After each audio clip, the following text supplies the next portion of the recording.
ready to go.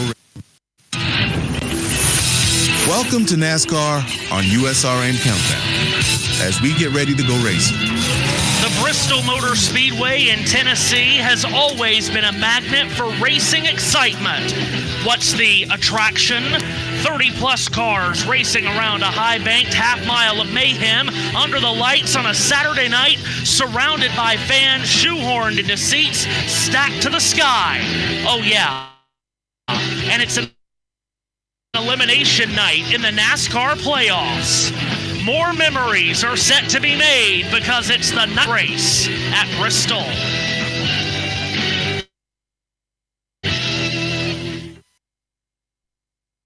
Brighter in the dark.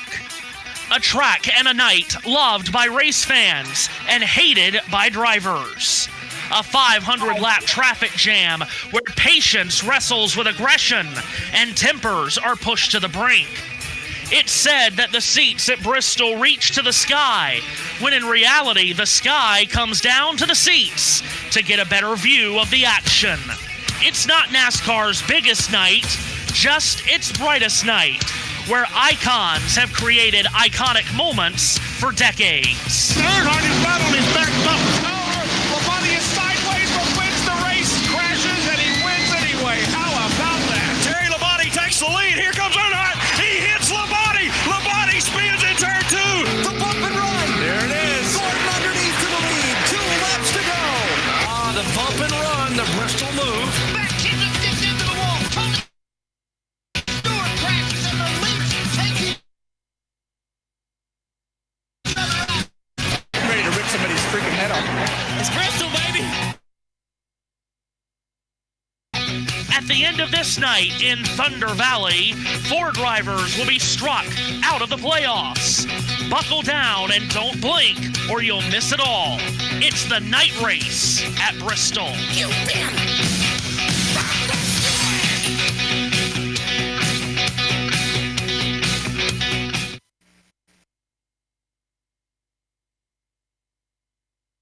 Oh, and he loses the wheel. Wow. Takes out Earnhardt and Jimmy Johnson. Here's Tony Stewart putting a punctuation mark. Contact Gordon and Keselowski. Newman's beside the 42. Ryan Newman is going to get in on the last lap. Matt Kenseth just wrecked Joey Logano. The drive for 5 is still alive. Jimmy Johnson wins his 7th NASCAR Sprint Cup Championship.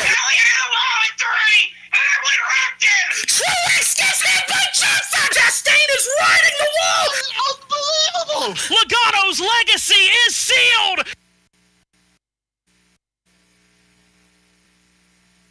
Y'all can boo me, but you can either get on the bandwagon or you can get run over by it.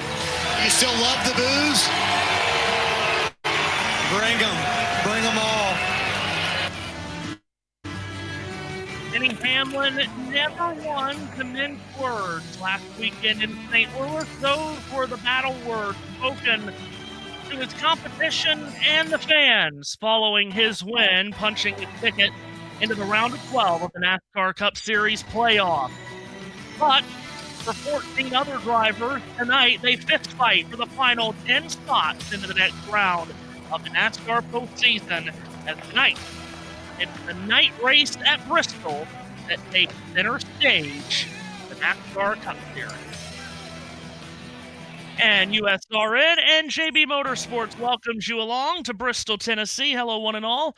I'm Matthew Owens, Josh Birch, Josh T. Jack is here with us. We're all ready to go, ramped up and ready to go for this elimination race here at Bristol tonight. 2 races are in the NASCAR playoff record books, 2 races into the round of 16, which means tonight is an elimination race. So let's take a look at the playoff standings, because this is where everything is up for grabs here tonight.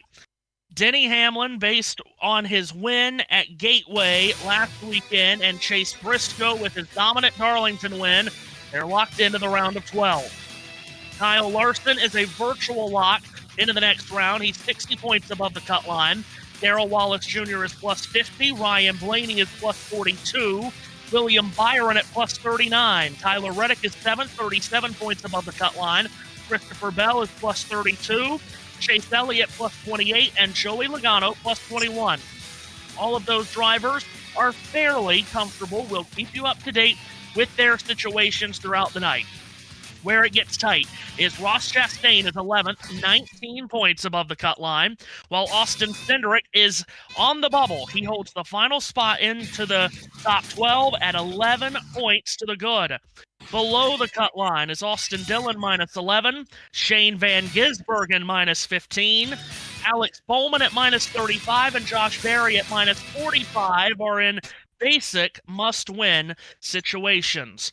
Remember that every position on the racetrack is worth 1 point in the standings, and maximum point gain possible in one race is 60 with the addition of the Xfinity fastest lap point. So, that is the playoff situation coming into this elimination race tonight. JB, JT, Jack, great to be with you guys. And JB, we've got an elimination race tonight, which we're going to have fun with.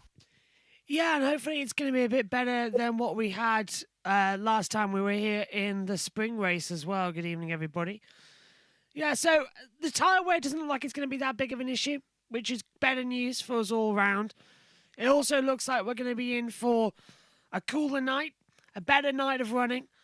And with it being a playoff elimination, we hope that it delivers the excitement that what we had yesterday when the Xfinity Series started with their playoff season in what was a quick race, but a dramatic race. And that's, I think, what we want to see here as well tonight. A quick race, but a good race all round. Yeah, hoping for some dramatics here tonight because, as you said, Bristol racing is definitely under the microscope these days, and who would have ever thought that we would be talking about Bristol being bland? But that is what people are now saying here over these last couple of races. In fact, Kyle Larson is a big reason why everyone's saying that, JB. Over the last 2 Cup races here at Bristol, Kyle Larson has won both of the races, and he's led 877 of the 1,000 laps. And that's just absolutely insane, isn't it? About to lead all those totals of nearly all those inside of 1,000. And we've got another 500 to go here this evening as well, which is going to be quite interesting. Battle at the last great Coliseum. But I don't know. The one problem that we had yesterday with the Xfinity Series is the fact that the low line started off as the correct one. Then slowly as the night went on, the higher line started to become into factor. But the problem is that higher line is going to get more and more into it as well. But we're getting ready to come through as the driver intros are coming on now as well. That Michael Buffer's doing. We'll hear from him later on in the day. But I think the more and more we go on tonight, the more and more it's going to get a little bit more dangerous the higher up the track we have to go. So it's all over the place, really. Yeah, absolutely right. So, going to be an interesting night, going to be a dramatic night because of all the ramifications to the playoffs and who's going to be in, who's going to be out. We know that 2 drivers for sure are in. We know that there are a few that, barring absolute disaster, will be in. We'll see what the rest of the night goes on. We'll talk about the live playoff standings a lot, and we will keep you updated throughout the night. We'll come to Jack here in just a moment, too, because obviously there's more to this race just other than just the playoffs. And Jack, part of that is our pole sitter is a non-playoff driver. Who would have ever thought before qualifying yesterday that our pole sitter would be AJ Allmendinger, the first time he's won a pole for a Cup race on an oval track in 13 years. I actually didn't have that stat, so fair enough. I looked up a lot of stats when he took pole. I didn't look up that one. But no, his first pole overall in about 10 years, and only the second ever pole in the Cup Series for Carleg Racing. I would have never guessed AJ would have taken pole. He does have a win here in the Xfinity Series, so I think maybe I should have predicted him being competitive. I don't know. We got hopefully, I say this with everything in my body crossed, a decent race tonight, because Bristol is known. It's short track, short tempers. Also, shout out to Denny Hamlin for the driver intros, because he just introduced himself as him. I love it. Oh, Denny. We do love Denny. Everybody loves Denny. or loves to hate him, whatever. Yes, AJ Allmendinger, first time winning a pole on an oval since Kansas in 2012. He is one of only 2 non-playoff drivers in the top 10 of the grid. We'll hit the grid here in just a few moments around pre-race ceremonies, but only AJ Allmendinger and Ty Gibbs are non-playoff drivers not starting in the top 10, as you may imagine. Playoff drivers towards the front, but you also have Shane Van Gisbergen below the cut line, who starts deep in the field tonight. He'll start 28th. We know it's going to be an uphill climb. We knew all the time it was going to be an uphill climb for SVG to make it into the second round. With the lineup of the 3 tracks in this round, we are getting close to heading down for a portion of pre-race ceremonies, so... or at least we hope we are. But JV, what's the night race at Bristol? I know it's been under the microscope, as I mentioned a lot. It should be a good night. We certainly hope it is. Yeah, we hope so. As we're getting ready for the God Bless America coming up shortly. USM have just gone to ad break, so we've got a couple of moments before that goes on as well. A special... of course, with God Bless America, with this being the weekend of the anniversary of the 9/11 terror attacks, everyone always pauses a bit, always make sure it's included as well. And also, I feel it's appropriate, Matthew, as well, to say, because it will be mentioned inside the pre-race ceremonies, as it was on Friday as well. NASCAR is a very much, as we still know, a redneck sport. It's very much a Republican sport. You know where I'm going with this one. They have, and they will include a tribute to Charlie Kirk, who was assassinated on Friday. And all I have to say on that matter is, because people have been asking what am I going to say, hate is such a strong word in all of life. You can hate somebody's ideology, but don't hate the person and do political assassinations. That's not how you solve problems in the world. Political assassinations throughout history have done nothing. So I disagree with his standpoint and his views, but that's because as free speech, you can disagree with his views. You don't assassinate people and you don't go for people. I didn't like him as well for his views. I thought his views were abhorrent, but you don't assassinate somebody because of a viewpoint. That's wrong. Political assassinations are always wrong. So that's my standpoint on it. I've sort of got it across because there will be a tribute in around about 3 minutes' time as well on the screens at Bristol that you might see. No, it's been a tumultuous week in this country. You mentioned, of course, remembrance of the 24-year anniversary, and I'd pause even to use the word anniversary to describe this, but it has been 24 years since the September 11th attacks. The assassination of Charlie Kirk happening the day before that, September the 10th. It's been a tumultuous week. We certainly hope that NASCAR at Bristol and we here on this broadcast can help bring some joy into your lives.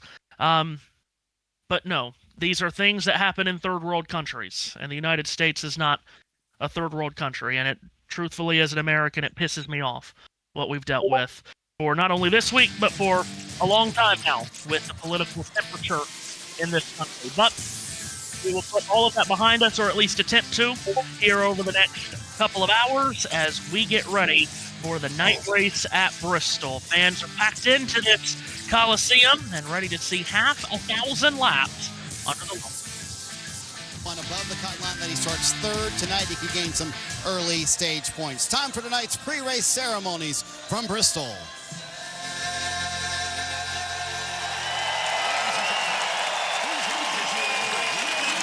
Veterans render a hand salute as the Cherokee High School Junior ROTC Color Guard presents our nation's colors.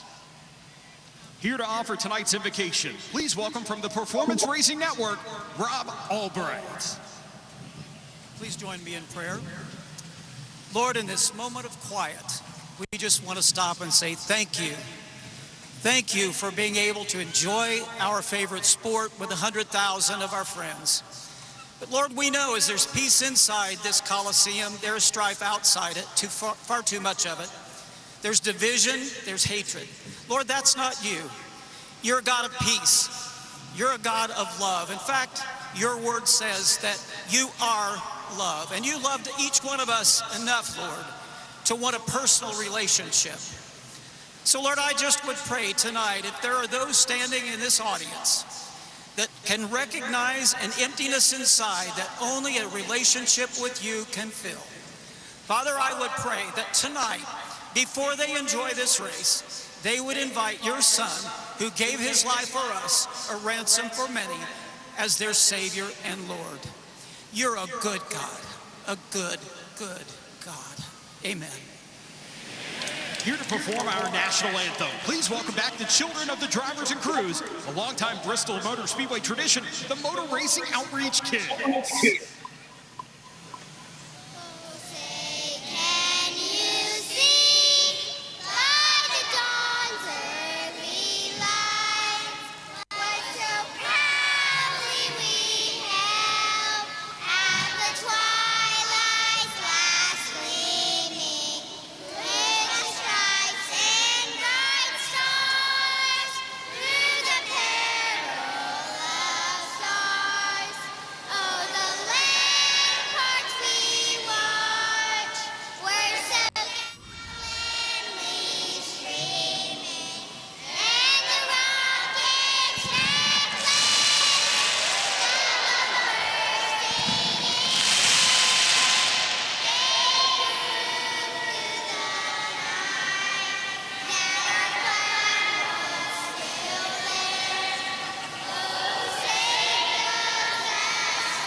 I think I speak for everybody when I say, not again. Not again. That was bad. I think I'm in trouble. I could have done that. I think we should do our own version, to be fair, chat. We're getting ready. Getting all set then, ready for Driver Start Your Engine shortly, but we're going to have a different one coming up soon because we're going to have the flight pass, but in about 5 minutes' time, let's get ready to rumble because Michael Buffer's here for some reason as well, Matthew. That's always fun. Oh, yes. Gotta love it. Such a strange time. Yeah, that tradition has gone on for many years of the kids singing the anthem here. Still, all gearing up then. I'll stop talking. Do you want to do the grid, actually, while we're through here?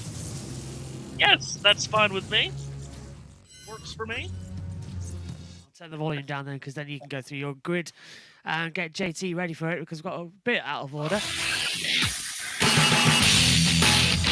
All right, the starting grid tonight here at Bristol looks like this. AJ Allmendinger has been on pole. His first pole in 10 years, first on an oval in 13 years. He's on the front row alongside High Point, North Carolina's Ryan Blaney. Austin Cindric in car number 2, which has had so much great success here with Rusty Wallace and Brad Keselowski.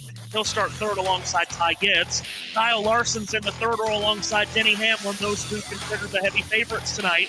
William Byron starts 7th. Darrell Wallace Jr. is 8th. Christopher Bell starts from 9th. And Josh Berry, who's been the tough luck kid of the first 2 races of the playoff, starts 10th for the Wood brothers. Ricky Stenhouse Jr. is always good here. He's in row 6 with Carson Hocevar. Row 7 is Ross Chastain and Tyler Reddick. Row 8, Alex Bowman and Chase Elliott. Bowman, of course, starting below the cut line tonight. Row 9 is Justin Haley and Brad Keselowski, winner of this race in 2011. John Hunter Nemechek's in row 10 alongside Ryan Preece. Chris Buescher won this race in 2022. He'll start 21st, ahead of car 22, Joey Logano. Austin Dillon lines up in row 12, flanked by Zane Smith's Long John Silver's Ford. Michael McDowell and Cole Custer make up row 13. Row 14 is Eric Jones and Shane Van Gisbergen. Riley Hurt starts from 29th, while 30th on the grid is Noah Gragson. Chase Briscoe's been a great qualifier all year long, but he'll start 31st tonight in the Bass Pro Shops Toyota with Kyle Busch, one of the Bristol masters from the past, alongside. Austin Hill is in the 17th row with Cody Ware's Arby's Ford alongside. Daniel Suarez starts 35th. He's flanked by Todd Gilliland. 37th is Ty Dillon with Corey Hine, the Truck Series championship leader. And the 39th starter tonight is the Tennessee native, Chad Fincham. And that's the starting grid for the Bass Pro Shops night race at Bristol. So this will be an interesting one for the Bass Pro Shops night race here at Bristol. 500 laps ahead of us. But the big thing coming in as well, do we have a pick a winner yet, Matthew? Have you decided who's going to be your victor today? Oh, well, this sounds like a terrible cop-out answer. I think you have to go either Kyle Larson or Denny Hamlin. I think I'm going to go with Larson. Dominated here in the spring, dominated this race a year ago to the tune of stuff that we've never seen before. He led 461 of the 500 laps in this race a year ago. I'll take Larson tonight. And if you're looking to put some money on an exacta pick, maybe you go Larson and Hamlin to finish 1-2 and make some money tonight. Larson last year, by the way, this race only had 3 cautions last year, which is incredible to think about. And because of that, Larson set a new track race record. We were done in 2 hours, 37 minutes, 53 seconds last year. Average speed of 101.2 miles an hour. Set the new race record, breaking the mark that Charlie Glotzbach set back in the 1960s. Yeah, it was actually quite exciting that evening. I was solo in the commentary box, and for it to be one of the quickest races we've done here was actually quite a relief. The broadcast schedule for today actually wraps up at 10:30 Eastern. So it's not bad at all. It's 3:30 over here in the UK. And we're already closing up on 12 as well to come through. So, we are going to be all set then shortly for the command. Jack, what about you? Who's your pick a winner for today? Firstly, I'm still recovering from that answer. Secondly, I'll probably go with Denny Hamlin. Denny Hamlin's a good shout. JT? I'm lost for words. Sorry, guys. What about you, JT? Do I dare try to speak? So you can try. Is it working? You're very quiet. I don't know why. Well, we'll try and figure that out before we go green flag running. The audio levels tonight seem to be up and down with everybody. So that's always a way to go forward. Matthew, let's see. Who's going to be the drivers eliminated? Who can win their way in? Who's going to be eliminated? Because we've got, as you said, Berry, Bowman, SVG, Dillon, and even Logano on the cusp. Yeah, so you got those 4 below the cut line. I mean, Barry is minus 45. He has to win. Bowman minus 35. Feels like he has to win. Mathematically, he can point his way in. You feel like Bowman and Barry have to win. Shane Van Gisbergen at minus 15, where he struggled terribly here in the spring. We know he doesn't love the ovals, especially these shorter, high-banked ovals.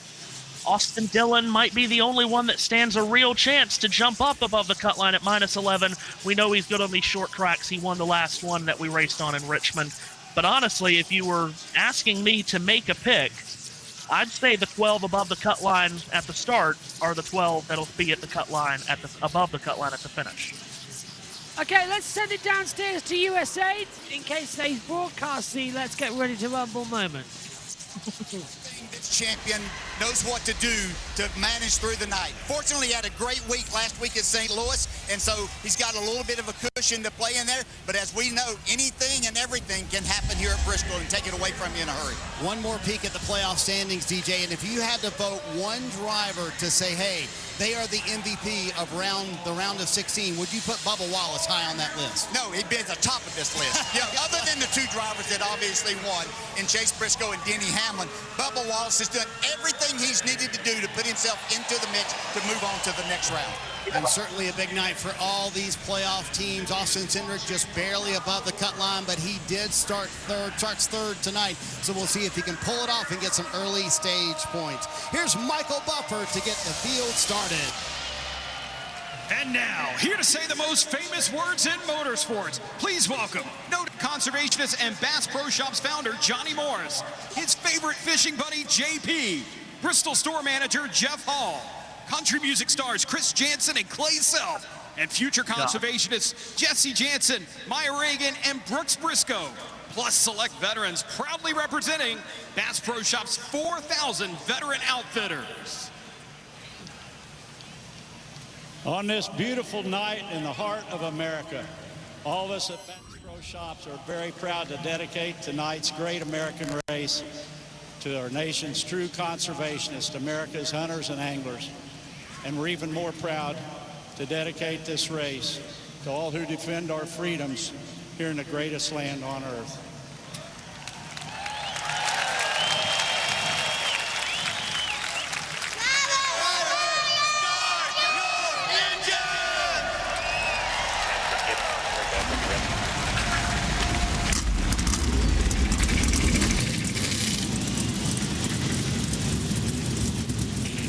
One of the most important races of the year.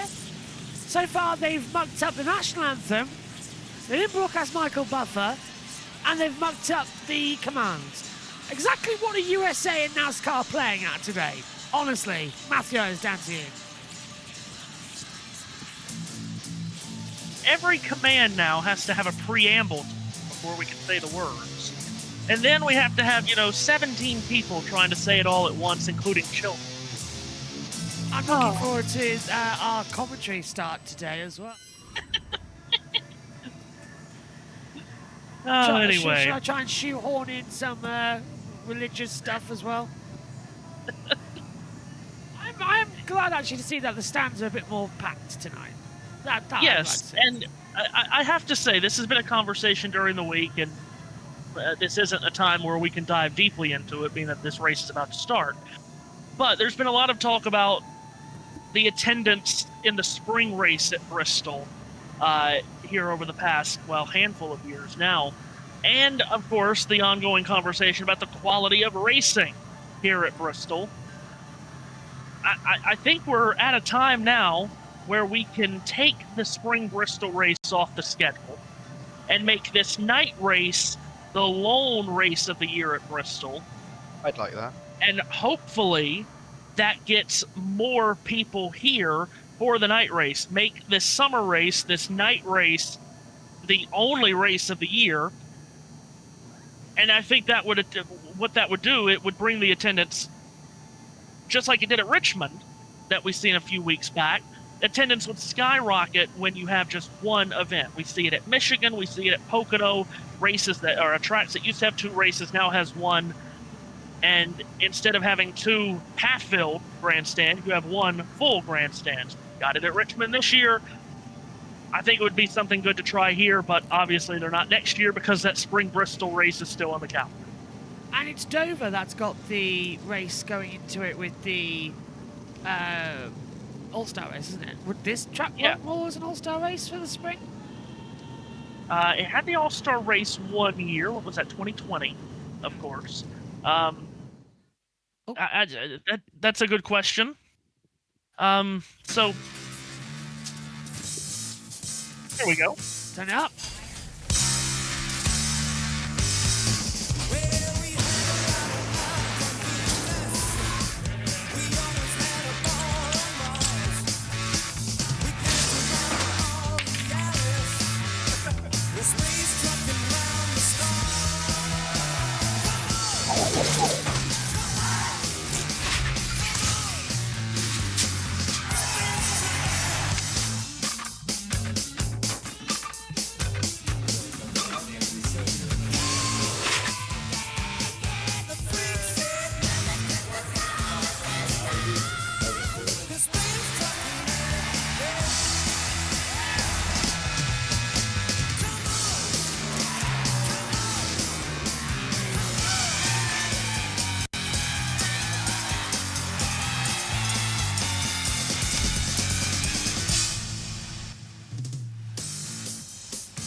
It's a critical night in NASCAR. It's the first elimination race of the 2025 season. Welcome to the Bass Pro Shops night race. And once again, we're at Bristol Motor Speedway, the last great Coliseum. It's nearly all packed out. Cars will head to the circuit, and we are about to get ready for 500 laps of sheer brilliance. Hello, everybody. Welcome up to the commentary box. Myself, Matthew Owens, alongside JT and Jack as well, getting ready to call the action for you here tonight. And Matthew, here we go then. The last great Coliseum. We've been talking about it in our pre-show. Oh, my camera's moving on. We've been talking about it in the pre-show how it's going to be. What are you expecting to see tonight?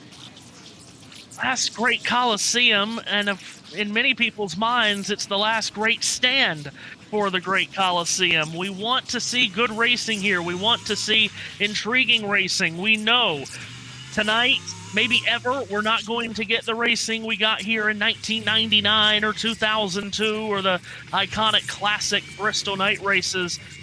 But here's hoping we at least get some amount of entertainment tonight, because we can't put enough lipstick on the pig sometimes. The last couple of Bristol races have not been great. Let's hope tonight, an elimination night here in the playoffs, we get some really good entertainment. Can't put lipstick on the pig. I'm going to steal that one for the future as well, coming into it. JT, can you hear me? Hello. Hello. Hello, we can hear you too. What are you expecting coming to tonight? Great production skills so far this evening, my friend.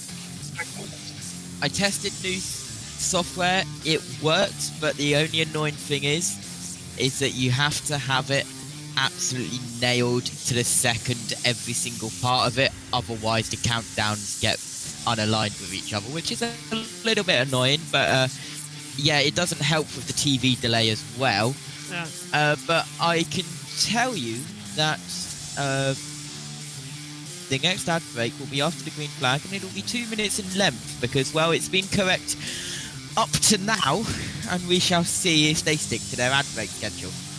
Let's see. Jack, welcome to you. Here we go then, getting all set. Yesterday's Xfinity race was fun. What are you expecting in the Cup? Not as exciting, is what I can definitely say. But I'm hoping a few drivers do well, especially Corey Hyde after he chose Rollin' by Limp Bizkit as his walkout song. And I want him to do well now, just for that, because I think that song is an undisputed banger. But overall, I think this will be a very track position-based race. If I had to put the most positive spin on that way possible, this will be very track position based. I think it'd be difficult to pass. I'm hoping the nighttime will make it a bit more interesting than the spring race, though. Maybe that'll affect the tyres more. Who knows? Well, tyre wear's been a factor here as well, but so far it's looking good this weekend. Matthew Owens, though, my friend, I'm going to throw you under the bus here. Where do we start with the playoff drivers? Because we have them coming in, but everything's a bit all over the place still, isn't it? Yeah, we'll see how the night goes, and we'll keep you updated with those live playoff standings throughout the night. Austin Cindric is the guy on the bubble, 11 points above the cut line. As we mentioned, the drivers below the cut line, Bowman and Barry, feel like they have to win. Van Gisbergen is not experienced enough on ovals or this particular oval to go out and, in my opinion, make up the points necessary. So for Austin Cindric, I think he needs to view this as he's racing to stay ahead of one driver, and that one driver is Austin Dillon, who just magically pops up on screen right when we talk about him. Car 3, who won the last short track race we ran at Richmond. I think there's the battle. It's the two Austins, Cindric and Dillon, at least to start, and then after stage 1, after stage 2, let's see where the points are at to see who's had problems and where we're at on the updated standings. AJ Allmendinger lining up on the outside for pole position. Ryan Blaney's coming down low. The one-to-go signal is being given as well. So, here we go then. I got the Xfinity Series yesterday, so it's only fair that Matthew Owens gets to call the start of this one. Here we go. It's elimination time. Already, it is the critical round of this year's championship. Who will be let loose after today? It's time to do gladiatorial battles. I hand the start to Matthew Owens. The Coliseum is dressed in its finest for those gladiatorial battles here tonight as the Chevrolet Corvette pace car set to peel off. AJ Allmendinger has not led the field down for the start of an oval race in 13 years. He is on the pole, Ryan Blaney to his left elbow, and we're ready to go. For so much of NASCAR's history, there's not been many races that's created as much excitement as this one. It's the night race at Bristol, and it's time to drop the hammer at the last great Coliseum. The green flag waves, and this elimination race gets underway with A.J. Allmendinger making a great start from the outside. He is followed into second position by Ty Gibbs. So only 2 non-playoff drivers started in the top 10, but they're first and second at the end of lap 1. Yeah, fourth to second, then goes Gibbs. Great getaway from him coming into it. Allmendinger just let loose on the outside. Ryan Blaney's dropped down into, well, the computer's putting him in third place, but Hamlin's right alongside him as well. Cindric down in fifth. Going up high out there on the top line, that was Carson Hocevar. We're watching now Denny Hamlin battling as well, coming through. Hamlin's been forced down from the high line. Through goes Cindric, on board with Bubba Wallace, who's running in sixth. Good start so far, and well done, boys. They all managed to get through turn 1, 2, and 3, and 4 for a couple of times without making any errors.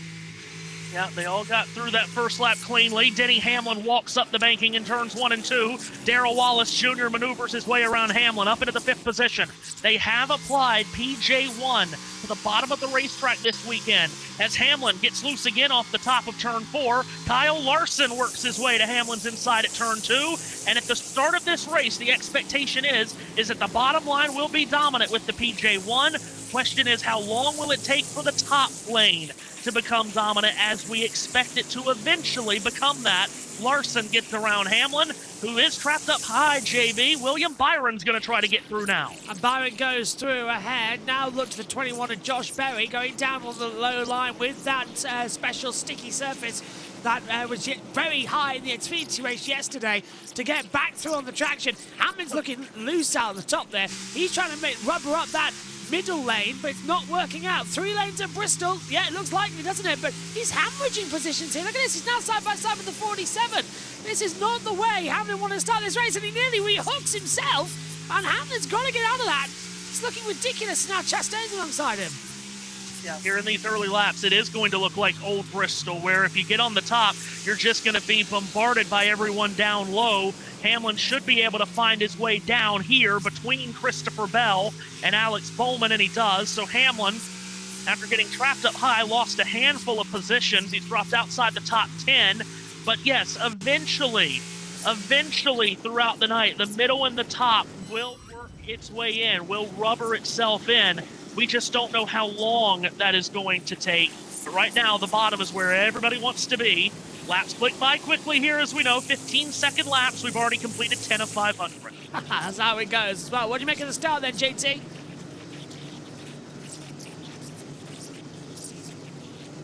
Oh, Mike dead. Okay, well, that's always great. Jack, what about you? I exist. Yeah, I was going to say I exist as well. Yeah.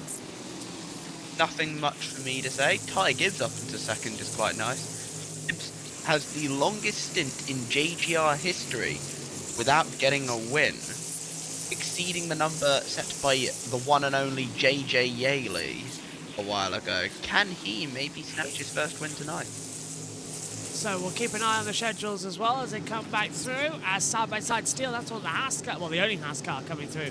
Trying to look on the outside line. Allmendinger leading Gibbs by half a second. We're now watching that battle going through as Blaney's trying to come into the opportunity. Now, Hamlin and Larson, as things stand already in the points, by the way, that puts Hamlin leading the playoffs on 2,144 points. But that drop zone, Austin Dillon in 13th, Shane Van Gisbergen in 14th, Alex Bowman 15th, and Josh Berry in 16th. As we know, Berry's in a place to win, but in the 2 races we've already had so far, he has, guess what? Yeah, crashed. Both weekends, Matthew. This is where I think the big one will be. He needs to win it. And he's winning in 8th. Yeah, I feel like Berry has to win this race. Wood Brothers haven't won here in a quarter of a century. Elliott Sadler, the last driver to win at Bristol for the Wood Brothers in the spring of 2001. Now again, only a half-mile track. Lap times 15 seconds. Not surprising to see Allmendinger and the leaders already starting to catch up to the tail end of the pack. He'll have Cody Ware, Cole Custer, Austin Hill, as you said.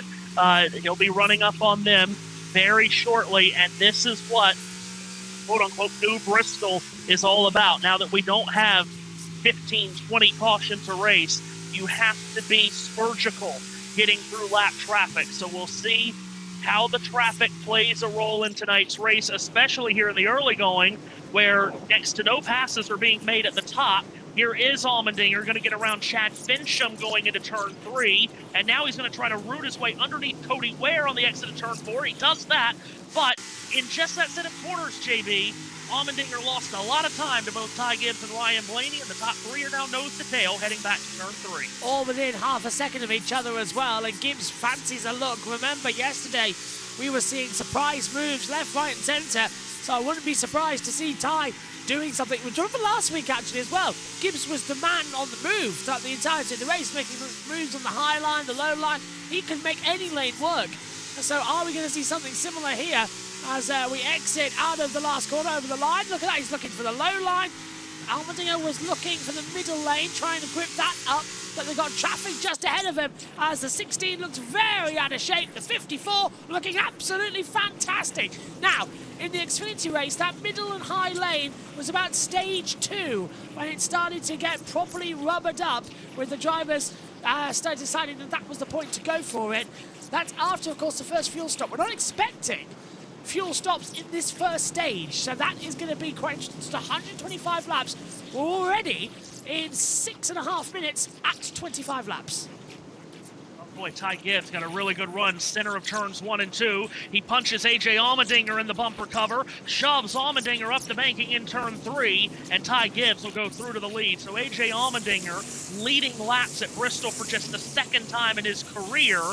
He will not only lose the lead, but Ryan Blaney's gone by, Austin Cindric's gone by, Darrell Wallace Jr. goes by. So in the space of half a mile, JB, A.J. Allmendinger slips from 1st to 5th. That goes to show you how lethal that outside lane is right now. Last lap time speed for him as well was down massively. Ooh, does he have a problem? He's got a problem. Yeah. That's what I was literally about to say. Right side tyre. Oh, no. Now, this is what we were fearing might happen. Now, here's my question. Is a right side tire down? Or when he got pushed up the banking, did he just get a bunch of marbles on the tires to make him think that wow! And then the entry to turn 3 runs into Cody Ware. And I think we have a number of drivers that feel like they've got something going on with tires. Austin Dillon is slow, being passed by many cars, and Ryan Preece has come to pit road, while Denny Hamlin just threaded the needle between Cody Ware and A.J. Allmendinger. Alex Bowman does the same. Allmendinger's going to come to pit road. This is getting a bit dangerous now. Dillon claims he's got a tyre going down. Yeah, so Dillon's now saying Austin Dillon now saying the tyre's going down. This is getting nuts out there. Allmendinger is on pit road, and it is a flat tyre for Allmendinger. So it's, we're 29 laps in and already we're seeing issues. We didn't see any of this in practice. The drivers were actually saying, no, tyre wear's fine, we feel fine. But look at that, the 34, has that just blown something? Because that was very, sort of just snap mid-corner through 3 and 4, and he went up the circuit. The drivers are having to sort of battle unpredictability at the moment. Look, is that Logano being lapped? When was the last time we saw Logano be lapped? Oh, Ty Gibbs bails out of the throttle going into turn 3, and Ryan Blaney shoots past to the lead. So already 30 laps into this race, we are seeing tendencies like we did in the spring race here last year, where tire wear was off the rails. And I wonder if we're going to have that kind of night. We did not see any kind of tire wear like this, anywhere close to this yesterday in practice, but we're seeing it here in the first 30 laps of the race. That has to be from, I'm guessing, either A.J. Allmendinger or Ryan Preece. Tire is absolutely down to the cords. Here's Chase Briscoe going a lap down. Oh my God, look at the marbles at the top of turn 1 and 2. That was not there in the Xfinity yesterday. It was not there in practice either. I don't know what has happened overnight, but this is crazy. And several drivers now coming down pit road because they feel that the tyres are unsafe. So this has blown the race completely open. Now, how many tyres have we got? How many pit stops are we expecting? They can't even last 30 laps. This is a 500-lap race. Riley Herb's here with a puncture. And Austin Dillon was just in as well. And remember, when you pit under green here, you're going to lose 2, maybe even 3 laps pitting under green at this racetrack. So all of a sudden now, all of these drivers have to change change everything that they thought they were going to have to go through tonight. This is going to have to be a tire management race, or at least a tire management stage, until they get their arms around this. Logano now blocking up with the 33 as the field goes through, so Logano's now been lapped down. Austin Dillon, by the way, similar tyre issue. And so has Gibbs. Yeah, Ty Gibbs had the same problem. So has the 19, pit road. Of course, they're on break. The 23 coming in as well. Bubba's having the same issues. Everybody is reporting that the tyres are just going down. This is unbelievable. Look at that. It's shredded completely on the 19. This is insane. We did not expect this at all. And the tyre that is shredding is the inside front. I wonder, is it anything to do with the fact that they're running such a low line? And it was resprayed overnight, as you mentioned earlier on, Matthew. So between the Xfinity race and today, they have redone the inside seal. Is that causing a problem? That's the only thing I can think of. Ty Gibbs had a blowout as well. Several drivers have had blowouts now. I think we're reporting that 12 cars have had tyre issues. Yeah, at least, because now here's AJ Allmendinger, who's already pitted, flying by the leader Ryan Blaney to get one of his 2 laps back. So this has totally stunned everyone. How many blowouts? Yeah, pitting now.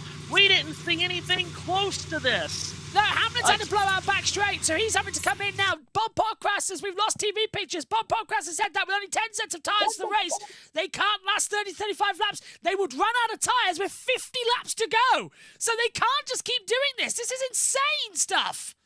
Oh, my. Yeah, well, we all wondered heading into this weekend, would we have tire wear like we saw at Richmond? Ty Gibbs is now in. Yeah. Go to pit road. No, that could. No, well, my TV picture's still waiting to come back, but we'll try something. Go on. So Gibbs is on. You heard us say that Hamlin was on pit road. Make this worse. I think what's happened is we have seen this before, and this was the talk all week, but then practice was a non-issue. Perhaps that has lulled some of these drivers of running a little too hard off the start. This is going to be a tire management race. You want throwback? That is what you're seeing right here. You have to manage this Goodyear tire. Look right. Oh, look at Ryan Blaney going out of nowhere. The race, somehow, by the way, Blaney's leading this race. And look at the 3 coming back through to try and get a lap back. And the cars, the cars that have already pitted now are flying past the leaders. The top 3 are nose to tail here. Blaney, Cindric, Larson. They've got traffic all around them. Justin Haley to their outside. Austin Dillon to their outside on fresh tires. Now, the stopper in the bottom is Chris Buescher up the banking. Dillon comes down, nearly hits Larson. Ty Gibbs trying to force his way through. We're going to have an accident here. We are going to have an accident. This is insane to try and keep through. As they've got him in. I've got JT now on the correct thing. Pit road. Point you to this area right here. Started to bubble up right there. There's no more fabric right there on that tire for Bubba Wallace. That's what he was feeling, all of this, and that's why he had to come to pit road. So, yeah, chaos has struck here very early in Bristol. Blowout. Who's coming down pit road with a blowout? Goodness gracious. I've lost count, Matthew, of how many blowouts we've had today. And it's the 24. Austin Dillon threading his way through traffic. You've got William Byron on pit road, Shane Van Gisbergen on pit road. Chase Elliott's running half the speed of the cars coming around him. The cars on fresh tires against the cars still that have not pitted. It looks like an IMSA race. There's 2 different classes of vehicles on the racetrack. But how wonderful is this for Josh Berry? He's running in 4th position right now. We said he needed to win. If he can get the lucky tire break today, Berry might actually get through to the next round. And for all the misery he's had in the previous 2 races to come through, these tyres are shredding. Goodyear. Look at that. Look, Blaney's just going to pine. He's lost the lead to Cindric. Blaney's having issues out there now. Cindric's retaking the lead of the race. And they've got no grip out there. In comes the 48 as well. Now, those tyres are shredded on all 4 sides of the tyres are shredded. I wish I could be making this up. I've never seen anything like this. Apron. Blaney just had to go on the apron to avoid a car that was so slow. What in the wide world of sports is happening? It's lap 50. We are 14 minutes into this race, and all hell has broken loose. You only have 9 cars on the lead lap. That was Eric Jones. Eric Jones on the front straightaway was trying to, I think, to get to pit road, and he didn't realize Ryan Blaney was underneath him, and he shoved Blaney onto the apron, and Blaney ended up making the pass on the apron. This is insane. Now, NASCAR are not going to look at that. They say that that's because it was just a miscommunication between the spotter and control. Are we gonna now? Would we see a red flag? Is that likely if we keep having this? Because we're gonna run out of tires soon. They're already blistering. Team Radio is going absolutely crazy, by the way, with all of this. Even the tires that have just changed over are blistering. Sindrik's in now, so that's just 8 coming in. He's got damage to it because it's shredding the inside of the carcass, so he's got problems. This is madness. Oh, this is total madness, and to answer your question, hell no, they won't red flag it. This is the most excitement we've had at Bristol in years. They're loving this. Yeah, but I'm just worried about with 50 laps to go, we've got literally no tyres left, and everyone just get out and run. You know, it's going to be tough. Lightning McQueen type finish. Yeah, Talladega Nights. With him like on the rim, trying to skate towards the line. Somebody get We Belong to the, whatever it is, song ready as well. We belong to each other. Yeah, get that ready. And we're going to have some running to go later on in this race. Oh, my goodness. This is total chaos because, like we said, we saw nothing even close to this in practice yesterday. Austin Cindric, the leader, is getting passed by everybody. Josh Berry's on pit road now. Oh, rear left doesn't actually look that bad. Oh, he stalled it! Coming out of the pit box, I don't believe it! Berry had the golden opportunity and he's had a problem down pit lane! I think everyone's going to be looking at this now as a golden opportunity because we have thrown everything we thought we knew coming into this race into the blender and just throw it up in the air. This is chaos. You've got, what, 5 drivers that have not yet pitted, and now Austin Cindric from the lead is pitting. He's pitting off of turn 4. He's on the front stretch pit. You got 2 pit roads here. Under green, you only have to come down your side of pit road. This is Cindric with a 35 to 54, and there was, yeah, you can see the moment that the blowout happened. He got punched by the 45. What is going on, man? This is the exact opposite of what happened in the spring race. In the spring race, we had tyre wear in practice. None of it during the race. This is the exact opposite. We had no tyre wear in practice, and now the tyres are being eaten quicker than me after buying my McDonald's meal. Kyle Larson's on pit road. Cole Custer. This is incredible. Blow out! Yeah, look at the tires off of Custer's car. My goodness. Custard, basically. It would be easier to run on for Cole. Oh, and he got into the 33. Oh. Well, people wanted tire wear. I think we got tire wear. I think we got so much tire wear here that we can't stand it.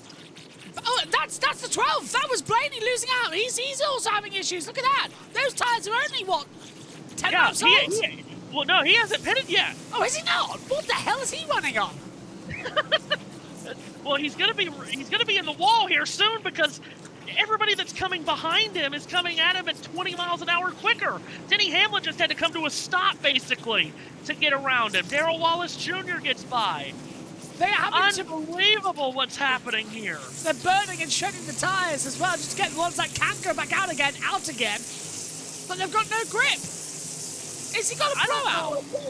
I don't know what you guys think, and I don't want to put you on the spot to try to go back into your memory bank and remember that spring race here last year, but this tire wear feels like it's even more than that was. Oh, this is insane. We've had more than spring. Yeah. No way in the world this is less. This is more. And I am loving this. Father Gibbs has just taken the lead. Well, I ran out of my asthmatic inhaler about 4:30 this afternoon. I'm worried about how I'm going to make it to the end of this race. I'm out of breath already, and this is insane. Into the pit lane finally comes the 12. Ty Gibbs is the net leader. Blaney went the longest of anyone, 64 laps. So it is possible, but Matthew, that is around about 30 to 40 laps less than what they want to do. Yeah, quite a bit. Yeah. So again, like Steve Letarte said, I think because we did not see any tire wear in practice, the teams adjusted the cars to that. The drivers are racing as if there's not going to be any tire wear. Corey Heim way up the track there in turn 2. I don't know how he kept it off the wall. Now everyone's going to have to adjust. The drivers are going to have to adjust how hard they run. And I'm going to guess the teams have to adjust something in tire pressure, but I don't know how much adjusting tire pressure is going to fix the cording the extreme amount of porting that we've seen. Not even crazier. The track's not rubbering up at all. Well, right, because all the rubbers are coming out in Eating the chunks rubber. and ending up at the top of the track. So, no, it doesn't have a chance to rubber in. It's like the track has opened up a can of rubber-flavored Pringles and is just eating those tires up. I am getting the greatest metaphors imaginable right now. I'm now thinking that low line is going to be the only line for the entire race, but that is now just blocking everything back up. USA will now break. JT's counting us down. Wonderful producer as he is.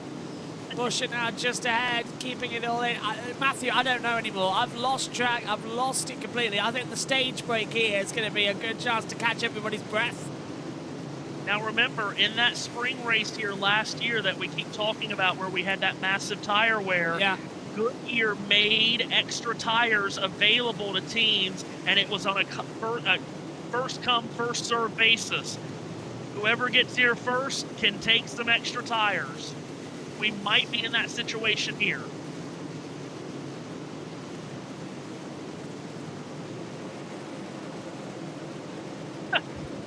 I've lost track. Unbelievable development. Yeah, this is Tire mad. down, but for who, Jeff? Oh no. You might not get that one, Matthew. Oh no. That's, oh goodness. I love Jeff telling. I genuinely think, boys, Oh, I miss him. this is going to be an insane amount of what the hell. Yeah, this is going to be strange. Now look at that. Look, Josh Berry's car is on fire from underneath. What? Now I'm going to guess. Now this is just a pure guess out of me. I'm guessing that the rubber coming off the tires are coming off in such big chunks that it's been caught in a brake caliper, and that's what's caught on fire. Yeah. Mental. Well, look at that. It's probably on fire. He's out. He's going to... Oh, he's in pit lane. Josh Berry's... filling the cockpit here. Oh, and he's going to come up. He's in the 19. Josh Berry has had 3 bad races in a row, and it ends with him literally smoking. Yeah, mate, get out that car. Get out. Yeah, I'm guessing the brakes have caught a chunk of rubber and burned it. That would be my guess on what's happened here. This is unbelievable, the luck this team has had in these playoffs. What is going on? Don't try to jack the car up, my guy. No, that's it. Just get out of there. Oh. Get out. Quick. Well, look at the smoke pouring out of the window of that car. That is properly... Forget that's properly on fire. That is literally get the barbecue. He's out okay, but yeah, let's get the barbecue time. That's his playoffs over. Yeah. And he did not get to the end of stage 1 in any of the 3 races in this round. The good thing is, though, that he is okay. That's the most important thing. Yellow's out, guys. Yellow. very scary. Not sure why, but the cautions come out now. Can't see anyone on the circuit that stopped. It is for Josh Berry. They need to get the car under control. Yeah, probably on pit road, because visibility on pit road is almost nothing at that section. So caution is out. Gives a chance for everyone, including ourselves, to catch our breath. Yeah, they've got to get Berry's car off pit road. That's the reason for yellow. What an unbelievable 80 laps that we've just seen. I can't even fathom what we just pit road. Ah. Go again, JT. Yellow has been confirmed for that car on pit road. And breathe. Helps teams manage their tyres. Yeah, there was just some communication on Josh Berry's radio that said, "No caution, NASCAR. We have a driver on fire." Oh boy. Well, he's got to be taken to the infield care center. I mean, look, smoke filling the cockpit of that car. That was an incredibly dangerous situation. Well, as Josh Berry lights it up with Snoop Dogg as he ends his 2025 season for the championship. Listen to this. The free pass goes to John Hunter Nemechek, who's running 9th, and he gets the free pass. look at all the rubber that came off the Ty Gibbs tire. We're getting a replay. Just the rubber pouring off the tires. I'm gonna guess that's what caught on fire. Yeah. Underneath Josh Berry's car. That's crazy. That is absolutely crazy. That looks like a scene from 1995. Yeah. People that wanted a throwback race, you're gonna get one tonight, it would seem. I was -10 when that happened. Thank you. Thank you. What the top? That made you feel old there, didn't Yeah. I? What it looks like out there, by the way. Imagine you've cooked some onions in a frying pan and then you've let them burn. Yeah. This is mad. The last great Colosseum is turning into the last great cluster. Is a last man standing type of event. This is it. I'm surprised the drivers aren't going to get out of the car, beat on the chest, and go, "This is for Sparta!" Because what we're going to need tonight. By the way, now that everything's calmed down, a certain son of a cup champion won a Cars Tour race just now. A certain Keelan Harvick just took victory at South Boston. Oh. Kevin. That kid's going to be in NASCAR in a couple of years. You just watch. Oh, yeah. He is fast. That's his 3rd win of the year, I think. Mental. When he only started running late models this year, outside of Legends cars.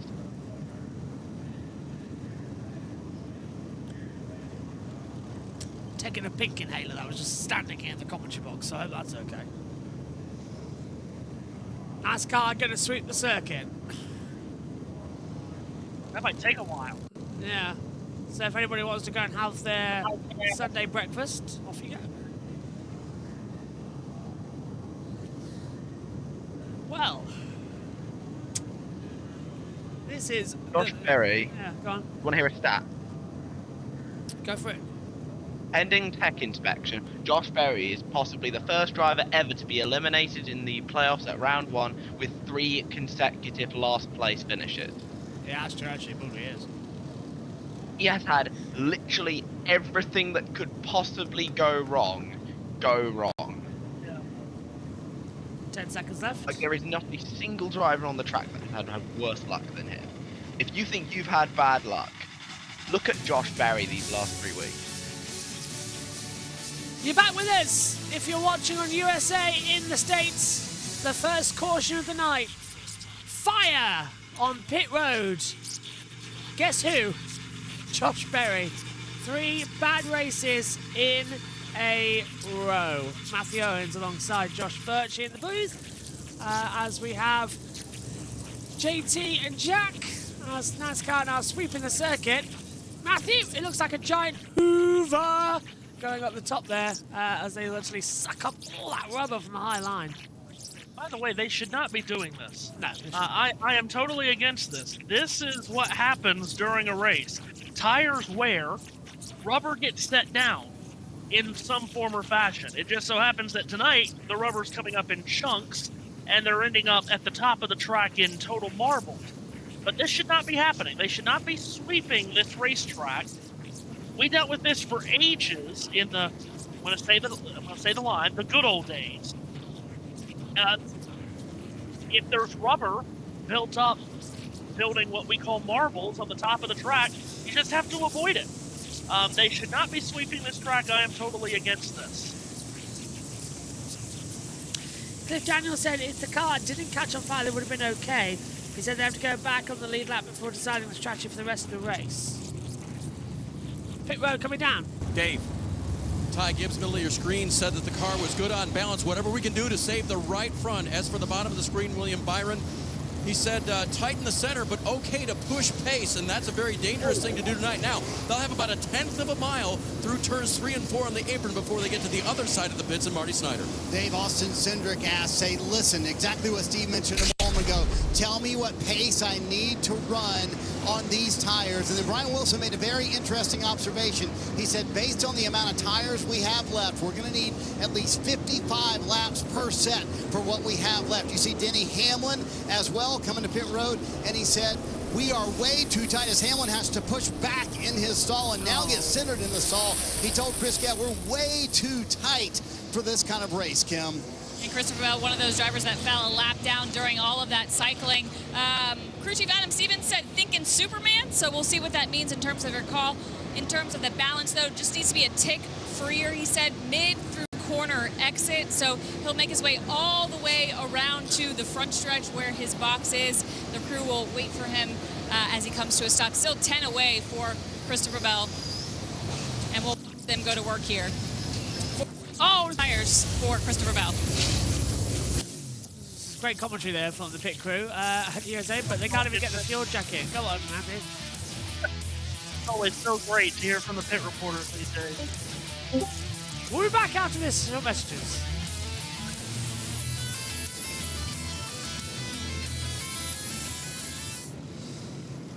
So this then is going to be the interesting factor coming into today.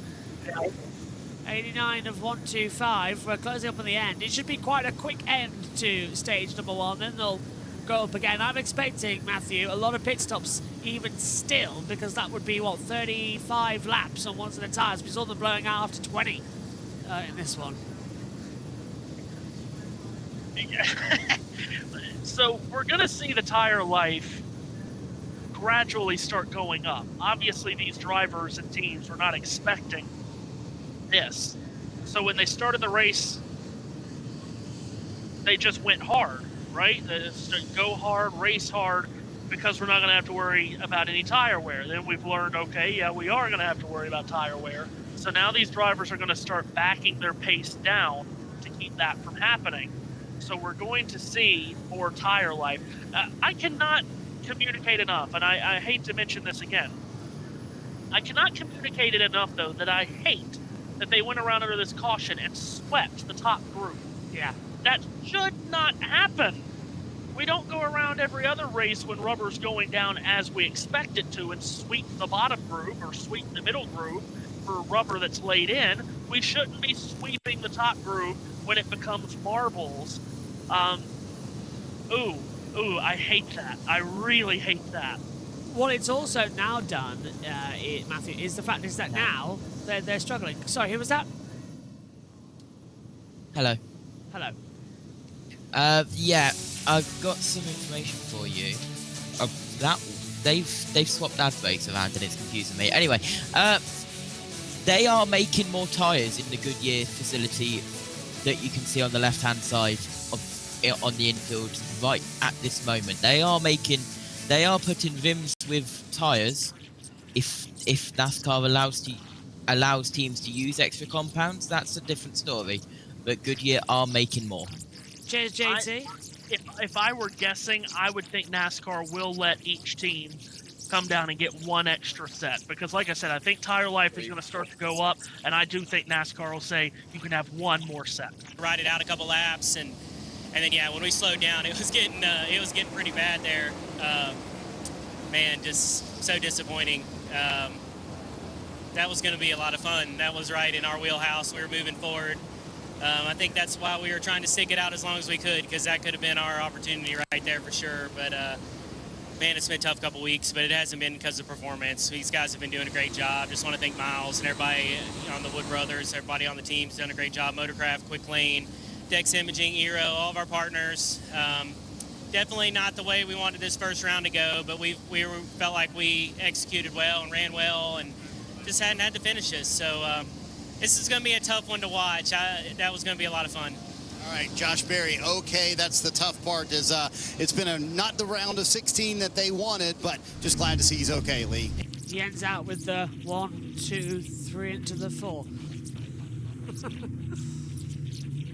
See, anybody, I'm glad Matthew was laughing there, because I don't think JT or Jack would have got that Snoop Dogg reference.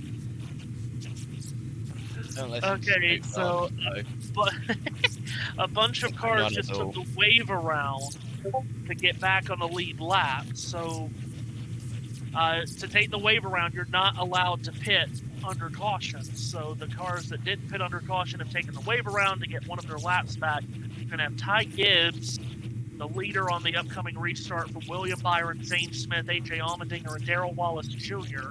I believe I'm right in saying that 12 cars are now in the lead lap. We had 8.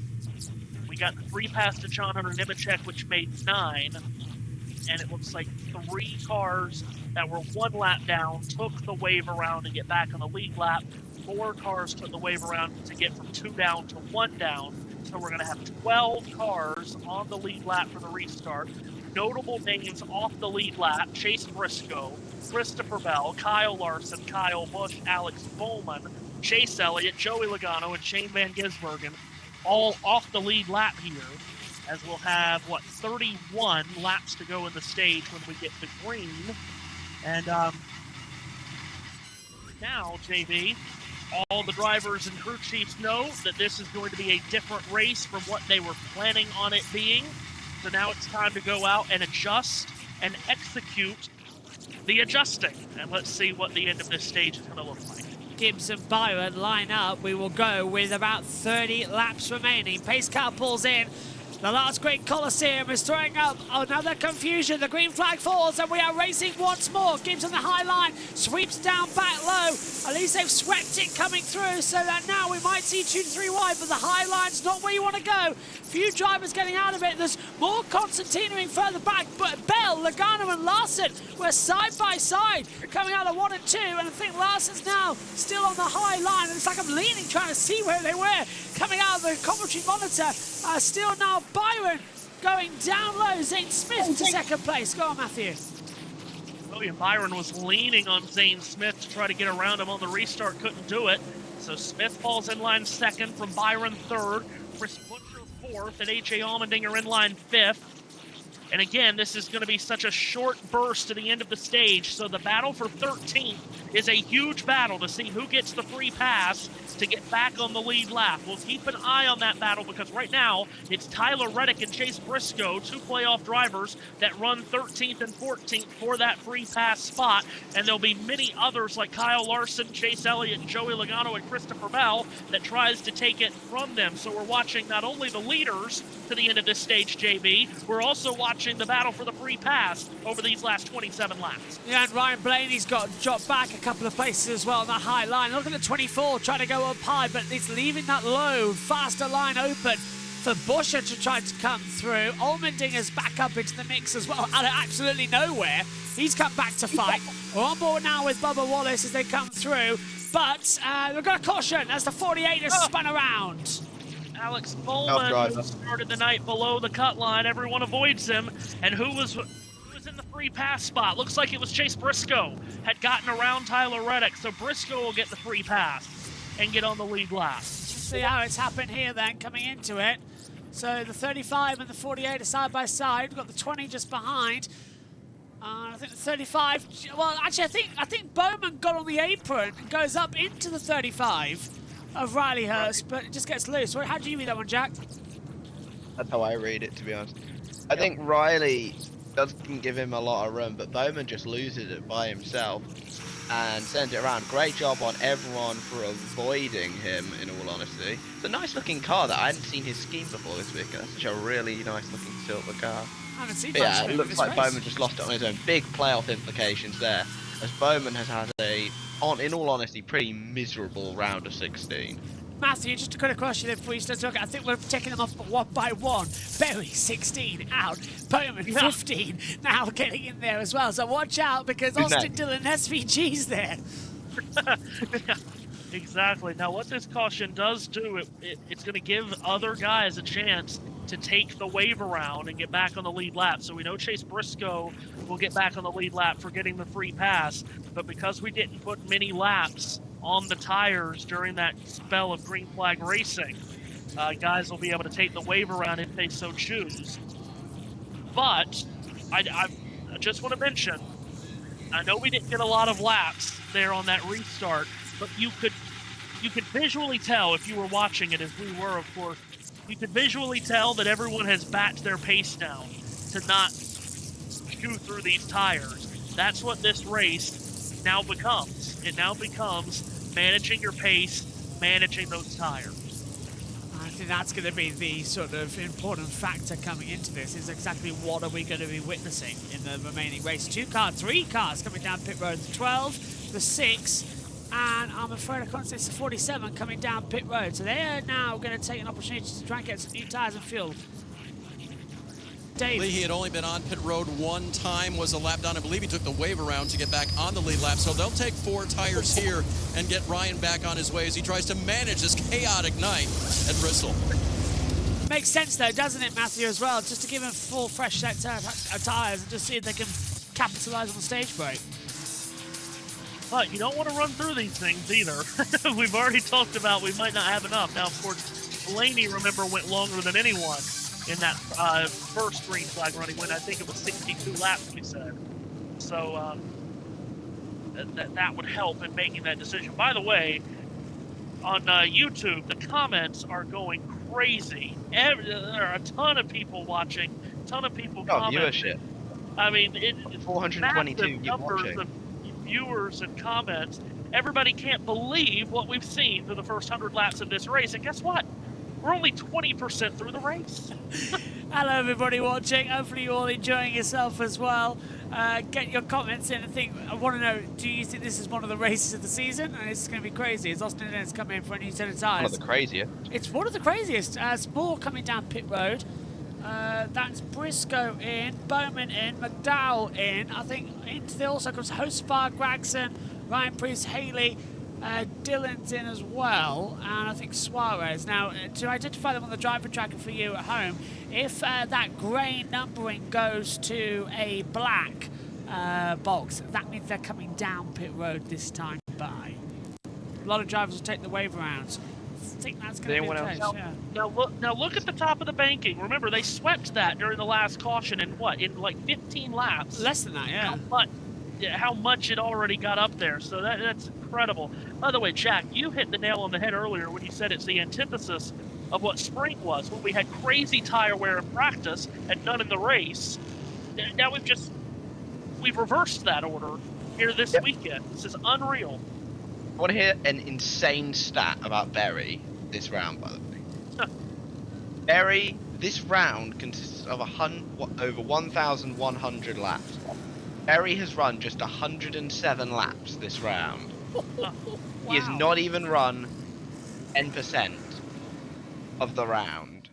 That is the luck he has had. Yeah. So he's a random championship green time. So you're saying he barely ran 100 laps in the round. Chase Briscoe alone at Darlington led 309. Oh my God, that's mental. 309. There's a lot of things to do here at Bristol. A proper entertainment around the outside as well. And the 19 with the Bass Pro Shops livery running the Stars and Stripes with the Thank You Veterans on the side. Pit road. Nope, sorry. No pit road. I'll hold that there. So I heard them throw it down. We're getting ready for the restart though. They're 2 by 2. Gibbs will lead with Zane Smith and William Byron, AJ Allmendinger. Your turn, Oracle. Control car has taken the outside on all the starts and restarts so far, and that outside line is really getting a good launch. So Ty Gibbs has gone up there here. Zane Smith is, JB mentioned, to the inside. Chris Buescher and William Byron in row 2. They're still trying to get some order sorted out towards the tail end of the lineup here. So are they still going to bring the pace car to pit road? Yes, they are. And we are coming to the green flag for what will be an 18-lap dash to the end of this stage. Into the restart zone, green flag up in the air, and again, off the outside, Ty Gibbs gets a good launch. He will cut down across the nose of Zane Smith into turn 1, and Gibbs puts himself in front. Zane Smith in line second. They're side by side at third between William Byron and Chris Buescher. Then it's AJ Allmendinger and Darrell Wallace Jr. door handle to door handle as there's contact between Buescher and Byron coming off of turn 4. Smoke developing from the right front of Buescher and the left rear of Byron, and they stack it up here. 2 by 2 by 2, 6 cars under a blanket, heading into turns 3 and 4. Got to be very careful now as Bubba's trying to make his way up the order as well. Round the outside comes Byron. He's battling with Buescher. The outside line should be starting to grip up, even with the degradation that we've been witnessing.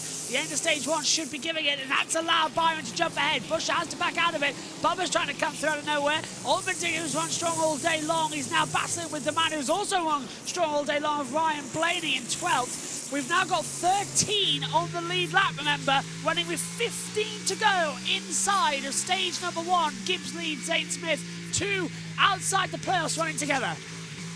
Eric Jones running 14th has the free pass spot right now, and just behind him are 2 playoff drivers that would like to take it away from him in Tyler Reddick and Joey Logano, so we'll have to keep an eye on that. Blaney completes the pass on Allmendinger to take over the 6th position. Allmendinger falls into the clutches of John Hunter Nemechek, who has had a fantastic round of 16, of course, a non-playoff driver, but rumbling around his outside off turn 4 is Brad Keselowski, the winner of this race in 2011. They're still side by side as now, again, Blaney's gone up high and Bubba's trying to come in and sweep underneath him. But that's a great run, actually, for the 12. He's got the outside line of bushes. And Blaney's experimenting with that high line, experimenting to see if it's working. And I think it's starting to grip up Matthew. He's gone now down low. That was a car and a half. Blaney's now gone through on Byron. Blaney is absolutely electrifying this stage. Oh, and that was a contact, the 23 touching the 17.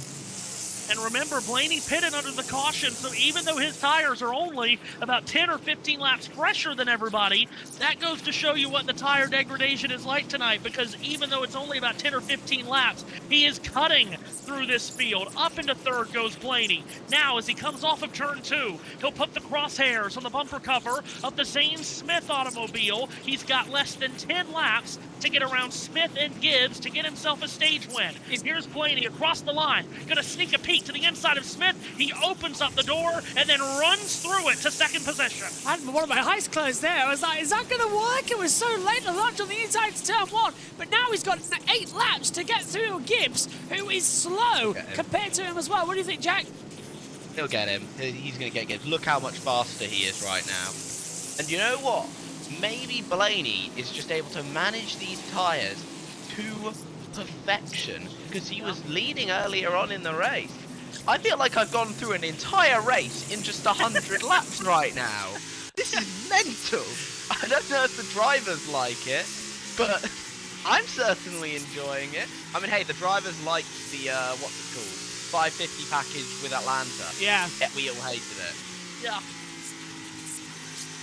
Yeah, well, drivers do not like unpredictability, but that's what they've had tonight. But yeah, you're right. Blaney is very good at managing tires on normal weekends, and he's very good on long runs, too. But since he's gotten up to 2nd, he's kind of stalled out a little bit behind Gibbs. But here he goes with 5 to go in the stage. He'll throw it into turn 1 around the outside. Diamond's the corner. Gibbs gets slowed up by some lap traffic here. Blaney's going to have to make a decision as they're really slow right in front of the leaders. Yeah, that's the 7 of Justin Haley. So I think that's now going to be causing issues. Gibbs has practically got a free pass now to take it on, because I don't think Blaney's going to find the opportunity to go through. 99's now just ahead to Suarez. Well, we know what trouble he can cause at Bristol. He's now blocking off the 54. 3 to go, and that's SVG about to get a lap on him, but he's going to come down low. Doesn't realise that Suarez has got through on the inside to SVG, nearly causing a pile-up. They just hold it together as well as Gibbs goes through. Blaney, I think, stuck now. I think Gibbs has got stage 1. I think he does too, and Gibbs wraps the bottom well off of turn 4, unless he does get bottlenecked in traffic, which is possible. He's going to try to massage Suarez out of the way. Suarez pinches him down.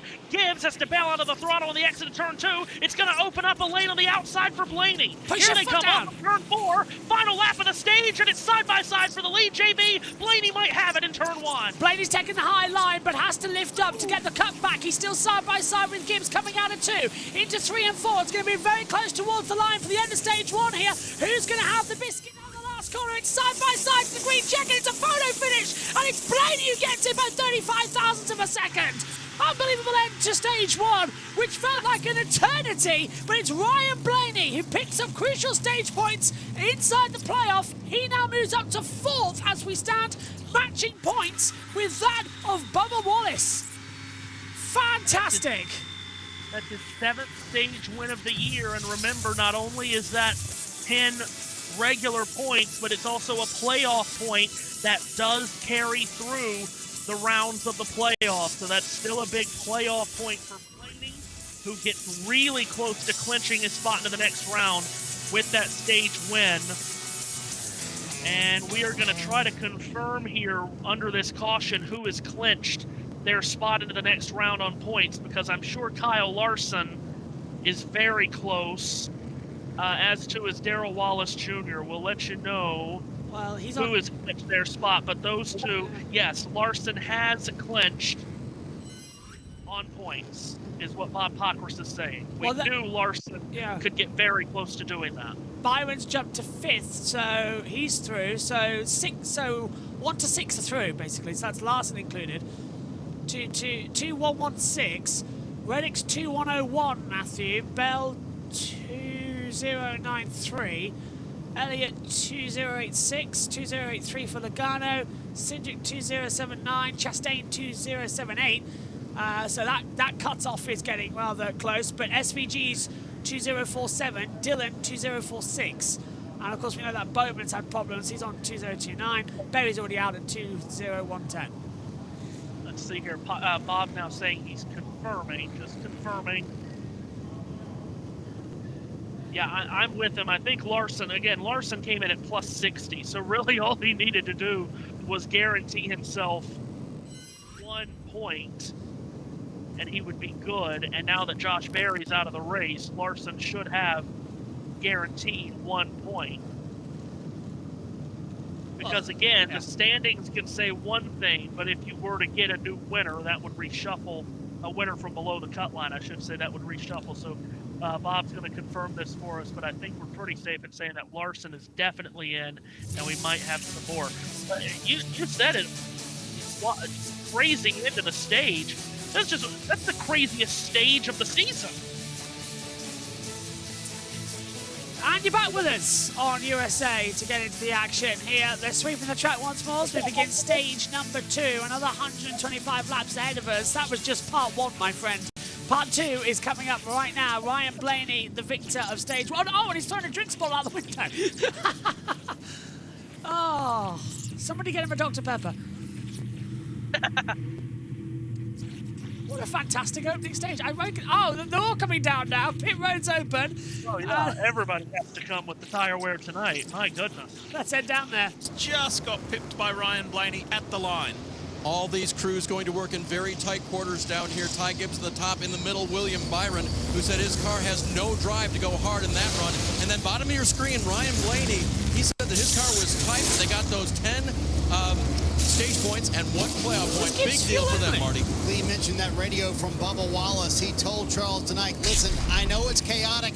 I got it. Trust me. He finished 4th in that stage. He said it feels a little bit disconnected, so undo part of that last adjustment. Former Bristol winner Chris Buescher, 6th in that stage. Said he takes a while to get going, but I feel really good about the pace after that, Kim. AJ Allmendinger, bottom of your screen, said he got loose a couple of times. Then towards the end of the run, it built tight, was using up the right front, would prefer to be freed up, he said to his team. Gibbs only took 2 tires, 5.9 second stop, and a little bit of fuel as well, so watch out for him coming on there. He leads off pit road. St. Smith. It's interesting that someone would choose to take 2 tires. I was not expecting that, but Gibbs and Smith have. Nemechek only took fuel. Nemechek has moved up 6 places only with fuel. Even more interesting. Just to make it official, Kyle Larson and Darrell Wallace Jr. have clinched their spots into the round of 12 on points. They're the only 2 to have clinched on points through this first stage. But you've got other guys that are obviously very close. But it is official for Larson and Wallace. There are now 8 spots available.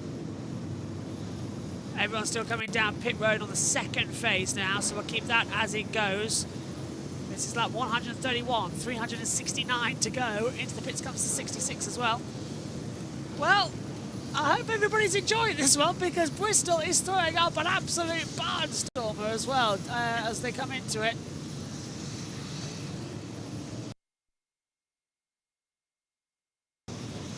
Yeah, hello. I can tell you that your free pass is Eric Jones. And Seth Eggert has done a good point out on Twitter, and that it is the 43rd career free pass for the driver of the number 43. Oh, wow. I like little stats like that. It makes it worthwhile. It does make you wonder who sits down there and thinks about that. It's such an obscure stat.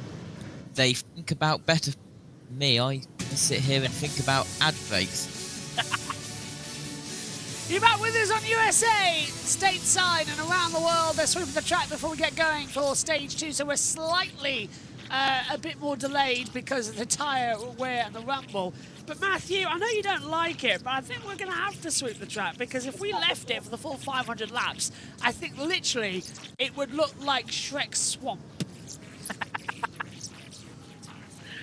Hey, that's actually a pop culture reference that I know about. I do too. Oh, wow. Hey, we're cooking with gas now. We all know about All Star by Smash Mouth from. Oh, that hurts. See, you're the one that always seems to get these. And of course, you and Josh, you and JT, are the ones that love to call me old. Oh, they do me too, my friend. That's so appreciated. I love when you guys call me old. We're covering the good with Now, I asked JB how the Moroccan Grand Prix in 1958 was last night. So. Yeah. It was good. Fangio got kidnapped. But I'd just like to point out, we're covering the Goodwood Revival this weekend as well. And I think it was Obi this morning when we were asking me what's it like seeing all these futuristic cars out there on the circuit. I was like, you cheeky. I'm not that old. I must admit, but still. There's Kyle Larson. He's coming down pit road again. Is there an issue for the 5? This time, so 2 stops on this caution for Kyle Larson trying to fix that right front damage. Cliff Daniels and that team's been very busy trying to get that right front fixed up. That came from a restart a little bit earlier, Lee. So there is damage to the 5 of Larson. He's been down pit road. Front right damage to come through as well as they're nearly taking it through. So we're going to get restarted soon. Jochen Larson's, well, where is he now? He's now 27th overall, Matthew. He's safe nearly, but he's now got a penalty for too fast entering down pit road. Oh, I can't hear him. Oh, there we go. Probably a good thing that he is, because he's having all kinds of problems. We thought he was going to go in here and dominate this race along with Denny Hamlin like they have the last handful of Bristol races, but this is not like the last handful of Bristol races. I think this is Bristol of old, isn't it? It's a bit of a flashback to what it was before. Uh-oh, we have a dog barking. Let me take care of my microphone so you guys don't get that. Oh, it sounded fine to me. Okay. By the way, we've got the 34 commitment line violation has been sent to the rear of the field. So Todd Gilliland, the 34, now goes to 34th position as they are still sweeping the circuit and making sure everything's okay at the start of stage 2. We have viewership. It's crazy, isn't it? Good morning, everybody. Good We're afternoon. on 920. If you're watching for the first time here on JB Motorsports, welcome to you.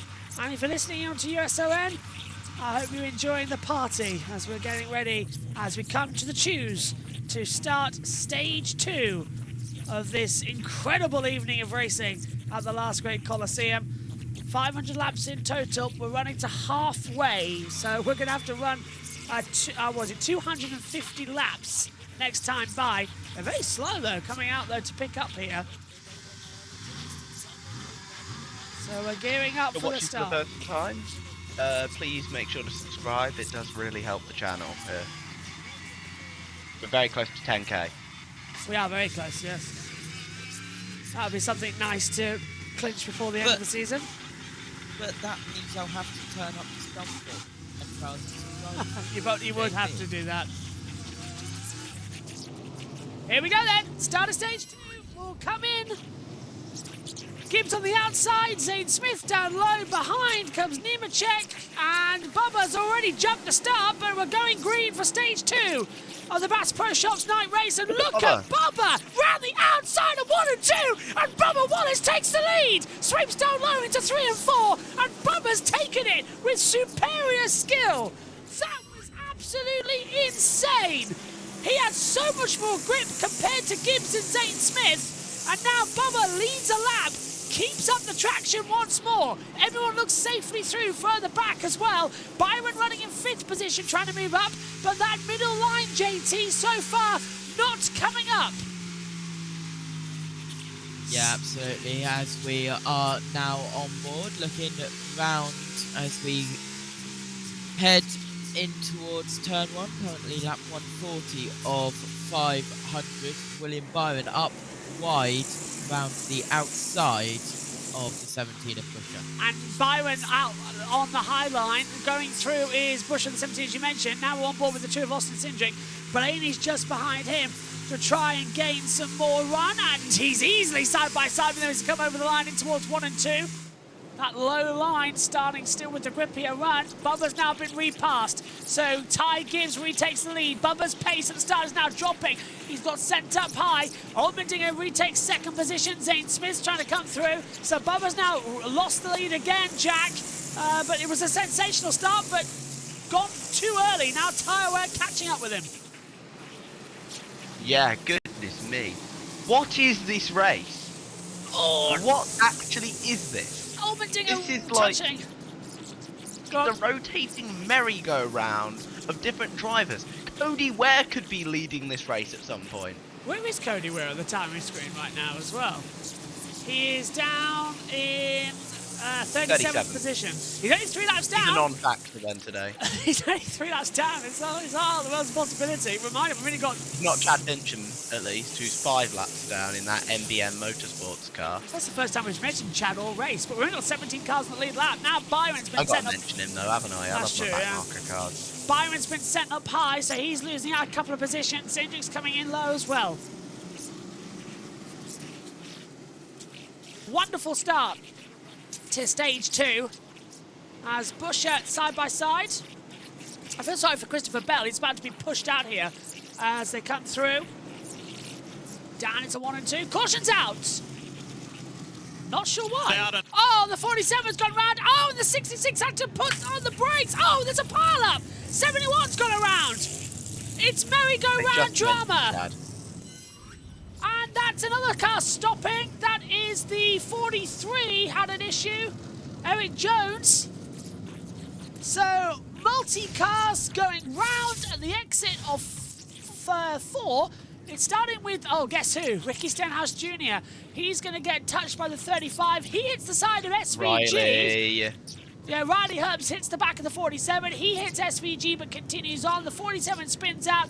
43, Eric Jones spins out to avoid. 51 nearly goes in, but the 66 got nowhere to go. Has to come to a full stop, Jack. Credit to Chad for managing to get his car stopped there. But also, Riley, can you please stop being a wrecking ball this race? Please, man. You don't need to be that aggressive when you're... Don't try and force it 3 wide here. It's not gonna work, man. And breathe. I love this race. That is this great race, isn't it? I must admit, it's great that also the brakes work as Stenhouse gets past on the 43. Oh, wow.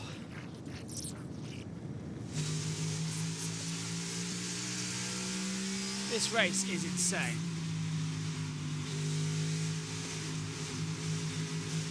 This gives me a chance to check the Cars Tour lineup. Yeah, what do you make of it, JT? Yeah, having a look at the replay of the 6 Castrol car and the 22-volt car, and, well, that was the 6 pushing up in towards the 20. They were battling, and then as the 6 came down, had a little bit of contact. That was Carl Busch going up wide, very, very loose, and, well, very nearly spun it. It was a good save there from that number 8 car, as we are back live under caution on board with Shane Van Gisbergen. Yeah, the 88 running in 14th in the playoff standings right now, so he's the next one to have problems. Kyle Larson is running 28th in this race. He's 6th in the playoff standings, 2,112 points on the board, 2-1-1-2, but he's still got issues. And they're going to try and fix it under pit road soon, as this is the round of 16 so far. Advanced automatically, Hamlin, Briscoe, Wallace, and Larson. It was really bad. Okay, everybody has to use every set of tires. We're just going to have to get through it, and it's going to come back around. Steve? So Hamlin, Briscoe, Wallace, and Larson have advanced. Still yet to is Byron, Blaney, Bell, Reddick, Elliott, Cindric, Chastain, and Logano is on the bubble. Dylan's 26 points back. Shane Van Gisbergen is 31 back out there as well, but it doesn't matter today, unfortunately, for Alex Bowman and Josh Berry. They would need to win it. Berry's already out of the running order. Below. Let's check in with USA. I don't think we're going to have any takers at the front of the field purely because of tire count. I think everybody would love to put tires on, but I just don't think you can afford to at this point. Hey guys, I was wondering, did Jeff Burton, you'll remember back when we had the scuff tires at certain places and things like that? I was interested to see how the qualifying tires might actually work, and would they hold up a little bit longer because they've had that cycle of heat cycle and then cooling off. Yeah, we used to do that. Like in practice, you'd roll tires in just because that heat cycle would make them more durable. That's a great point, DJ. If that does look better, you know, you might be able to take these tires off right here, then only have a handful of laps and put them on later in the race. But I guess the concern is, by listening to William Byron, even if they're more durable, it doesn't sound like they drive as good. Christopher Bell is the free pass. Confirmed from race control under this caution for Stenhouse. Bell gets the free pass. He's back on the lap. Marty. For Kyle Larson, so Cliff Daniels kind of gone into damage control here, not only with the race car, but also trying to get the handling right for the winner of the last 2 races here at Bristol, Kim. Yeah, you see Alex Bowman, bottom of your screen, that chassis adjustment still free in. They try to give him a little bit more security for fresh Goodyear tires. So no good deal for Bowman, who is back on the lead lap. Cheers, guys. Down there, so Larson's still getting work done. Look, jack it up. Come on, get that front up in the air. Caution's out, 47 spun around and caused mayhem in the field, but no big one here at Bristol as we get ready to go green soon. 3:49 to go. So, ad break has started, and we'll now be talking to our international viewers out there around it as well, as Gibbs, Wallace, Allmendinger, Zane Smith, Nemechek, Byron, Busher, Cindric, Blaney, Kozlowski is the top 10 as things stand. A current look at the points table is now available to you on your screen, and it shows Denny Hamlin on top for Briscoe, Wallace, Blaney, Byron, Larson, Bell, Reddick, Elliott, Cindric, Chastain, Logano at the cutoff, and then it's Dillon, SVG, Bowman, and already we know Berry's out. That's the live points as they stand in this race. We've had 4 cautions so far today. Caution number 1 came out for debris on pit road. That was the fire of Josh Berry. Caution 2, 35 of the 48 at turn 2. Caution 3 was stage 1's conclusion. Now our 4th caution of the night, the 47, the 88, the 43 and the 71, incident on the front stretch. 5 leaders in total so far tonight as well. The 54, the 12, the 16, the 2 and the 23. And only 1 car officially out. That is the 21 of Josh Berry. But 12 lead changes in total from today's race. This is our laps and rundown screen that we get from NASCAR. We have the full screen available here as well, which shows us all the other information that we have in the commentary box position as well. Completed laps, current lap, and it tells us all the lap charts. So if we need to see if anybody's moved up positions or coming to the pit lane, that tells us. Cars in blue mean that they've come down pit road as well. So it's a handy little graphic that tells us and helps us tell the race to you back at home as well. Of course, you know this one will come through, ready for the restarts. We're at Bristol. It's stage 2. And caution's out again.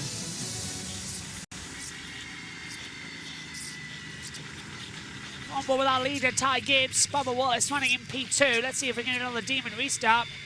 We have been given the 1 to go signal to come through.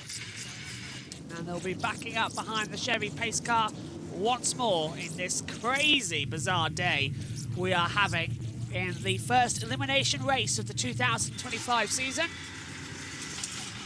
Let's see if Ty Gibbs can do something about it. He's not in the playoffs this year, but still wants to get a victory at circuits he feels he's more competitive at in the second half. Ready to go then. Let's come back up to Combox Cam. We're only on this Combox Cam for a little bit during the entire race. We try and give you at home all the data, but for the big moments, a reaction everybody always likes to see. So they're out of turn 4. The pace car comes in into the Echo Park restart zone. The green flag falls. We're racing again. Brilliant restart from Ty Gibbs. He's completely on his own at turn 1. He goes down from the high to the low line. Bubba Wallace getting passed by Allmendinger on the high line. Allmendinger will then sweep up, but Chase Elliott's got very loose. He's going so slow coming out of turn 2. He's got a puncture blower. He's trying to wiggle the car.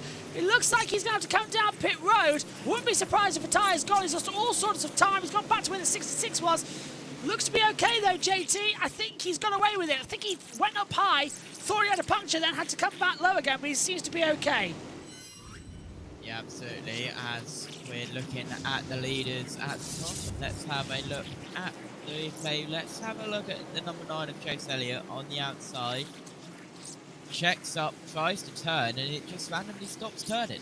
That's very weird, Jack, as well. It was lucky to keep it out of the barrier. Yeah, I've just been, according to Twitter, it looks like every team has been given an extra set of tyres for tonight. NASCAR has allowed that. That is probably the correct decision here. Meanwhile, Chase Elliott, there's a problem if you're running the same speed as Chad Fincham. Yeah, Sorry, Chad, I love you, mate. He does actually have a win here at Bristol in ARCA, I think it was, Chad Fincham. He won an ARCA race. It was a really good race, that. 42 and 24 battling together now. So that's Nemechek in 6th position. Byron in 5th, and Byron running together with him now at the exit of turn 4. Door to door as they come through 1 and 2. Gibbs has 5/10 of a second advantage at the front of the field as well, so he's still running in that advantage. An absolutely insane race so far. Goodyear has agreed that system. So what JT reported early on in the broadcast, and Jack have just been told us, is now happening. So that's good, because we needed at least one more set, because we were run out with 50 laps to go, as we were mentioning in stage 1. Still Byron around the outside trying to pass the 42. The 77 is trying to go on the inside line of the 17 and 1, and gets a little help for the 48. So through now goes Carson Hosefar ahead of Chris Buescher for 9th position. Bowman's side by side with him. He gets through for 10th now to go through. Bowman actually moves up to 8th place actually now, so that's put Eric Jones down to 10th. As the field separates once more, just all trying their best to hold on. Byron sending it up high. Bowman sweeps in. Fantastic! Calm sort of start to stage 2 that we'd like to see, because this is now proper running. The tyre pressures have slightly been adjusted. They're side by side in this race. I think, Jack, a billion times better than what we saw in the spring when we all were literally praying for it to end. This is exactly like that Atlanta race that me and you covered 2 months ago. I will say this, I don't know if this is the long-term answer, but it is certainly entertaining. Whatever they put in this tyre, bring me more. I am loving this. Maybe the tyre wear should be a little less. I don't know, just a tiny little bit. Not much, tiny little bit. And there's going to be some contact here between Nemechek and Blaney. No, I think they get away with it. But I am loving this. This is fantastic racing. It's chaotic. I'm sure the drivers aren't having fun. I mean, Kyle Larson was actually asked, do you think this is a good race? And he said, I'm sure Jeff Gluck thinks it is. Oh,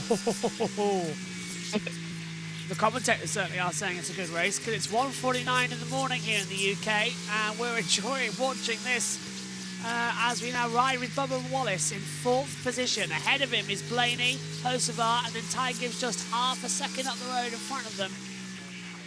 Get control back of this race. My concern is that then the 54 wants to run faster and just you end up the hill again. That's my concern. Otherwise, I'm not opposed. That's my concern. Yeah, with the bottom the first corner. So, Steve, that's Bubba Wallace at least asking Charles tonight, can I go run hard tonight, saying no? Because here's the problem, Steve. Crew chiefs have been telling drivers, we've been able to go 45 laps, and that's it. I need 55 laps with the amount of tires we have left to be able to make it just to the end of the race. You have to give me 55 laps. That's why we put you on a target time. Well, yeah, 55 laps is pretty much what they were trying to aim for earlier on in the race anyway. We're only doing 30 and the tires are blowing out. That's why I think as well, Jack, this stage already seems a little bit conserved. the teams have run the numbers and they say, look, you're going to have to back up a bit and have to strategize. And we're getting side-by-side running, yes, but the pace has dropped. We were doing 15 seconds, we're now doing 17, so tyre saving has now started to come in. Yeah, this is just mental. I think people are starting to manage their tyres, because I think they were running initially like going ham, because they thought it was going to be like the spring race, because there was no tyre wear in practice at all. No, but it's completely the opposite in the race. The tyres are being shredded like they're racing on a cheese grater right now. So people are learning to just manage those tyres. This is absolutely just fascinating. So, still side-by-side battling right now as the 48's closing in on the 42. This is over 5th position. Nemechek and Bowman running together. As a little bit sideways from a couple of them. The driver track is going absolutely nuts right now, trying to keep up with everything. So who's in that cutoff now? Chastain will be the last driver on plus 20. Bowman's minus 20. Dillon minus 25. Van Gisbergen minus 31. And we already know that Berry's out of it. So SVG has now dropped to 15th in that playoff standings, the current points at the moment. But it is Chastain who is now the cut-off driver at 12. Logano's moved up to 10th place. But I think I'm right in saying we'll wait for Oracle to return to confirm. I think this is the first time that Logano hasn't won. Well, I know it's an odd year, isn't it? So he doesn't tend to win these. But first time that I can remember that Logano hasn't won. Logano hasn't won a race in the opening 3. It's an odd year. He's going to be terrible. Yeah. Sorry, Logano fans. Your guy doesn't win in odd years. Only evens have it, so 2026. 2023, he only won one race, I think. Yeah, he did, It was Atlanta, which I think was the first time ever that a reigning champion got knocked out in the round of 16. I was on the call with that one with the USRN team back in the day before we started covering the championship in 24. And now here in 25, here we are again at 1:52 in the morning, covering a wonderful Bristol race and not feeling tired at all as we get into the last couple of the year as well. Gibbs leading from Hocevar, Blaney, Wallace and Nemechek coming up with the top 5 right now. As our playoff drivers are still looking strong. So Bubba needs to get ahead here and start closing in a bit more traffic. They've gone side by side. So if you're watching in the States, we are now P&P, picture in picture. As Gibbs still at the front, holding off with Hocevar. As we now get our stable cameras. Lap times have dropped from 15.6 to 17.2, even 17.6. We've had AJ Allmendinger, 18.6, actually the slowest driver on the track right now. He is running down in 16th position. You can see on your driver trackers, if you're watching along with us on JB Motorsports, the last lap times and the best lap times. Ironically enough, Allmendinger the slowest and the fastest driver on the circuit so far tonight. His best lap time came lap 3 at 15.549 seconds. And is it me or is he coming into the pit lane? He's just dropped, he's gone black on my timing screen. I think he might be coming, I think Allmendinger might be down pit lane. We'll wait for that to be confirmed. It hasn't come up on our tracker up here in the booth that you see, but yeah, Allmendinger in 17th. 27.3, yeah, he's in the pits. And here he is now. So Allmendinger has come into the pit lane. I was correct. And tyre wear doesn't seem that bad this time, Jack. Forget that, actually. There was a massive shred on one of the tyres. Yeah, this is SVG into the pit lane. In that Wendy's Chevy. I fancy a Wendy's right now, to be honest with you. I think we could all do with it as well. Wonderful milkshakes as well, by the way. Oh, we can definitely say that this has been a very spicy race. And maybe we'll get some beef later. Oh, very nice. Hook, line and sinker. I will see myself out for that one. That was horrendous. My apologies. Chase Elliott coming down pit road. Back with us here on the USA as into the pit lane comes Chase Elliott. Brake fire on the front right. Already that outside tyre getting the most worn. But brand new set of tyres. Fuel going in and away now on the overall run. Gibbs so far. Then 3 playoff drivers of Blaney, Wallace and Bowman. 3, 4 and 5 running together as we get into our first pit stops as the 9 comes out alongside the 38 and almost has a bit of an issue to cause contact. The 99 coming in there as well. Jazz Pine, so that's Suarez bumping the 9 of Chase Elliott up the field. Green flag pit stops then for stage 2 is about to commence. Lap 66 of 125. Overall, we're coming up to lap 200 with 300 to go. There's Goodyear pit road. Green action happening in the Goodyear camp. We'll see if maybe NASCAR feels they have enough tires. It looks like they're mounting tires maybe to release some more of these teams. Steve, they are working on an extra set for the teams. Nothing confirmed to the teams yet by NASCAR, but they are working on mounting those extra set of tires. 1 set per team.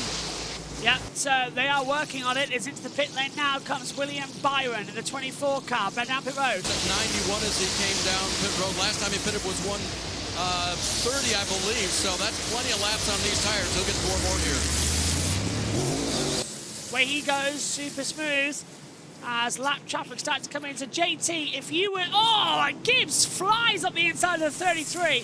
Almost making contact. If you were the race leader, would you come into the pit lane now and go, yeah, okay, maybe I will come in this lap. Get out of this traffic. You don't want to be caught up. Here goes Priest. Down the inside on Blaney. I'd love Priest to get a win tonight. But the guy who seems to be up front a lot currently, the 2 people who really seem to be up front, are Ryan Blaney and, of all people, Ty Gibbs. This Oh, look at this save here. Oh, that's contact. Zane Smith and Ryan Priest is not getting going at all. Has he had a blowout? Yes, he has. Priest had a blowout. So the tyre went down and he had to immediately go down to the apron. It's getting worse. Zane Smith's in. Right 9 for the front row driver. Well, they cut to the camera and then pulled away from it, so I thought we were going to go down there, but we didn't. JT, we got? Yeah, so just having a look at the 77 of Hostfire now, currently running in 2nd position as we are now continuing to circulate. Yeah, Trevor, I think that's all you can do. You just cannot carry so much speed into the corner that you're just driving the load into the tire and ripping the rubber off the tire. So you just have to resist going to that throttle. Just do not carry speed on corner entry. Yeah, sorry, JT. They're coming in soon as the 88 and the 48 battling together now. And the 48's got loose. It's got swamped out with no air. Through goes the 7, the 99, the 2. So they're sweeping back underneath. So Cindric's in P2. Bowman now will sink through the order here. The 45's coming through to take over. Okay, Jack, here it is again. The 48 gets bumped by SVG. SVG's been bumping people all night. It gives him a little nudge, gets him a little bit loose. Well executed bump and run. But that just seems to kill his tyres somewhat. I don't really know. But that is textbook Bristol right there with the bump and run. Kim. Really hard to get around cars. All right, right side tire only for Alex Bowman. You also saw the 1 of Ross Chastain on the pit lane. He said really tight, thinks he might in fact have a right rear blister. We'll check on that set of tires in a second, Marty. Denny Hamlin leaving his pit stall. He told Chris Gale, I'll tell you when the tires start to go away. He told him 2 laps ago, need to come to pit road. Was able to get here. Now 48 to go in stage 2. So right around the number that Chris Gale wanted from Hamlin, Trevor. Logano's in. Joey Logano hitting pit road for 4 tires here. Really been struggling with the balance of this car. Wanted to move up to the top to get some grip and trying to find a way by some people early in the run, but wasn't able to do so. Not happy with his 22. Austin Dillon's in too. Austin Dillon hitting pit road as well. He took those 2 wave rounds earlier, but this is going to put him back to 3 laps down. Not with the 3 team. Dave? Chase Briscoe hit road because, as you know, Trevor Bain, when you feel a vibration and that tire is not going to last any longer, you've got to come to pit road. Chase got new tires. We've opened up the full battle cam as well because pit stops means you need to see where they are on the circuit. We've got the 47 and the 10 coming down as well. Bubba's in now too to take over on the side. A fantastic job, Steve, of managing tires. In fact, at one point, his spotter Nick Payne said, are you taking care of me? He said, I got you, buddy. We're doing a really good job here. So Bubba Wallace has been in the top 5 for much of this race, pitting for 4 fresh tires, 44 to go in stage 2. Well, 62 laps run under green by Ty Gibbs, Ryan Blaney, Austin Cindric. So tire conservation is possible while leading the race. That's the great thing that we're seeing here today as well. As into the pits also now comes the 45. Our first proper green flag stops of the night without having any crazy tire wears. Tire wear to adjust on this car. Pretty happy with the balance, but he just wants the crew chief, Billy Scott, to tell him which way they need to go to conserve those right sides. Redding coming down pit road, changing over as well. And that is the leader of Ty Gibbs. Looking good, and the 17th going the wall. The 17th brushed the wall. Ty Gibbs pushed him up the line. And Chris Buescher a bit loose. 45's coming out. Logano's going out high. JT, this is getting a bit chaotic now because everyone's everywhere. Oh, and Gibbs is low. Gibbs is low. I think he's got a blowout. He's coming to pit lane now. Race leader in after problems. So that's now put Carson Hocevar to the front of the field. Gibbs on the backstretch is now where he's on the pit road. Tyler Allen, his crew chief, told me this morning that one of the reasons why he's so good here is because it's an all-out racetrack. That suits his style. Well, tonight, he's had to be less than all-out. He's had to race the pace that the tires will take. So far, he's doing a great job, Trevor. 77 to Carson Hocevar. They said he did a great job there. He said the tires still felt good, but you can see the cords on that right rear as he came in. Dave. On pit lane now is Ryan Blaney. His crew chief, Jonathan Hassler, told me this morning, we don't have to do anything astronomical. So far, that's been the case here. The space move may be, though, to do the best with your Goodyear tires, Kim. Christopher Bell finishing him up his stop for fresh Goodyear tires. He came on the radio and told his crew chief, Adam Stevens, I'm starting to lose my pace. The tires are starting to go, so Adam, calm it down. Marty? Kim, a lot of frustration on the radio from Austin Cindric, who told Brian Wilson, what are we waiting for? We need to come to pit road. But you can see these Penske cars going much longer. And look at that right rear that came off the 2 car all the way down to the fabric. But they have shown they can manage these tires. Cindric doing a fantastic job behind the wheel, but probably would have liked to come to pit road a little bit earlier. Well, that will... Yep, and cars coming off of pit lane now has put Austin Cindric into the net lead of the race as things currently stand. Hocevar P2, I don't believe that. I think it's now Bowman leading the race. Hocevar second, Keselowski, Gibbs. Bowman yet to stop, and McDowell is trying to get a lap back round the outside as well now, and McDowell looking so much more faster there, Jack. Pulls round the outside line and gets back through. Still got a few laps of green flag stops to come. Yeah, absolutely mental race. I'm struggling to keep up, honestly. There's Carson Hocevar trying to chase down Alex Bowman. As he got nicknamed by the lead iffy, the Hurricane Hocevar, because of his incredibly physical and chaotic style of racing. All over the back of Bowman. I'm also half distracted by this amazing battle we've got going on in the Cars Tour race. So here we go again. 77's trying to come to that side. We've got traffic with the 7, the 47, and the Haas, the 41 coming in there as well. So it's all running down.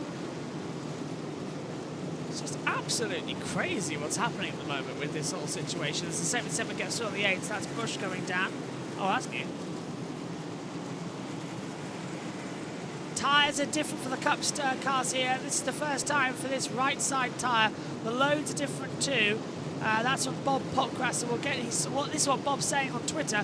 I'm loading it up now that he's just published, and I'll read it out to you as Logano gets ahead of the 41, the 7. Elliott's in there too in the 9. And Elliott's going the inside line of the 41 and the 7. The 99 is Suarez trying to come in there as well. The 38's getting in a little bit of mix as well. Cars also going down pit road. Getting out of the way of the apron. It's absolutely nuts. So Bob says that the tyres are different for the Cup cars here. This is the first time for this right side tyre. The loads are different too. Cup tyres are 18-inch wheels in diameter, and Xfinity trucks are 15. So that's why we're seeing a slightly different run between the two as well. As I've got all of JT's information. His production screen today has been absolutely fantastic behind us as well, counting us in and out of the ad breaks from trackside, because we've got the USA information for when ad breaks are on. By the way, you've got about 40 minutes if you're watching stateside of ad breaks to come through, but we're more than halfway through that now coming in. And if times are right, then we're getting ready for a close back in a few seconds time. The 16th goes back round the outside. You're back with us here on the USA Network if you're watching stateside. This is lap 98 of 125 in this second stage of running. We're closing in on half distance. Hocevar your lead after some green flag pit stops have come through. Bowman second, Gibbs third, Keselowski fourth, Cindric fifth coming in as well. Hocevar leading, only 4 cautions. A total of 40 laps have been under that. And this was the 77 getting ahead of the 48 for that lead of the race, Jack. Bowman went defensive, but fresher tyres for Hocevar got him through. Absolutely there. Carson Hocevar. It's nice to see one of my... He's a controversial one, but one of my personal favourite drivers, Hocevar, leading a race. It's quite nice to see, honestly. Because Hocevar, he's had the performances this year, but he's always been let down by some insane thing out of his control. Sadly so as well. And I'd like to see Hocevar win this one. I agree. And Gibbs for me as well. I would like to see Gibbs get a first win. Because I think Gibbs is a cup level talent for sure. Oh, yes. I think we're going to do winning on your Xfinity debut is not something to scoff at. I think by the time we get... Dave. Picture of the black 54. This is the counsel from his spotter, Tony Hirschman. You've got to be smart. We have plenty of speed and plenty of pace. Clear. We can't just go in and run into them, but we're going to take them off, and then they're going to give it back to us when we don't need to. Set it up, out-wrap them, low and straight leave.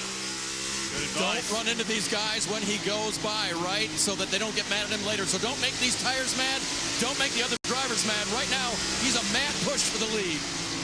Yeah, sensible advice, really. Don't annoy them. Don't get all cross with them as he laps the 77 now. So that is Ty Gibbs. Correct me if I'm wrong, taking the lead of the race from the 77, immediately going out to the inside of the 42, trying to take over. Huh. Oh, do you want another Bristol stat real quick? Go for it. From Jeff Glow. There have been 14 lead changes tonight. There were 12 in the last 2 Bristol races combined. Wow. And we're not even... And we have we gone? We're not even halfway through, ladies and gentlemen. We are in for entertainment tonight. Yeah, we're 20 laps away from half I like distance. a boxing announcer, don't I? Yeah. To be fair, though, that takes us to 3:40, somewhere around that time. So I'm fine with this.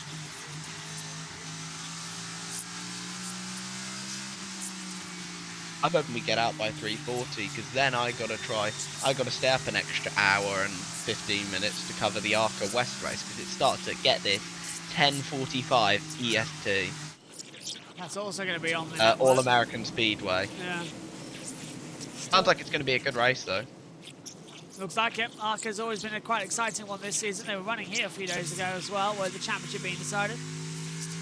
I'm watching the Arca race a little bit, with the way people are having to navigate round lap cars. Look at the 19 punching the back as well. Let's see who was punching. Someone's going to spin somebody. I'm trying to work out who he was hitting. It was Byron, I think. Yeah, it was, yeah. It's got down low. Byron's got up high into the middle lane now. The 19's going to slip back through on the inside. Now Gibbs is coming in, but lap traffic is such a factor now. It's getting really difficult to see who's who, because they're all lifting and coasting like crazy. Just holding together. Lap times are now 17.8s and 9s coming through. So that's miles down on what we were having before. It's become a tyre saver, a fuel saver, just to make sure that we get stage 2 out the way with as little drama as possible. Then all hell will break loose when we go to stage 3, where it will literally be half the race distance in one stage. We've already been going 90 minutes today as well. We've had all this drama as we ride with Ty Gibbs on the back of the 19 with the 41 up high as well. The 43 touching the back of the 20. So if that was close to the 20 going round of Christopher Bell, he was running in 12th position as things stand. The man who was so dominant at the start of the season. As SVG gets lapped once more, he now goes 3 laps down. Oh, and SVG's round! SVG of his own accord's gone round! He'll keep going, just a spin coming out of 4. And the caution is deployed once again for the 5th time tonight. SVG's wonderful season where he's won all bar one road course. It looks like his championship hopes are going to come to the end now, being 15th in the running order. Just lost it round Jack completely. We saw it happen live. Yeah. I'm just waiting for a replay. Here it is. You ask, you shall receive. What do you make of it? Oh, hang on a minute. I didn't even. What are we? That was a replay. Getting a replay or what? Yeah, USA. That was a replay to exactly the same onboard camera. So that's handy. Hardcore race. Nuts, by the way. Spire development driver Tristan McKee, who's only 15, by the way, has taken the race lead. Byron is the free pass. What are you doing at 15, JB? Commentating. Oh yeah, true. You've been commentating like years. Ages, literally ages. So Byron is the free pass coming into this one as well, and he was the one who caused the contact with the 88, so he's got lucky there actually. Do you want to know how what's his name? Hocevar got to the lead so quickly? Yep. He took 2 tyres, not 4. 5.9 second stop coming into it. Is that the strategy? It risks blowouts, but 2 tyres. To go. Might work. Worth the risk to get a win. I wouldn't be too surprised actually if that's the case. Oracle will be back with us in stage 3. As Ty Gibbs will come down. Right, I think we're going to now see a replay. Pit road's coming in. Let's head down to USA. Here it says just stay out and save a set, but it doesn't look like the lead lap cars are going to do it. They're all going to come to pit road. Trevor. Carson Hocevar doing a great job for his team managing these paces, was able to get up there to the front and then manage those right side tires. They're going to put 4 on it for him. For Brad Keselowski, they debated stickers or scuffs. They opted to go with these stickers here, Dave. Leader Ty Gibbs gets his scuff off. He'll take on 4 freshies here. A little tight in traffic, but still pretty good. He said about the balance all the way around to you, Marty. Bubba Wallace said, I need to be freed up just a little bit, but not too much. And there was a lot of debate on all these team radios about whether or not to take that set of tires right here. They have 4 sets of tires for those who have pitted 5 times at this point. So that debate going on for both the 23 and the 2 of Austin Cindric. And interesting how the 23 got trapped there by the 54 on his inside, Kim. You saw the 4 tires go on the 48 of Alex Bowman. He said, I'm just tighter than I want to be. They asked if it was any better after the last adjustment. He said no, so a slight air pressure adjustment for Alex. JT's just confirmed to us as well that because he caused the caution, Byron does not get the free pass. That's now been confirmed. And Jack, you've got the replay now on your screen. Yeah, just punches him. Yeah, just gets into SVG, spins him out. Since he caused the caution, he cannot be the free pass car. However, it is no free pass. I don't want to be cynical. Does anyone think Byron got into him just to try and get the free pass or no? I'm probably being very cynical there. I'd say yeah, because Byron would know if I've seen people do it. Yeah. But he'd know he won't get the free pass because he caused the caution. It's like I remember, it was like in the 90s, Dale Earnhardt spun out Ernie Irvin trying to get a caution. NASCAR said, absolutely, we're not having that. Parked him. No, didn't park him. Parked him for 1 lap. He went on to win the race under green, despite being a lap down. Just out of pure spite. Those were the days. Love Dale, man. So, we have now got confirmed no free pass for the 24. They have removed that. You can tell, by the way, if we go to our battle screen here, where it says cautions, the B-E-N-E, you can tell it goes 239, no 24 coming into it. Oracle's back with us as well. Matthew, you've been watching in the background, keeping an eye on all this action. Stage 2 has been dramatic as hell. What have you been making of it? Just cars pinballing around. We knew it was going to be a tough night for Shane Van Gisbergen. I don't even think he could have imagined it would be like this. He's been around everything. You've had Alex Bowman in front needing to win. Carson Hocevar. What a mess. Back with us on the USA Network.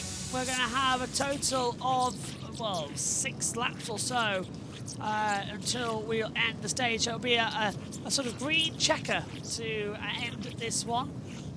Track opens 1961, first night race in 1978. Well, Oracle, tell us about that first night race, because everyone thought he was insane when he started.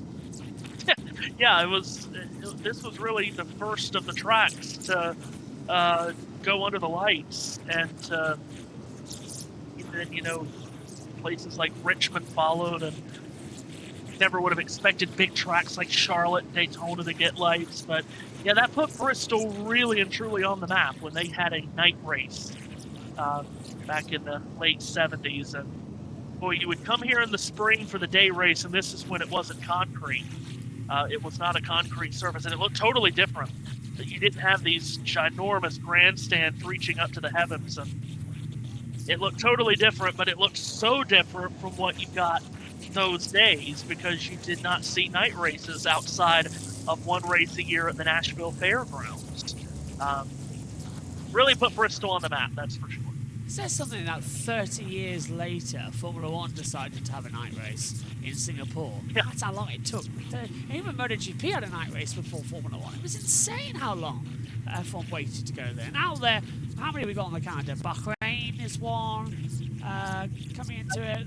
Singapore, Abu Dhabi's one. Abu Dhabi, Vegas, Qatar, 5 at least. I can count on my hand. Wasn't there a time where they said Albert Park was going to be at night, but it never did? That never happened? They were going to put Albert Park at night, yeah. That was going to happen. By the way, I just thought I'd mention, Stenhouse stayed out. I would not want to be behind him on this restart. Whatever lane he is in. Okay, Ryan Blaney, you have just literally ruined your own race. Good work, mate. Oracle, your turn. Yeah, Stenhouse's tires are 40 laps old. Everybody else just stopped under the yellow. Green flag goes up in the air, 4 to go in the stage. And Stenhouse, he got a better launch than I was expecting, but Ty Gibbs is still able to just run right down the inside of him. And Blaney shoves Stenhouse up the banking, and in half a lap, Stenhouse has lost 10 positions, 12 positions, 15 positions. He's not even going to finish on the lead lap in this stage at this race. And bye-bye to Stenhouse. And now Gibbs under attack with Blaney just behind him. He's cleared. Bowman coming in as well with 3 to go in this stage, trying to hug that inside line, trying to find a bit more traction. This comes through. Blaney wants to go for 2. This is the carbon copy of the end of the first stage. Gibbs versus Blaney. Blaney got him by a bumper. We're coming to 2 to go in the stage. They flare out 2 and 3 wide further back, but here comes Ty Gibbs off turn 4. 2 laps to go in the second stage, and Ryan Blaney is bearing down on him. You've got Alex Bowman in third. He could use every point he could possibly muster here as Gibbs. Is he going to get this stage? Looks like he might. Green checkers out. And it's Ty Gibbs who takes stage 2 of the Bass Pro Shops night race here at Bristol. Blaney second, Bowman third. Caution comes out at the end of the second stage.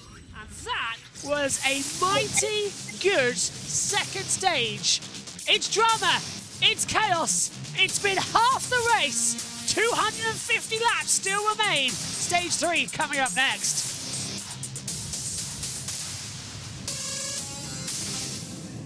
You never know what's going to happen next here, do you, as well? Jack, what do you make of stage 2? That was a bizarre choice by Stenhouse to stay out. That might have been, like... What? Can I take his role as crew chief, please? Because I think even I could have made the decision not to stay out there. That was a bit bizarre, wasn't it? That was the first stage win of Ty Gibbs' career, by the way. So we've got 1 minute 55 or 1 minute 25 left in the advert, so we'll play that as we go. So then we come into it. Yeah, we were half a lap into that, and he had lost 6 spots. I mean, he didn't stand a chance. Where did he end up? 14th? 40-lap tires. 14th, though, isn't bad. You know, considering we've got 18 on the lead lap.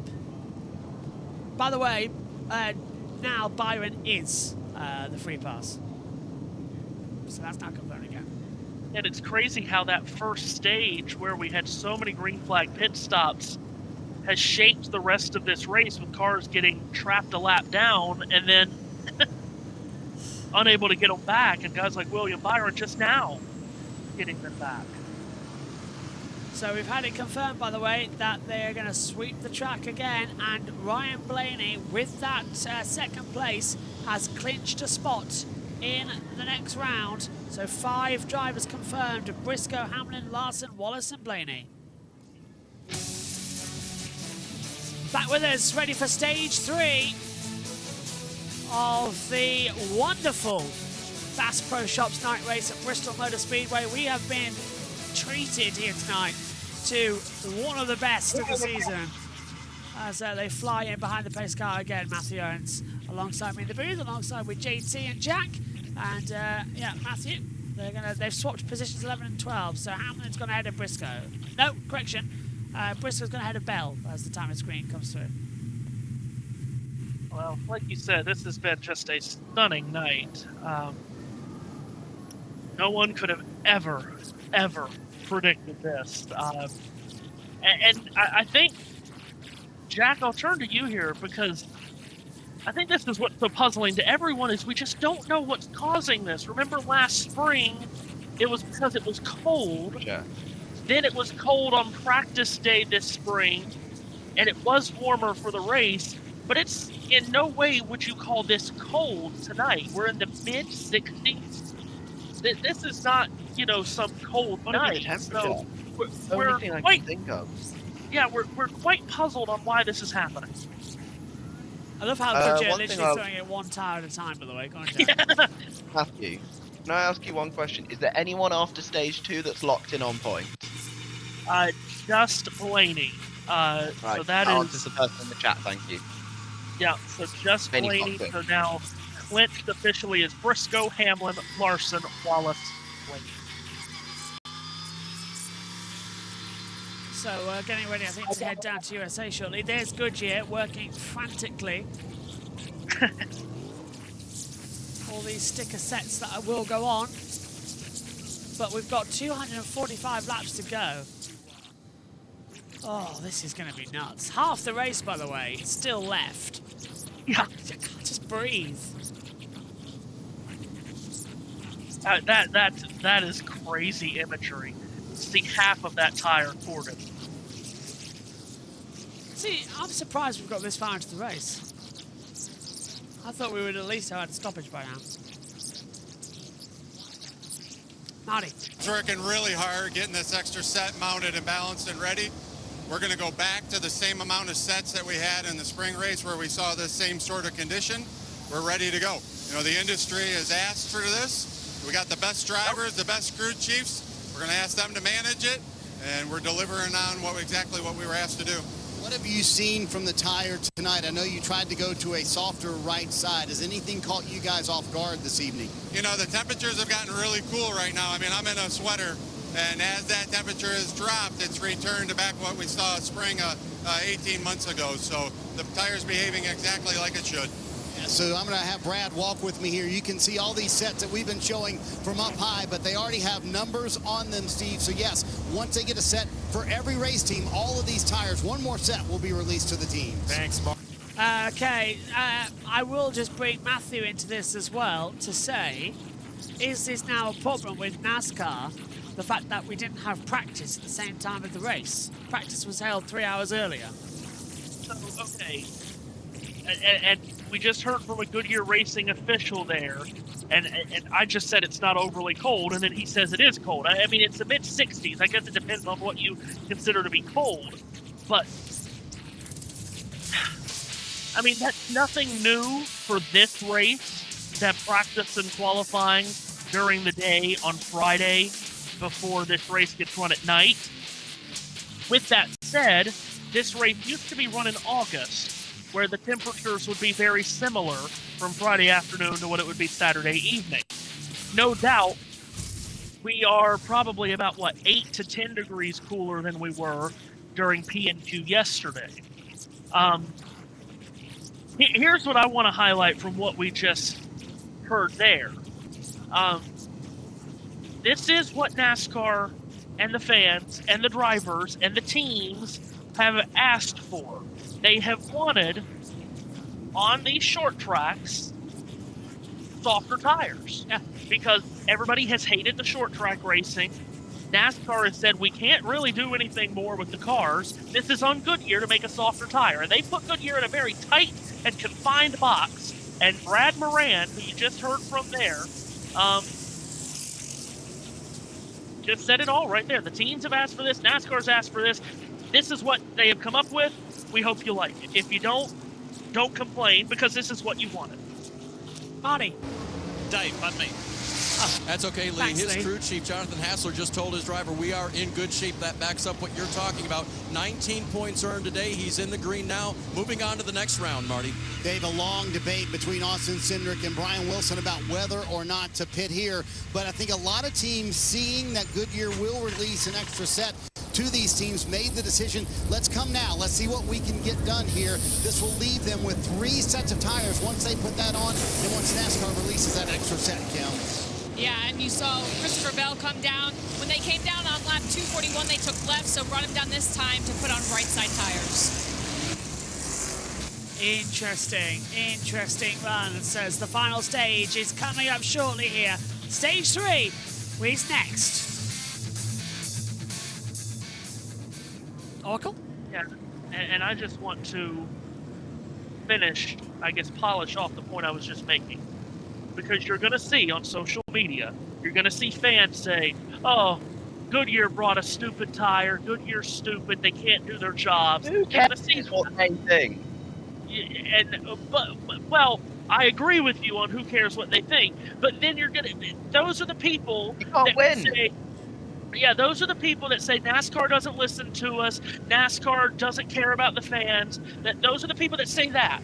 Then you ask for a softer tire on short tracks. Goodyear comes to these short tracks with a softer tire, and we get a race at Richmond that everybody loves. And they come to Bristol with the same race, and guess what? The tire doesn't react to Bristol like it does Richmond. Why? Because banking is 20 degrees higher here, and it's a concrete racetrack. But you want a soft tire, right? Come to Bristol, the tires are doing this, and people are going to, oh my God, NASCAR, what a disaster. Goodyear, what a disaster. What are you doing?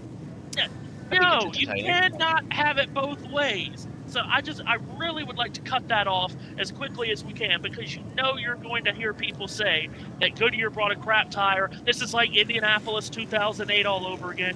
Shut up. Stop. I love it when Matthew rants. It's like me and Megan.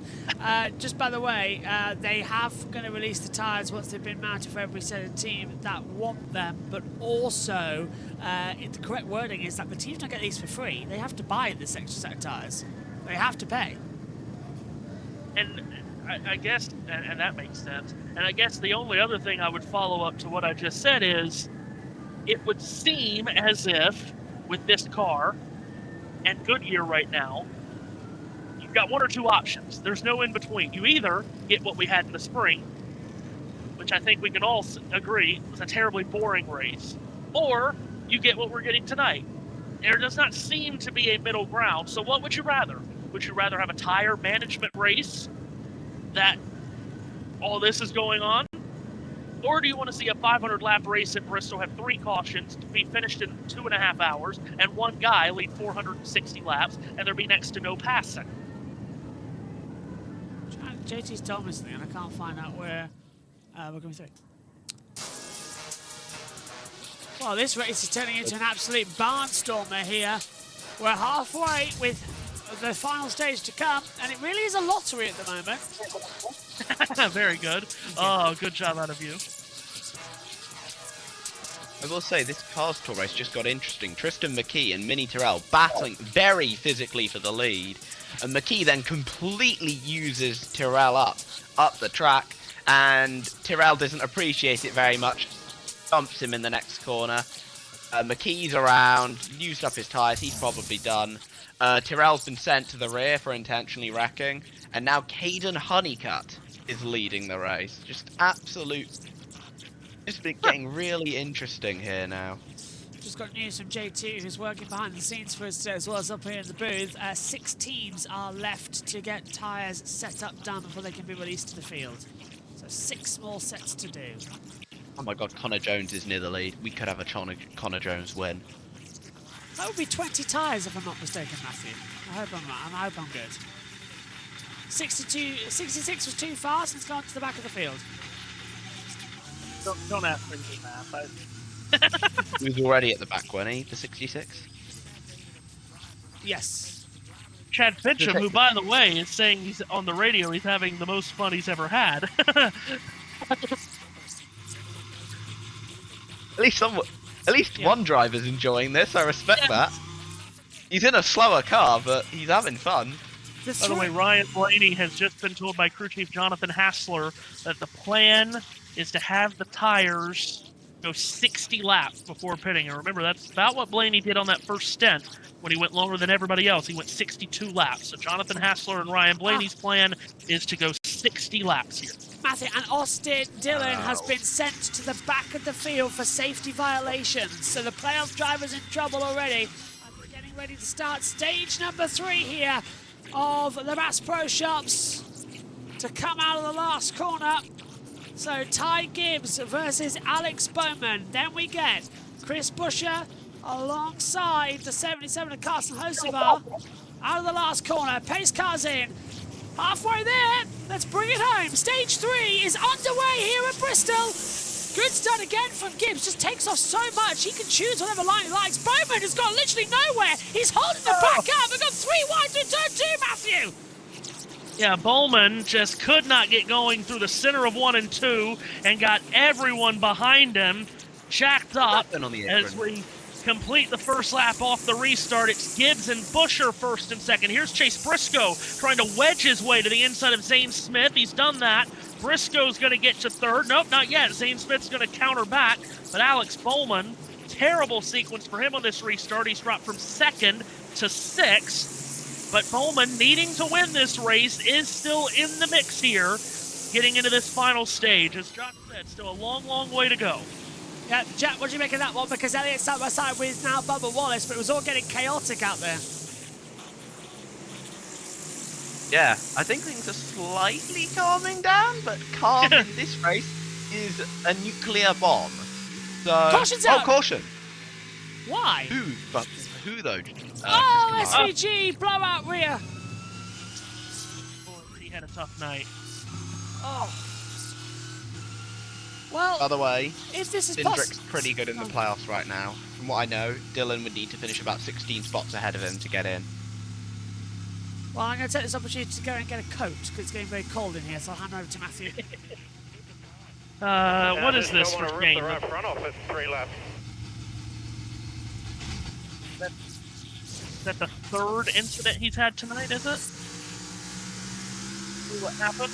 He was right behind Corey High. Ooh, he got punted, didn't he, Jack?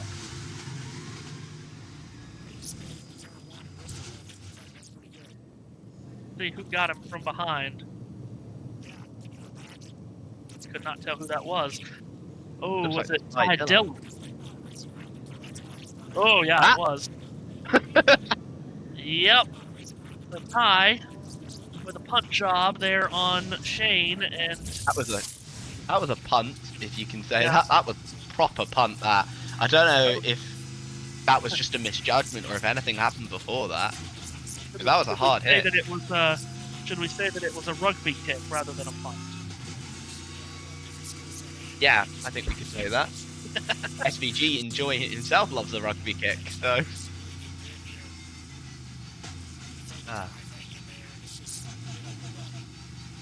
There's also been a massive pile-up in the Cars Tour race. Doug Barnes Jr. and Connor Hall of JBMotorsports, and the guy who is 2nd in the championship, which is Connor Hall, both out of the race. Big accident. This is huge opportunity for Landon Lewis to extend his championship lead. For those of people who are watching who do not watch the Cars Tour, do it. You are missing out. It is fantastic short track racing. You think you bored at the boring, I know I should be saying boring short track package when I'm watching this. You're bored of what happened at the general next gen short track race. Go watch a late model race. It's fantastic. Late models always tend to put on good shows, that's for sure. So we don't have many takers on pit road. One of them is Darrell Wallace Jr. As hit pit road here.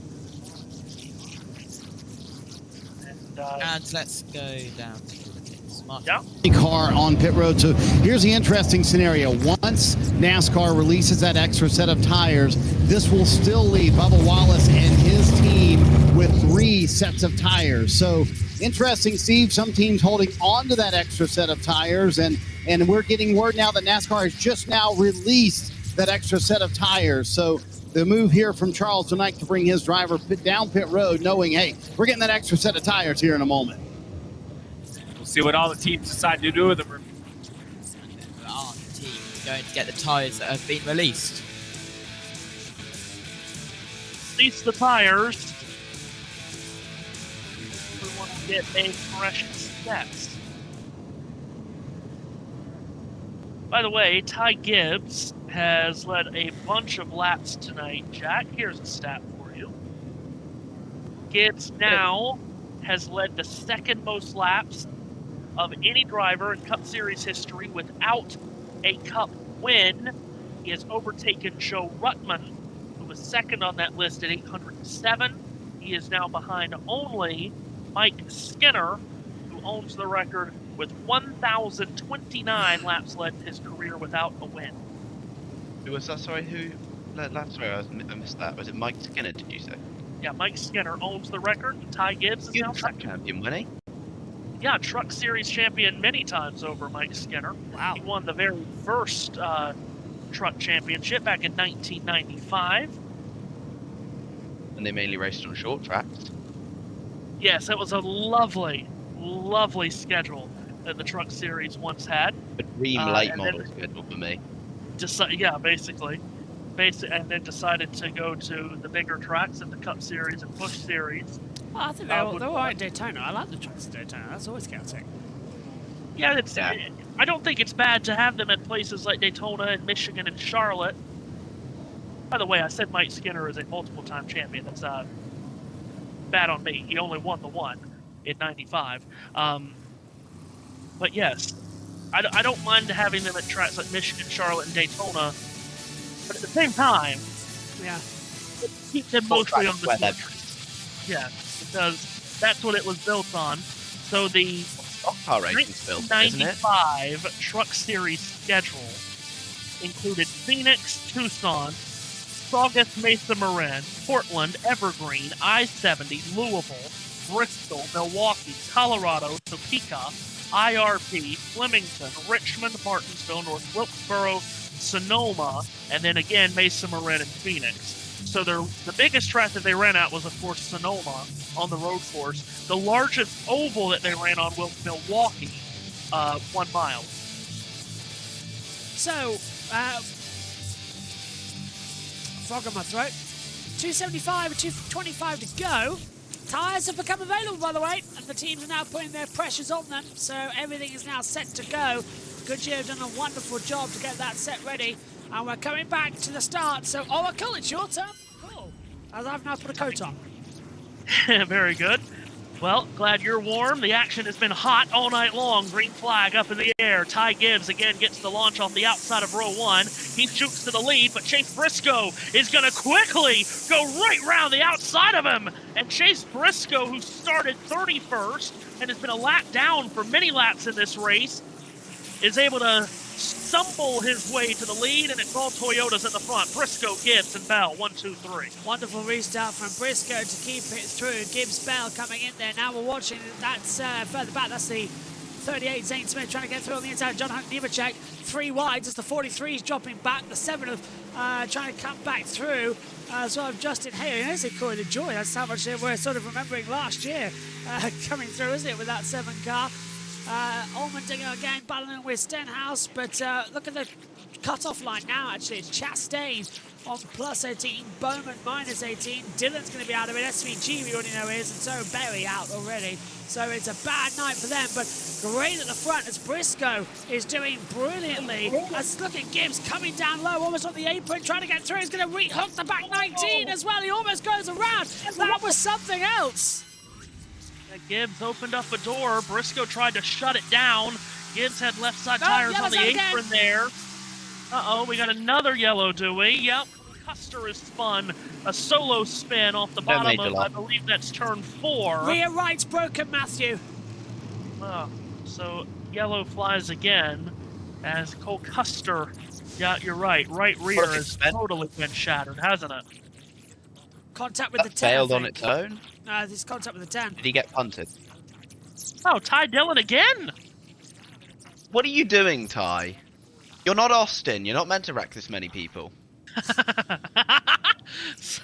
So Ty has sent Shane Van Gisbergen and Cole Custer around very quickly. By the way, I was just about to mention 4 drivers towards the front here that have never won a NASCAR Cup Series race in Ty Gibbs, Carson Hocevar, John Hunter Nemechek, and Zane Smith. 4 of the top 7 have never won in this series. Oh, look how close SVG was. Yeah, had to cut it hard to the right in the middle of the corner to go up and avoid Custer, who was out of control. That's a broken toe link on the right rear of the 41. Another caution flies. What caution is this? Number 8 on the night. We've had 19 lead changes to 8 cautions. It used to be those the cautions were much higher than the lead changes in this race. And of those 19 lead changes, it's been among 9 different drivers. Ty Gibbs has led by far the most laps of anyone at 187. So, I don't know, actually, it's something I know we've got to stay on topic, but I just wanted to ask, that rear tyre was flapping around as well with the toe link broken. Matthew, side quest here, because I was going to say it's flapping around like a loose trolley at a supermarket on the wheel at the front. Our trolleys are able to go side to side, and they're sort of on a ball that they can go any direction. Are yours fixed to go straight? They can't go side to side or spin around? Oh no, we have them go side to side. Thank God for that. Because I had an American here a couple of weeks ago, and he said, well, that's new, because ours don't do that. But I thought, oh, okay, good. Into the pits comes Ty Gibbs, pit road. And then the driver came back and said, yep, let's do it. Also, the 24 is on pit road, I believe. Marty. Denny Hamlin coming down pit road. So the interesting scenario here is that you can divide it up as a few 70-lap runs from here, but a lot of teams feel like it's way too early to come to pit road. Denny Hamlin coming, though, for some 4 fresh Goodyear tires. Actually, right sides only, Kim. And Alex Bowman said no grip taking off even after cleaning off the tires really tight. You saw that chassis adjustment. 4 tires going on. These are scuffs for Bowman. Scuffs meaning the tires that he used in qualifying, those were available to all the teams as well. All right, let's get ready to reset and go again after this most recent caution involving Cole Custer.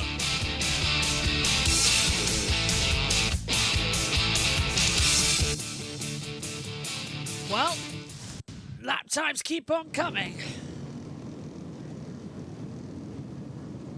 You won't believe what I just saw on Twitter just now. What? A sprint car race was going on at a dirt track. And guess what?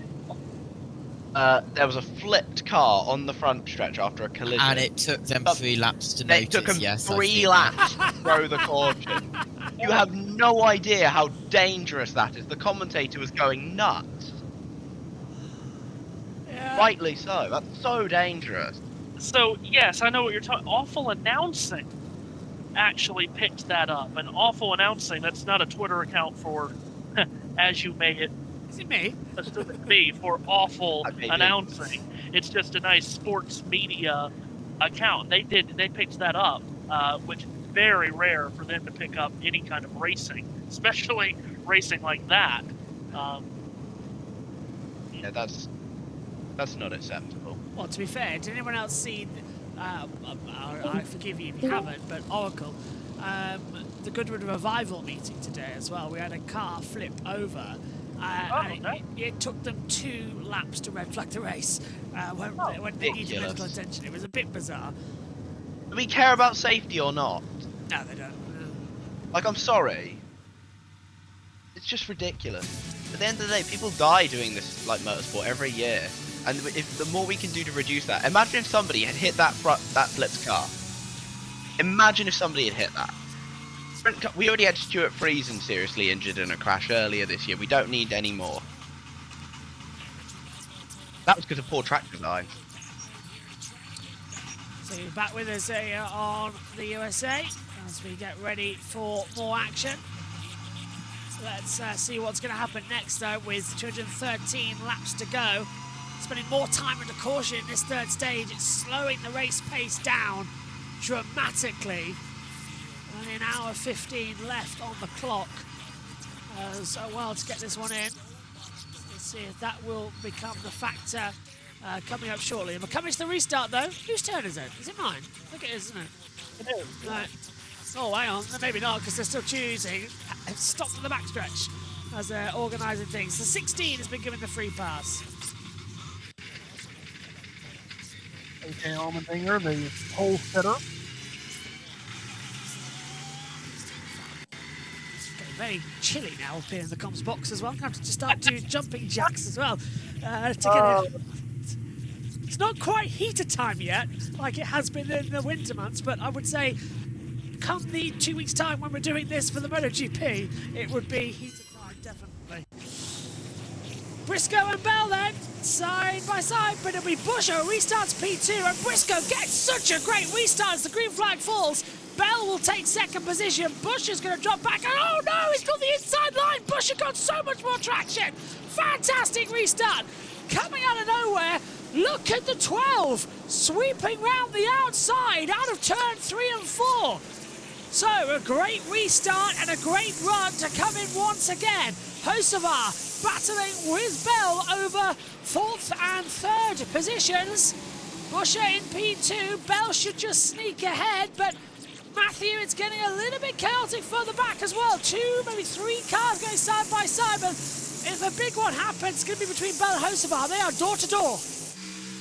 We know Carson Hocevar never afraid to stick his foot inside the door, as he is trying to do here on the outside. Now he'll fall back in line behind Christopher Bell. Hocevar now tries to dive to the inside of Bell going into turn 1. Opens up the outside lane for Ryan Blaney. That's Blaney on the high laney, getting around Nemechek. Now he'll muscle his way around Hocevar. Desperately trying to find some traction as we ride with Bubba. Oh, outbreaks the 77 of Hocevar like crazy into one. Sends it round the outside. Bubba had so much more speed. Caution's out again, though. Yellow. And I don't know why. We haven't seen it on our screen. It's the 4. Gregson off at continues. Did that really need to be a yellow, NASCAR? He literally, I think it was a half spin. He picked it up immediately right in front of the commentary position and got going again. That is, I don't waiting not for the think... replay to absolutely destroy JB, because I'm certain he was fully around. I don't think that needed to be a caution, to be fair. That could have been, that could have been easily got away with. Let's have a look. So, it's going to get oh hit my God, not don't the tell me 10.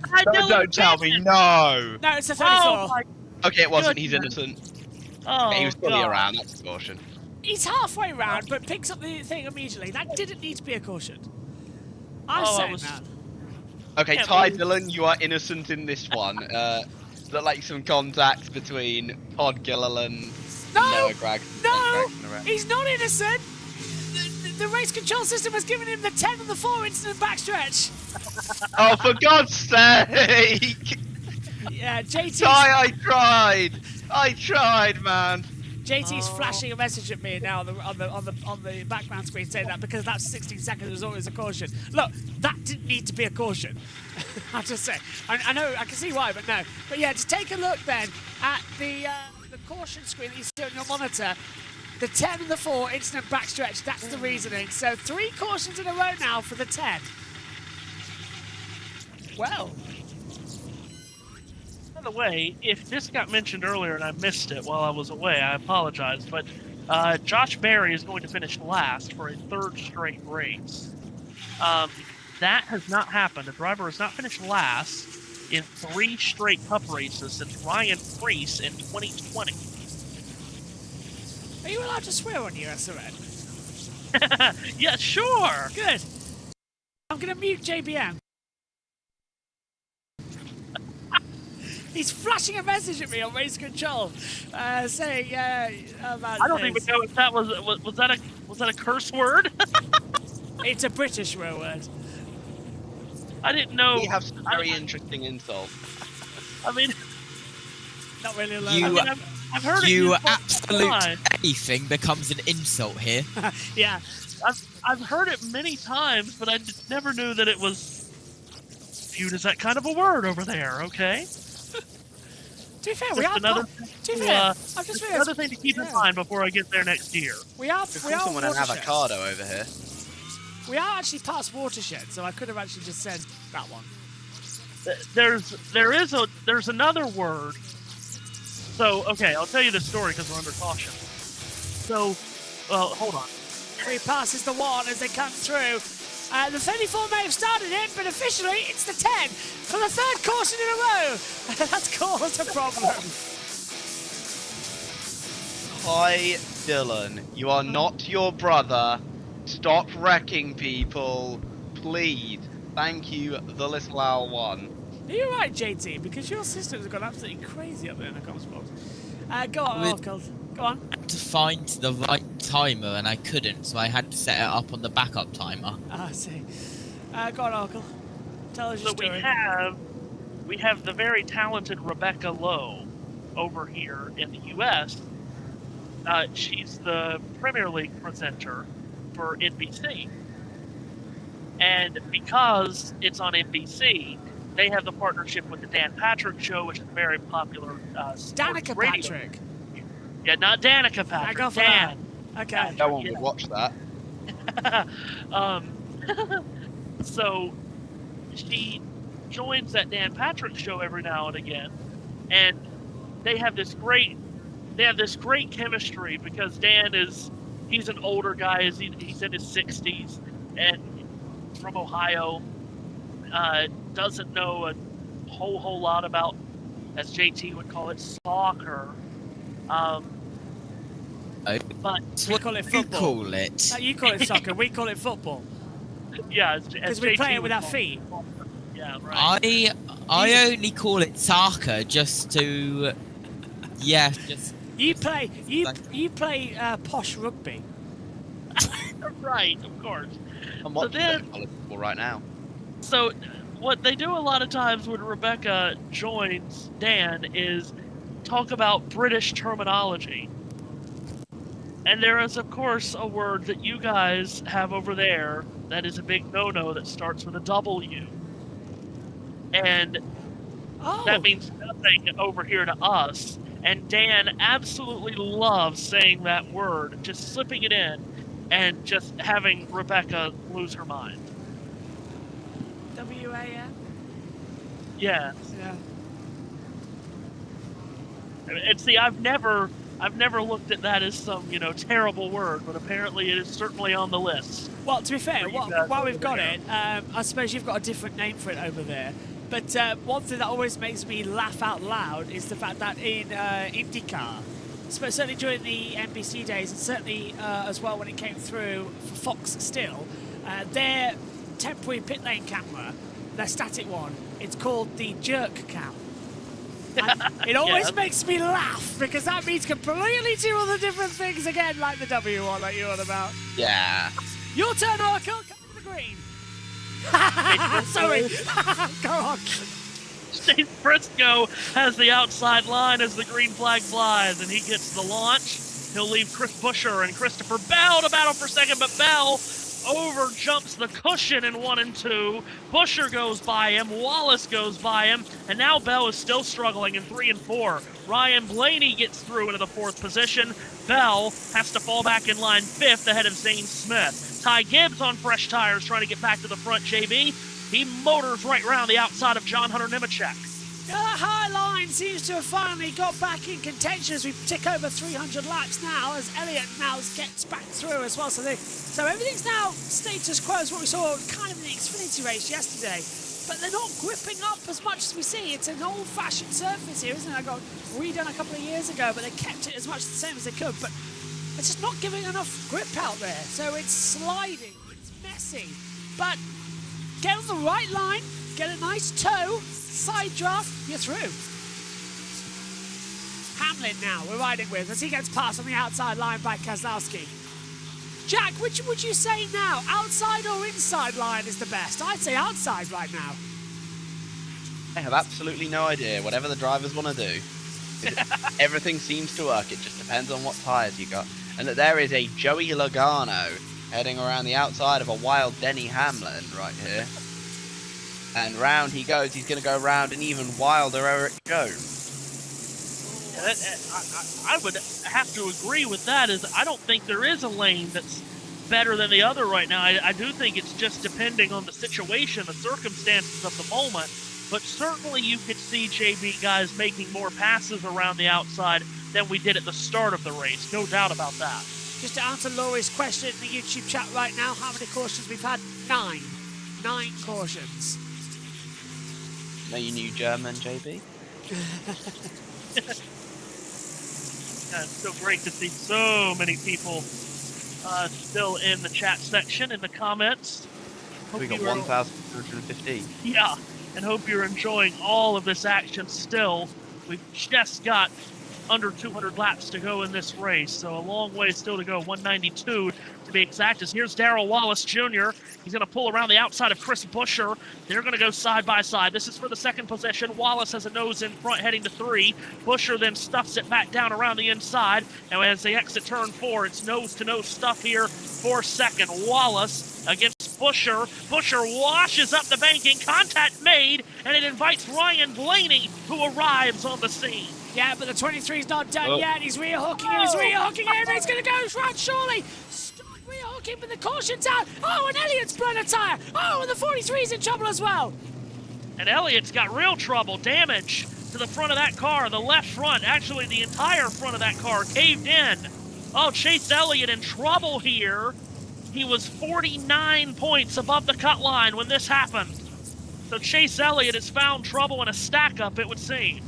He's 10th at the moment on that board as things currently stand, but is he done for the day? That would be absolutely heartbreaking if he somehow drops out of the contention. But look at the absolute mess on the front of that Napa. Well, yeah, I reckon that might be out. I think he would pull up and have a conversation with somebody. Fight. Come on, he hasn't come to pit road. What's happened here to Chase? Are we going to see? Is he not coming down pit road yet? Yes, he is. I was going to say, that would be quite fun. I was promised to fight 2 years ago when I joined full-time into the Cup Series, and now look. Okay, here it is again then. He's alongside. Oh, man!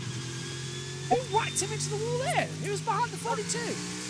John Hunter Nemechek, I think, is the one that got him, and yeah, Nemechek. Yeah, he got a wow! Oh my God! And Nemechek got a punt from Hamlin. Elliott got spun around so quick, that was whiplash. Look at it, bang, slide, in the wall. Oh man, he was trying to fit in between Austin Cindric and John Hunter Nemechek, and Nemechek was not going to back off and let him in that hole and just shoved him into the corner. Then he hits the rear of Cindric and the car whipped around hard to the right. That's a head-on impact into the wall for Chase Elliott. That was absolutely insane. Just a complete whack around. Oh. NASCAR told Elliott to stop because he is leaking fluid. Yeah. Oh, let's not. I don't think in that very moment he cared. Really? No, I think he wanted to express displeasure with whoever it was. Don't red flag the race, whatever you do, please. Yeah, no, I think Nemechek gets into him before Hamlin into Nemechek. Radio coming in. Tell the 9 I'm sorry I got run over by Hamlin. Looked like you got into Chase before. Okay. That was from Jeff Gluck, as the 9 has literally now leaking fluid all over the track. If that's on the circuit, then I'll have to red flag to clean it up. Don't red flag. Dave Pitts. And their plus to the cut line. He said it's not comfortable, but it's okay if we do our jobs. We don't have to overachieve, but it is Bristol. This is the Bristol that can bite you. Well, in this... Thanks very much, Dave. NASCAR officials waiting because you can't work on the car on pit road. It has to go BTW. Go on. He has dropped, so he continues to lose positions while he's sat on pit road. He's now 11th in the standings. He's plus 31. Now he's plus 30. So he's going to lose a handful of more points here, but then he's going to stop losing spots in the running order, and he'll stop losing points. But I think by the time this all gets said and done, he's going to fall below Chastain. He will be 12th. He'll be right on the bubble, and that means he would be the first guy out if an Alex Bowman or Austin Dillon were to win the race. But Alex Bowman has been at the front tonight. Yeah, Hamlin. Actually, looking at that, did Hamlin actually we're getting to the back of? I can't tell from this angle. Let's look at it again. Does he get a punt? I'm looking for the punt. I don't think he did get the punt, you know, on board with Nemechek. I think Elliott just sort of drifted into the path of him and he got sucked in by the aero. Yeah, there's no doubt Elliott's trying to come down and get between Cindric and Nemechek. No, I don't. No, Hamlin never touched him. I think he did, but it was after the fact. Yeah. I think that. I don't think Nemechek got shoved into Elliott by Hamlin the way Nemechek is wording it on the radio. Yeah. I think it all just happened so quickly that you got confused about what happened. Yeah, I don't. So he feels. Yeah, you're right. I think you're right, guys. I don't think Chase. I don't think Chase needed to try to fit into that small of a hole at that moment. Again, he was 49 points above the cut line. Discretion, the better part of valor there, I think. Right, here it is again. This is on board, so... Yeah, so Hamlin hits Nemechek after the fact. So Nemechek already went into Elliott, yeah. He just Elliott, I don't think really cares at this point. No, and now Chase has fallen below Chastain in the live standings, and he's plus 23. So Elliott's still going to be fine here on points. The only way he falls out is if Bowman or Dillon wins this race. Which isn't going to happen. Not right now. Let's see, where's Bowman at now? 15th. Lead lap, though. Yeah, he's been towards the front tonight, but not at the moment. And yeah, Austin has really shown. Austin has not shown really any ability to get to the front and stay right there. He's 32nd. He's 2 laps down. I'm afraid JT's written something on our production chat, and I can't read it because it's too small on my monitor. Caution's out then for the 10th time today. 183 laps still to go. Yeah, we're not going to be out of here by 4, are we?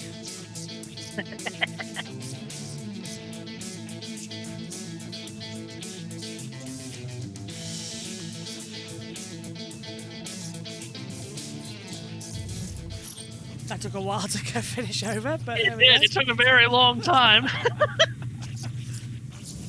And to sit back. They're still not gone to an outbreak either. So they've completely changed their minds on that one. That was a bit weird. Well, Big Chase is out. Can tell you that go on. Yeah, Elliott has. Yeah, there's no way they were going to get that repaired and get him back in. But he has said if Elliott doesn't return, he'll be 38th. He'll be okay to advance for even less. Austin Dillon 32nd, 3 laps down, finishes top 7. Or SVG 36th, 4 laps down, finishes top 3. Or Bowman wins. That's from Bob Podgrass. Right. That's exactly right. Bowman has to win to overtake him in the standings because he cannot do it solely on points. And yeah, to Bob's point, Austin Dillon could do it on points, but he would have to rally and get all the way inside the top 10. And again, he's 32nd right now.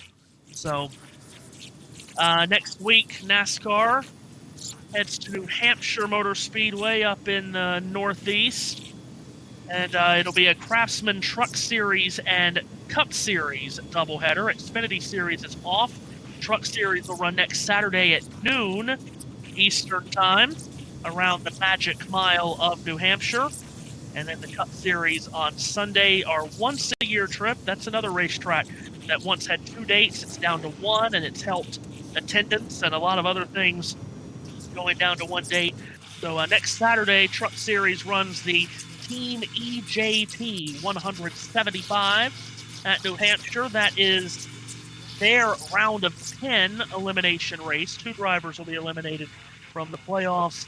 And for the Cup Series, it will be the first race in the round of 12 when they run next Sunday at New Hampshire in the Mobile 1 301. Yeah, that's not going to be confusing at all, is it? Really bad at New Hampshire last year, where the rain came down and we all went around. Yeah. Oh. Yeah, Christopher Bell, boy, he was he had the best car there in the dry and wet conditions last year. He'll be a heavy favorite going to next week, you would think.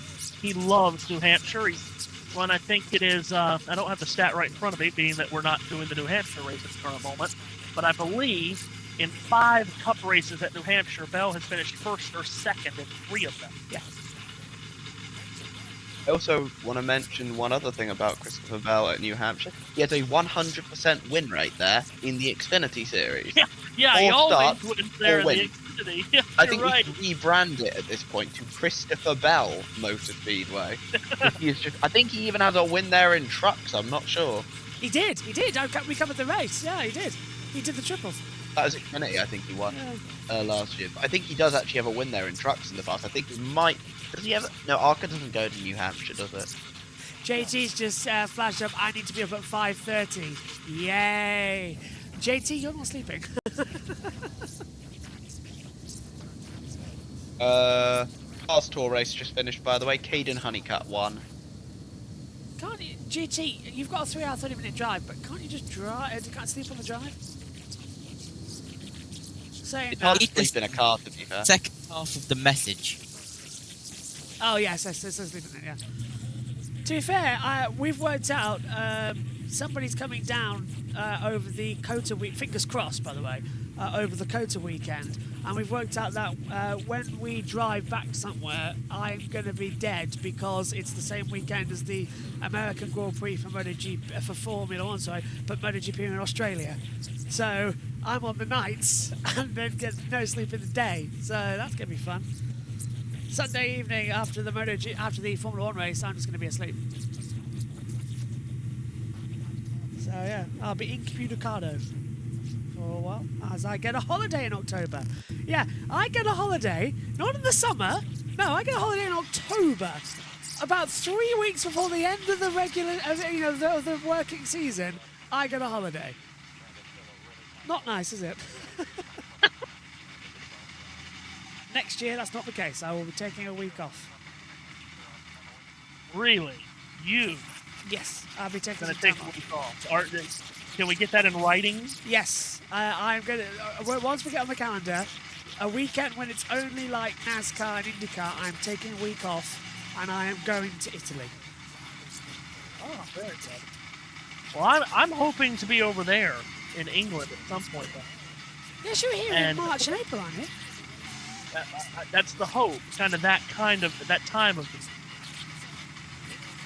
the... Nothing set in stone yet, but that is the hope. But I would love to have the opportunity one day, as pit road is finally open here. It's been closed this whole time because of the mess that Elliott left. I would love to be able to do a race inside your you're coming legendary here. Yes. commentary booth. You're coming here. It's going to pit road.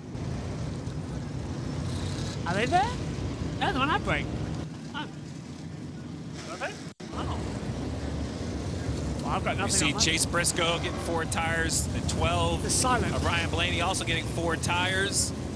Cars pitting on the backstretch. They're going to have to roll around. That's the pit lane crew. Bell also in his pits. Marty. Steve, interesting scenario here for Chris Buescher. Scott Graves has kind of left him out throughout all those cautions. See Denny Hamlin on pit road as well. They had 4 sets of tires for Buescher. It's going to create 4 mid-40s runs for Denny Hamlin, getting 4 fresh Goodyear tires as well, Kim. And Alex Bowman on the pit road, just very, very tight. They did take tires. Also, you see him leaving there. We had Christopher Bell as well. They felt like there were enough laps on the set they currently had to warrant 4 fresh tires. Still need to turn better on the 20. Free pass, by the way, is the 45 in this one. Oh, hello. What the hell's going on here? Cars trying to come out of pit lane, trying to come into pit lane. It's all gone clustered down at turn 2. Gosh, did Ryan Blaney hit... Did Blaney run into somebody? I think he did. What a mess. It has been a weird night. Yes. Bubba Wallace is now the leader. I've lost count of this race. 21 lead changes, 10 leaders, 10 cautions, 96 laps under yellow. And this is Bristol. Wants to watch USA. Well, I picked this driver in the pre-race, and from what I've seen, he's still perhaps my pick for the day. He's only led 30 laps, but when it has been time to go, this 12 car looks like it has great raw pace and speed. If they can manage the next 175 laps and be in the picture, I think he has a shot to go to victory lane.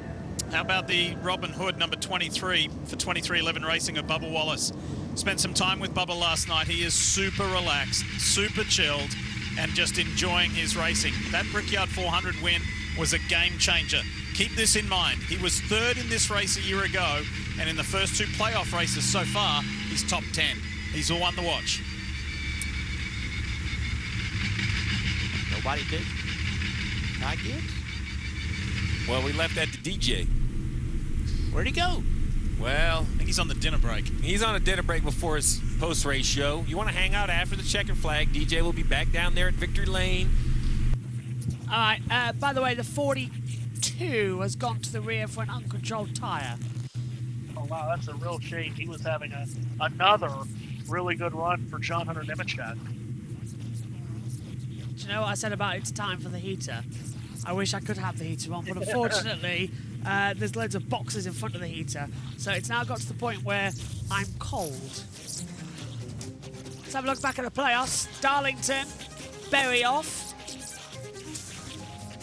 Worldwide Technology Raceway, Berry off. Bristol Motor Speedway, Berry on fire. I don't mean to laugh.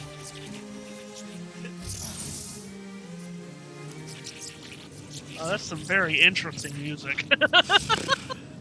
I'm surprised it wasn't. Let's hear it from Chase Elliott. Chase, what was your perspective on what happened? You know, it was a game of just how quick could you get to the bottom after a few laps to preserve your tire.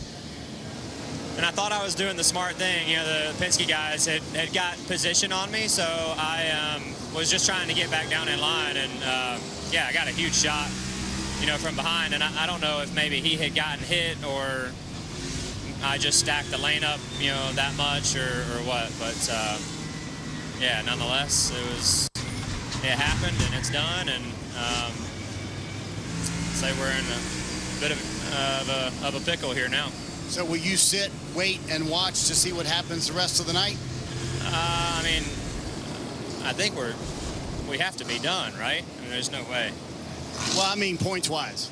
That's what I'm asking. I don't understand. You're plus 23 right now. Okay, so yeah, I don't know. I need to understand where everybody's at. You know, I'm sure people have pit, and you know those numbers can certainly change, but cross our fingers and hope we get lucky. But it sucks. I know that.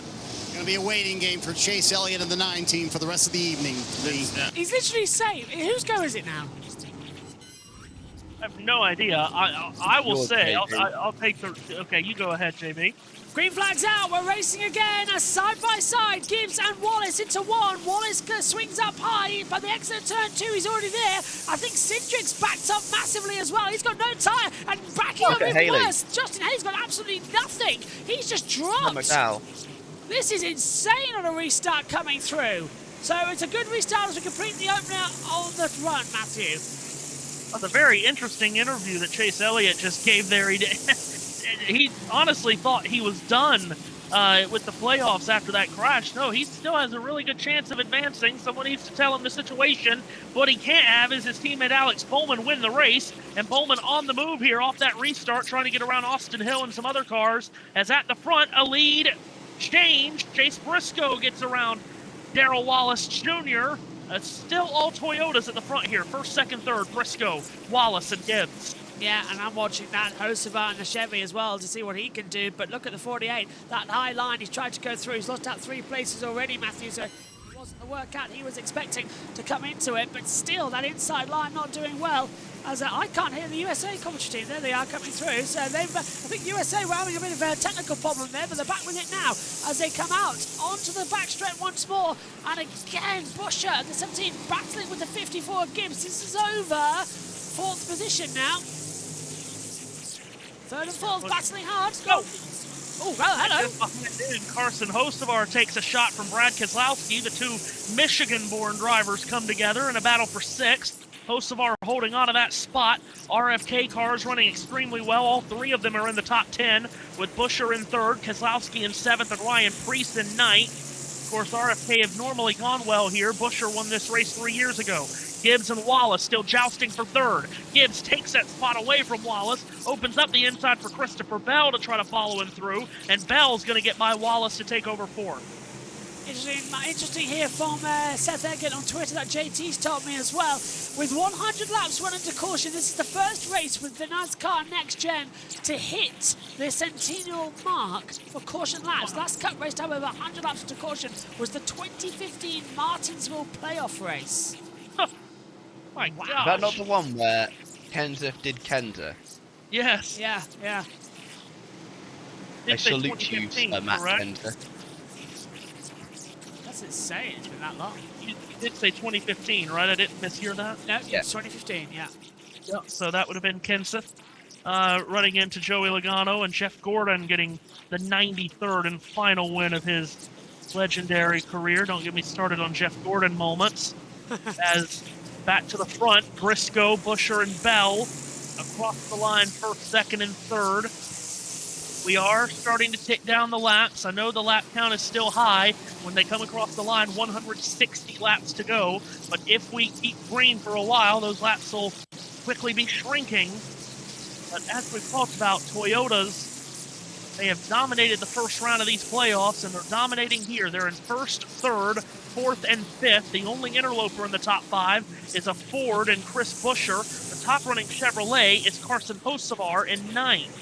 Yeah, we used to be doing 4 laps per 1 minute. Now we're doing 3 laps per 1 minute. So it adds on an extra couple of bits of times as the 48 passes the 77. But the 77 door slams the 7 coming into turn 3. And Teammate. Yeah, that's just going to get nicely done. The 71's coming into here as well.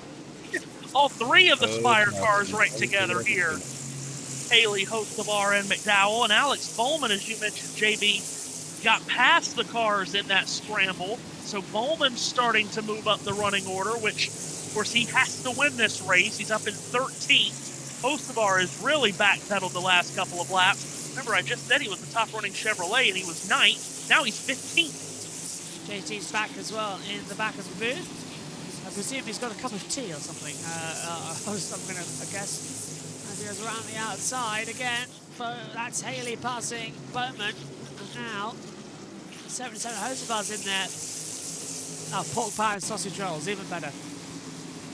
Look at that. This second lane now really starting to fly up. And around the outside, a brilliant run coming in as well from the 67. We haven't said that much today, have we? But Corey Heim is starting to get back in, trying to get his lap back. He's free. If he can get ahead of just Haley, he'll be free pass. Heim coming off of a third-place finish on Thursday night in the Truck Series race here, finishing behind only Lane Riggs and Ben Rhodes. As, boy, Austin Hill on fresh tires is absolutely flying. He is off the lead lap, of course. In fact, he's 3 laps down in 33rd, but he is cutting through the leaders. He just got around Bell, then he got around Busher. Now he's going to motor on around the outside of Chase Briscoe. So with that, Austin Hill is now just 2 laps down. As Bell able to root his way around the bottom and get by Busher, and then Busher gets hit by Gibbs. Busher slides off turn 4, makes a tremendous save. Gibbs gets around him, and maybe Wallace will too. Great save by Chris Busher. But look at Blaney coming back through on the inside of the 23 of Bubba, and he's going to let the 38 cut through as well as Zane Smith. Let's have a replay of it, Jack. What do you make of it? Yeah, so here, for me, that's actually Busher coming down into Gibbs. That's the same Gibbs is situation. already going there. And Busher That's exactly what Chase Elliott was just trying to do in the previous incident. He's trying to come down too quickly and got hit. Busher saved it. Chase didn't. So JT's just told me that in 7 minutes' time, it would be the average race completion time of the race. We are going super long with this race. It's one of the longest Bristol races we've had. Oh, yeah. It was nothing new.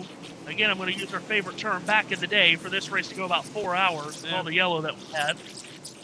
Bubba's lost a hell of a lot of time. Is Yeah, it got Wallace an is issue? really backsliding. He got trapped around the outside. Chastain's gotten around him. Larson. Now Eric Jones is going to go around his outside. Nemechek has to dart around him. I think Wallace, he's very much off the pace on the bottom of the track is Wallace. I wonder if he's got a tire starting to cord. Yeah, I'm thinking the same thing. Cars just going around him every corner, it would seem. 34. Oh, he's holding up, guys. Oh, Lord. Holding up Gilliland. He's holding up Dillon. He's holding up Stenhouse, Busch, Custer. Oh, jeez. Getting in the way. It's time. Yeah, its tire's gone. Its tire's going. Yeah. Oh, and around the 47. Oh, Stenhouse. That was caused by Bubba. I'm sorry, but that Yep. was. Into the wall goes the 47, up on the marble. Should be able to continue, but the caution's out again. Yeah, he hit him in the left rear. I don't know if he did it purposefully, but he definitely hit him. I think he was trying to get out of the way for Gilliland there, personally. Let's have a look again. So, no. Yeah. He just drifted up. Yeah, that's a very weird accident. I don't know if he. We have a look. I don't know if he did that on purpose or not. Well, he certainly needed a caution, and he got one, but... Do you know, I hate to say it, but I think Jack might be right. He knew the 47 was going up high, and the maneuver he did there... Watch, look. Weird one. He moves in the middle of the corner at 1 to go up high, but he wasn't opening up the bottom lane. Quickly. Or... Watch, Bubba. So in 1... Look, he moves He up... needed a caution. And he's spin the 47 round. I think that might... Yeah, I'm going to be cynical there. That looked like it might have been... Yeah, I wonder if he's just hit the corner at too acute of an angle. So he's going in sharply, and then Stenhouse is turning down. I don't know. That's a tough one. It looked like he had his hand out the window, maybe trying to tell everyone behind him that he was about to come to pit road. Why'd he go up the track? That's a weird one. Maybe it's on the 47. I can't turn. I'm sit duck. Sorry. An apology from Bubba Wallace as pit road now gets pretty busy. Free pass at the 7. Let's get out pit road. Gibbs, Briscoe, and Blaney. You're first up. Thanks, Leith. Ryan Blaney gives up 5th. Ty Gibbs gives up 3rd. Chase Briscoe gives up the lead. Gibbs was the one with the largest comment about his car. Just went tight that run, so he'll get 4 here and head on around, Marty. Front side of pit road, Dave. A lot of teams electing to come here with 144 laps to go. Denny Hamlin stayed out on the racetrack, but Chris Buescher coming down pit road said he just felt like he was on top of the racetrack. So 144 to go, Kim. Some teams electing for these fresh Goodyear tires. Yeah, crew chief Adam Stevens on the 20 car electing for right sides only. They are scuffs. He said this stinks. We only had 25 laps on our tires, so those are 9-lap scuffs that they put on the right side of Christopher Bell's Toyota. Out they come. The 16's got along in his pit box here. As Briscoe... Boy, I tell you what, Denny Hamlin and Eric Jones stayed out. Ooh. And that break for a while. Here comes another. 23 pushes the 47 around. Caution number 11. Yeah, everyone in my Discord server thinks Bubba did that on purpose as well. So, they all thought the Byron one was on purpose too. Yeah. The Byron one I definitely believe was on purpose.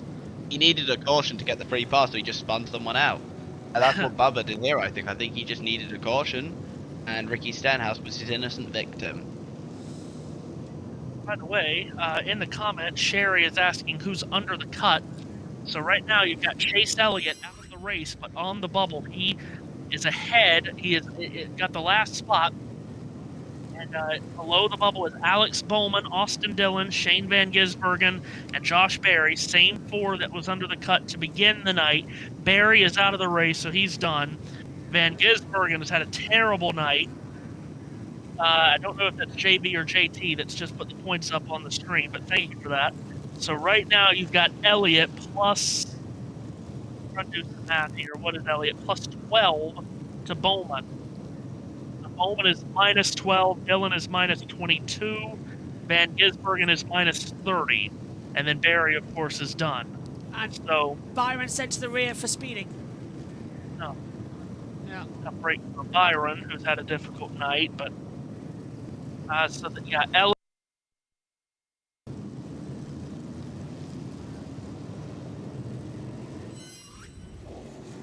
Back with us here on the USA Network as we wait to get going.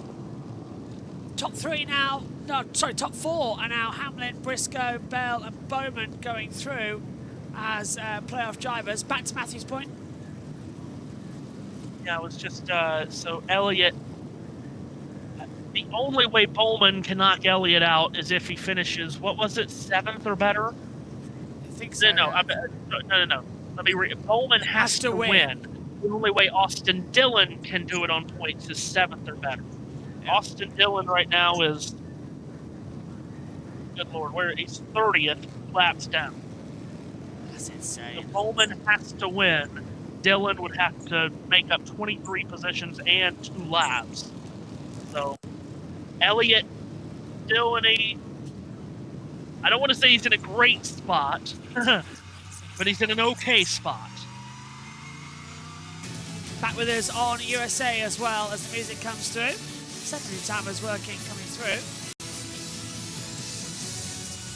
So then, Matthew Owens, what are you thinking with this one? I am thinking this has been a mental exercise of the night. And much more to come. Matthew, it's your turn for the restart. Over to you. Chase Briscoe and Denny Hamlin on the front row here. Hamlin is out on old tires. Green flag waves with 139 laps to go, and Hamlin from the outside can't get going as everybody else has done because he's on those old tires. Bowman is on old tires too, so Briscoe is able to skip away on the restart. Back to the lead goes Briscoe. Bowman is through to second. Hamlin backsliding off the top. Zane Smith goes around him. So Smith is third. Hamlin falls in line fourth, but again on the old tires, he slides up the banking. Chris Buescher gets around him. Hamlin is stacking everybody up. Carson Hocevar and Brad Keselowski go 3 wide underneath him, and Denny Hamlin is a moving chicane. And now you've got Bell and Hamlin side by side, both of those who were slow on that previous restart. That's going to hug that outside line to absolutely no content. Through goes the 60 of Ryan Preece, the 12 coming in there as well now to move up the order as well. That puts, guess where? Bowman's now P2 in a race where he has to win. He's second with Chase Briscoe leading this race. This is Larson's round, the caution's out, and Hamlin's in the wall as well. 2 cars that were favoured to win here today are now in trouble. Larson's got a broken rear toe link. He's out of the race, and Hamlin's hit the wall. I think that's something with Larson and Suarez. Something happened with those two because they were both slow and coming to pit road. And like you said, Josh, Larson has either hit somebody or the wall really hard with the right rear. He's broken the toe link and he couldn't control it on the apron and spun. Then Denny Hamlin, who stupidly stayed out during the caution on old tires and got bombarded by everybody, he's ended up in the wall. What an absolute mess that is. I don't know what happened with Larson and Suarez, but they were both slow and coming to pit road at the same time. Larson apparently was going to spin and got collected by Suarez to stop himself spinning. So I think that's what's happened. That was Bob Botgrass looking out of the window trackside. So we'll wait to see a replay on that. But the caution's back out once again. Number 12 of the night here. Can't even go 2 laps at the moment without that coming out. Hamlin was shoved high, turn 3. Right now. Yeah, Hamlin shoved high, turn 3. Here's the replay. So there he goes. Hamlin gets on the marbles, drifts up high, but there's then contact from the back. We're watching Larson, who just has a knock from the back, and Hamlin shoves Suarez into the wall. I think Larson may have gotten hit from behind by Stenhouse. Let's have a look. There's Larson spinning again. Oh, and he brushed the tire. Yeah, with the broken right rear, he couldn't control it on the apron. Hamlin ahead of all of this. I'm not sure if a right front just went down or if he just couldn't keep it down. He got in the marbles and touched the wall off of 2. I have no idea why they did not pit that car under caution. He was a mobile chicane, or as you guys would say over there, a mobile chicane. Rear wheel axle. We're going to have to pit. 4 tires here. All tyres coming then. Got mixed up. You can't talk, Matthew, Mr. Soccer. Yeah, soccer. It's even better when it's college soccer. By the way, there's a comment in here. Who has multiple sets of tires? We don't have a clue who has how many tires left. This thing is so up in the air. We have no idea who has how many left. I'm giving up, by the way. I'm fighting the boxes below the commentary table to grab my heater. I'm giving up. Cue the Benny Hill music. It's so... It's just so thingy. Oh my god. If my TV... By the way... Oh, my TV picture's going off. Go on. By the way, you do know this is my favorite part of Discord, right? Chaos! What, the fact that you can see me and I can't see you? All that lot. No, the fact that I could just hit buttons and all of a sudden we've got audio. I absolutely love this. It's broken! Yeah, that's pretty much That's what Larson said. how I feel right now as well. But I've had to give up, and I've had to get my heater. I absolutely love. I can't wait until we get to Discord on USRN. If we have these, we're gonna have the most random sound clips you could ever have. Oh my lord! I'm looking forward Look to the left here of Larson. Yeah. This is actually from the USA feed, not the international. Ladies and gentlemen, for the first time, the heater is on. I just got too cold an ankle. What a mess that was. Kyle, good lord. So he's gotten, I think he's gotten turned by Stenhouse up into Suarez. Is that right? We're going to get a replay here from Stenhouse's onboard, so we'll find out if Stenhouse has hit him. I see that Yes, message. he has. Yeah. Well, 130 to go. Race should have been over by Driving now. standards in this final stage have been absolutely dreadful. It's like watching a bunch of kids on Roblox attempting to race NASCARs right now. If only I knew 2 people who constantly are playing those games on the commentary servers. Oh yeah, JT, That's how why I are don't you? race IRL, mate. JT, how are you and Omi doing? Let's go down to... Yeah, I think really right now this next stint's really important for us. We had to go rights there to kind of get back on sequence. We had to get creative there the last couple stops and take scuffs where other guys weren't. We kind of get a little behind with the spin and having to get waved around and all that stuff earlier. So I think if we can really keep ourselves in the top 4 or 5 here against some of the guys on better tires, then that'll put us in a chance to go after this thing at the end. All right, there you have it. And again, if he finds himself in victory lane, will knock out his teammate, Chase Elliott, Dave. Yep. Oh, right. Do you see the side eye there? The side eye is did, yeah, thanks for that. Tell us that, why don't you, Dave? Again, here to win. He's had to manage tires really well. I would have lost a lot of money that they were going to wear this bad, but he's doing a great job. Obviously, the strategies have split here, so you have comers and goers, and it's all going to be who has the tires at the end. We got some extra sets on a couple guys up front, so I think we're in a really good spot. Could Ty Gibbs win his first night? Could be. We got some half-mile cracked tires, some miles and miles of carpet tires. Feels like only fools and horses right now going on. That was a really good moment from Blake Harris. Like, when he was told that if he wins, he'll knock out his teammate. That was really good. Yeah, a brand new meme has been formed. NASCAR Kazan is going to be on that as well. So, 128 laps to go on the restart. Pace cars coming in. Can we now go for a green flag to come through? My turn for a call now. No. Yeah. Da-da-da-da-da-da-da. This should be quite fun.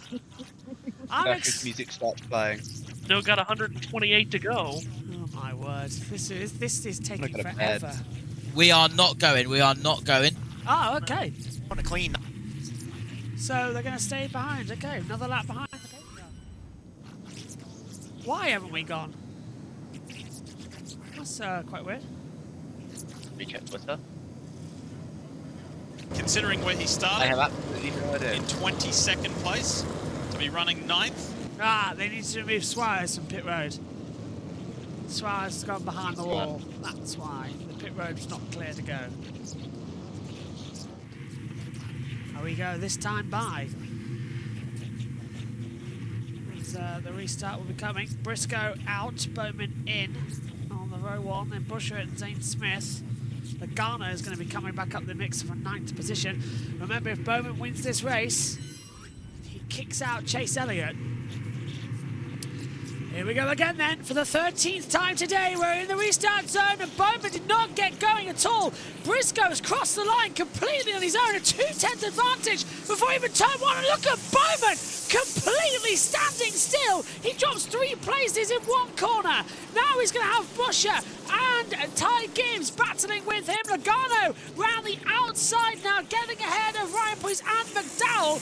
But yeah, Matt, not exactly what we wanted to see there. That was Bowman's dropping way down the order. Yeah, it was like he was tied to a stump on that restart. Now he's trapped on the top. Oh, and up front, Briscoe goes up. Zane Smith tried to get alongside of him, and they hit. Oh, Smith made a great save. What a save by Zane Smith. He was going for the lead. Now he gets hit again by Carson Hocevar.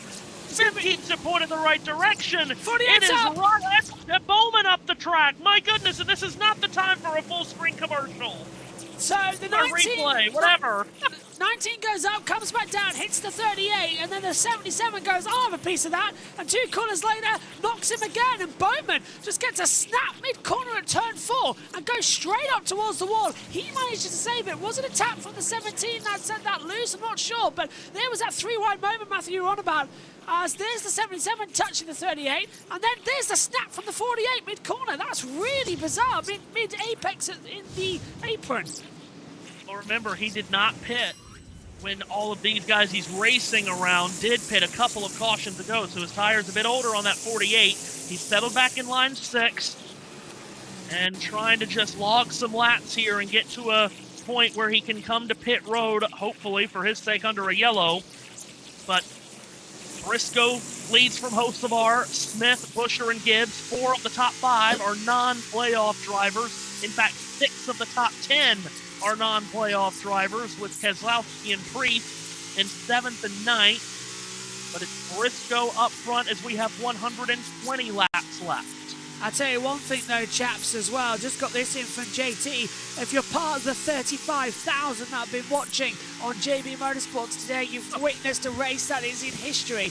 116 racing laps under caution, the most since the 2000 Martinsville Spring Race, but only 15 NASCAR Cup Series races have had more caution laps in history. Wow. Yeah, it's been just a wild, wild night, no doubt about it. And still far from over as Chase Briscoe continues to haul this field around. He's got 2 hungry drivers that have never won in the Cup Series behind him in Hocevar and Smith. And then here's the Hornet's Nest, Tyler Reddick, John Hunter Nemechek. All of this is at about 15th place on back. Oh, and they're crashing! Denny Hamlin got hit, and someone's lost. I think that came from, did that come from Hamlin? I think it did. Hamlin got up into Allmendinger, and Hamlin is missing his right front tire. Where the hell did all that come from as well? I mean, it's flying down the track better than Danica Patrick drove. It's actually holding a racing line in many regards, but I think it's going to hit the wall as Hamlin catching with the brake disc and the wheel trim still there. Caution number 13. And that's put paid to Hamlin's afternoon, hasn't it? That'll be it for Denny, and it'll be interesting to see if that was a loose wheel or if that had come off mechanically. Oh, let's take another look at it. So what happened? We've got the 11, the 24, and the 16. So the 11 hits, so Hamlin hits Allmendinger into the wall, and the 24 did get involved in that as well, and nearly takes out SVG. Just a concertina effect. Closing up. Jack, what do you make of that? Put into it, didn't he? Really weird to see a tyre detached like that from Hamlin's car. I think it hit the nut, so it hit the wall with that nut straight on. So here it is in slow-mo. Well, it's Allmendinger. That's AJ Allmendinger's. comes down and hits Hamlin. Yeah. Watch the way Hamlin hits the wall, though. It's gonna shred. It's already shredded. So the way that Allmendinger hits the car, it's already shredded the single lug nut. The wheel was already off before the contact with the wall. The wheel, meanwhile, has completed JB trying to complete more laps than Josh Berry tonight. Yeah, go on. May I? You may. You picked the fine time to leave me loose, Will. Oh my god. I love it. I love it. I love it. So look. Something has happened with my bus mix, by the way. I can't hear anything that I'm sending out anymore. I can only hear my Alt 3.4 channel, which is really annoying. Press 2TR USB. That will get you back on track. But then you guys can't hear my mic. I should be able to. No. The one on the source button. Make sure that all three are pushed down. Then you'll be able to hear what you put. They are. Oh, well, I don't know. That's weird. I'm being told that Hamlin's wheel was already shredding for the initial contact, so I think it's just a coincidence that Allmendinger hit him.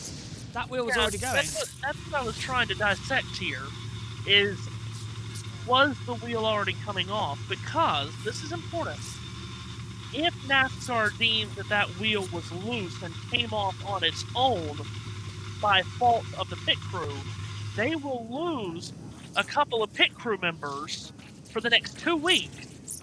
And the next round of the playoffs starts, and they could be down a couple of crew members for the next 2 weeks from the 11 team, which already isn't great on pit road. Confirmed. It failed before the contact. Yeah. That will be the pit crew members getting 2 race suspension. Yeah, right. So Hamlin will have a 2-lap penalty tonight, but he'll also have 2 pit crew members that are suspended for the next 2 weeks. And he will be without them for New Hampshire to start the next round of the playoffs, and he'll be without them for Kansas. So it has been confirmed. It was not tight enough. Yeah. We'll be holding Denny Hamlin 2 laps. So confirmed by NASCAR. JT sent me this as well from Seth Ergen. This is the 57th wheel to detach from the NASCAR Cup Series Next Gen and the 15th this season. It's just not acceptable. Let's go back to the 6th, please. Well, One guys can do it. I don't know. We like to overreact when tires come off. I don't know if it's. I don't agree with the 2 race suspension personally, though. No, the two race suspension for pit crew members is quite ridiculous. When Austin Hill, for right hooking Eric Almirola at Indianapolis, head on into the wall, got 1. Yeah. In reality, I think it should just be a fine. Yeah, right. It's the 2-lap penalty in the race is fine. Because it is a safety issue. But yeah, suspending 2 pit crew members for 2 weeks is quite ridiculous. Free pass is the number 8 on our field of Kyle Busch, 24th in schedules. So this race has had everything, and this is our 13th caution. Matthew, it's your turn for the green when we eventually get back going. I've lost track of this one. What a weird day. Isn't there a road course next round of the playoffs? Roval. Yeah. Oval. Yeah. So Denny Hamlin, that means with 2 missing pit crew members for the next 2 rounds, both of which on ovals. One of which is at New Hampshire, where passing can be tricky. And the Roval is now the only track on the playoff schedule this year where he's never won at. With his win last week at Gateway, he now has at least 1 win on 9 of the 10 tracks in this year's playoff schedule, except the Roval. Didn't we say just a couple of weeks ago, oh, this is Hamlin's season? Said that many times in the past. How quickly this changes. That's said by someone every year. Yeah. Next week, though, we will head over to Lobster City. The land of lobster. It's going to be quite an interesting one, actually. Should we get the lobster rolls? I don't know. I enjoy lobster with a good butter sauce. So. Oh. Do you know, this might be something that might interest you. I've never eaten lobster. Wow, really? Yeah, never eaten it. But guess what? What, you have? It's a reasonable time race next week. Yes, the you have USRN to airtime is the USRN airtime next week is 1:30 p.m. Eastern time. It'll be amazing. Well, hang on. So we might be in bed by 11. My goodness me. Midnight, yeah. 11, you're pushing it. Well, we were supposed to be finished by now, so MotoGP is going to feel like a hell in the morning. Yeah, there's really only one race left this season that starts at a really late time. That's because they've moved Las Vegas back now to a 5:30 p.m. Eastern time start time. And all the other races start at either 2 or 3 Eastern. I believe we can go through the field with USA. Races of this round were pretty disappointing for them. Hendrick really tried to stack everything in their favor this weekend to win. That included switching crews. They got Hocevar's crew chief, Marty. So far, it's been a decent day. Right now, they run in 6th. Kim, Austin Cindric has done what he needs to do to advance to the round of 12. He told me after practice, probably the best Bristol car I've ever had. As you see, pit road is openly. Who decides to pit here with 108 laps to go?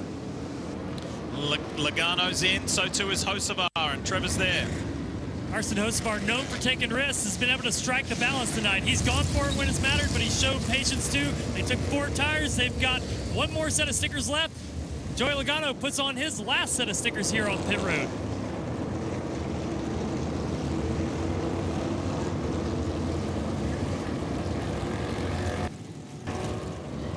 Here's William Byron, Dave. By the way, Zane Smith is on and off pit road with just 2 right side tires. You talked about the hit that the 24 took during that. He said, I hit him hard, but I hit him square, so it looks like this damage may be okay. Boy, it's crushed up on the front, Kim.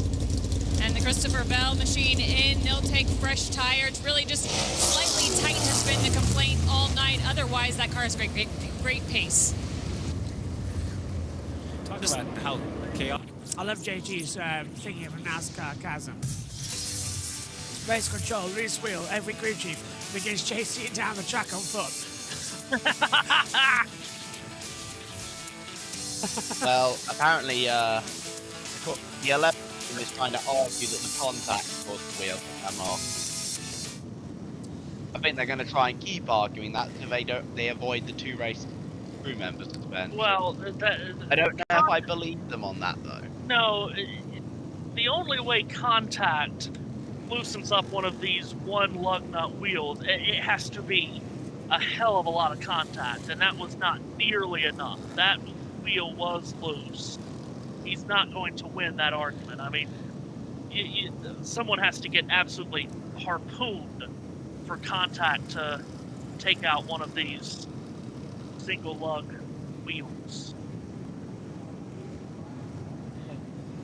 Out of breath here. Hey. 160 go. It's taken us an hour to do 100 laps. I mean, come on, guys. We bruised through 125 in 35 minutes. What's going on tonight? That was with all the drama in the pit stops at stage 1. Be right back, guys. I need to pop up for a second. No worries, bud. And remember when we were having, at the very start of this race, we were discovering all the tire madness. We went 80 laps without a caution. And the cautions just haven't stopped coming since. Nope. It is 13 in total, so it's getting quite energetic to see what today could be.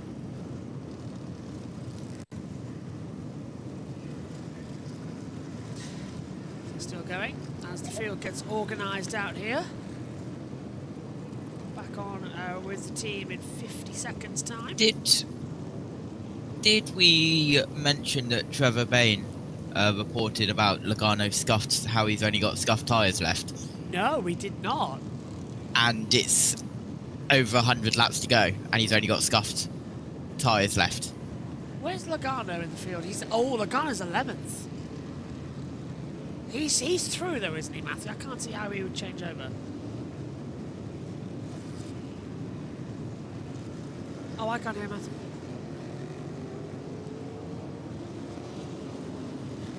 Nothing.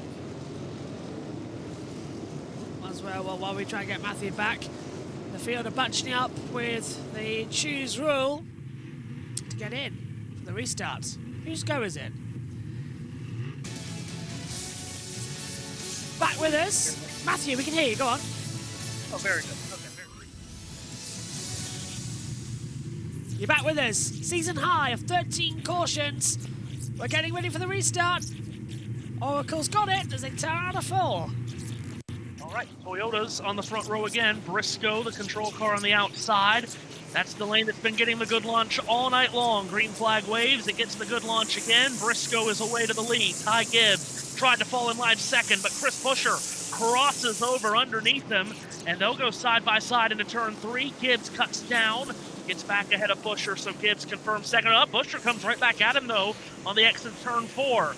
Gibbs holds on. Behind he and Buescher, you've got the battle on for 4th. Alex Bowman taking on Brad Keselowski. They're side by side down the back straightaway. RFK cars running 3rd, 5th, and 6th with Buescher, Keselowski, and Priest. They are double file around Darrell Wallace Jr. and on back.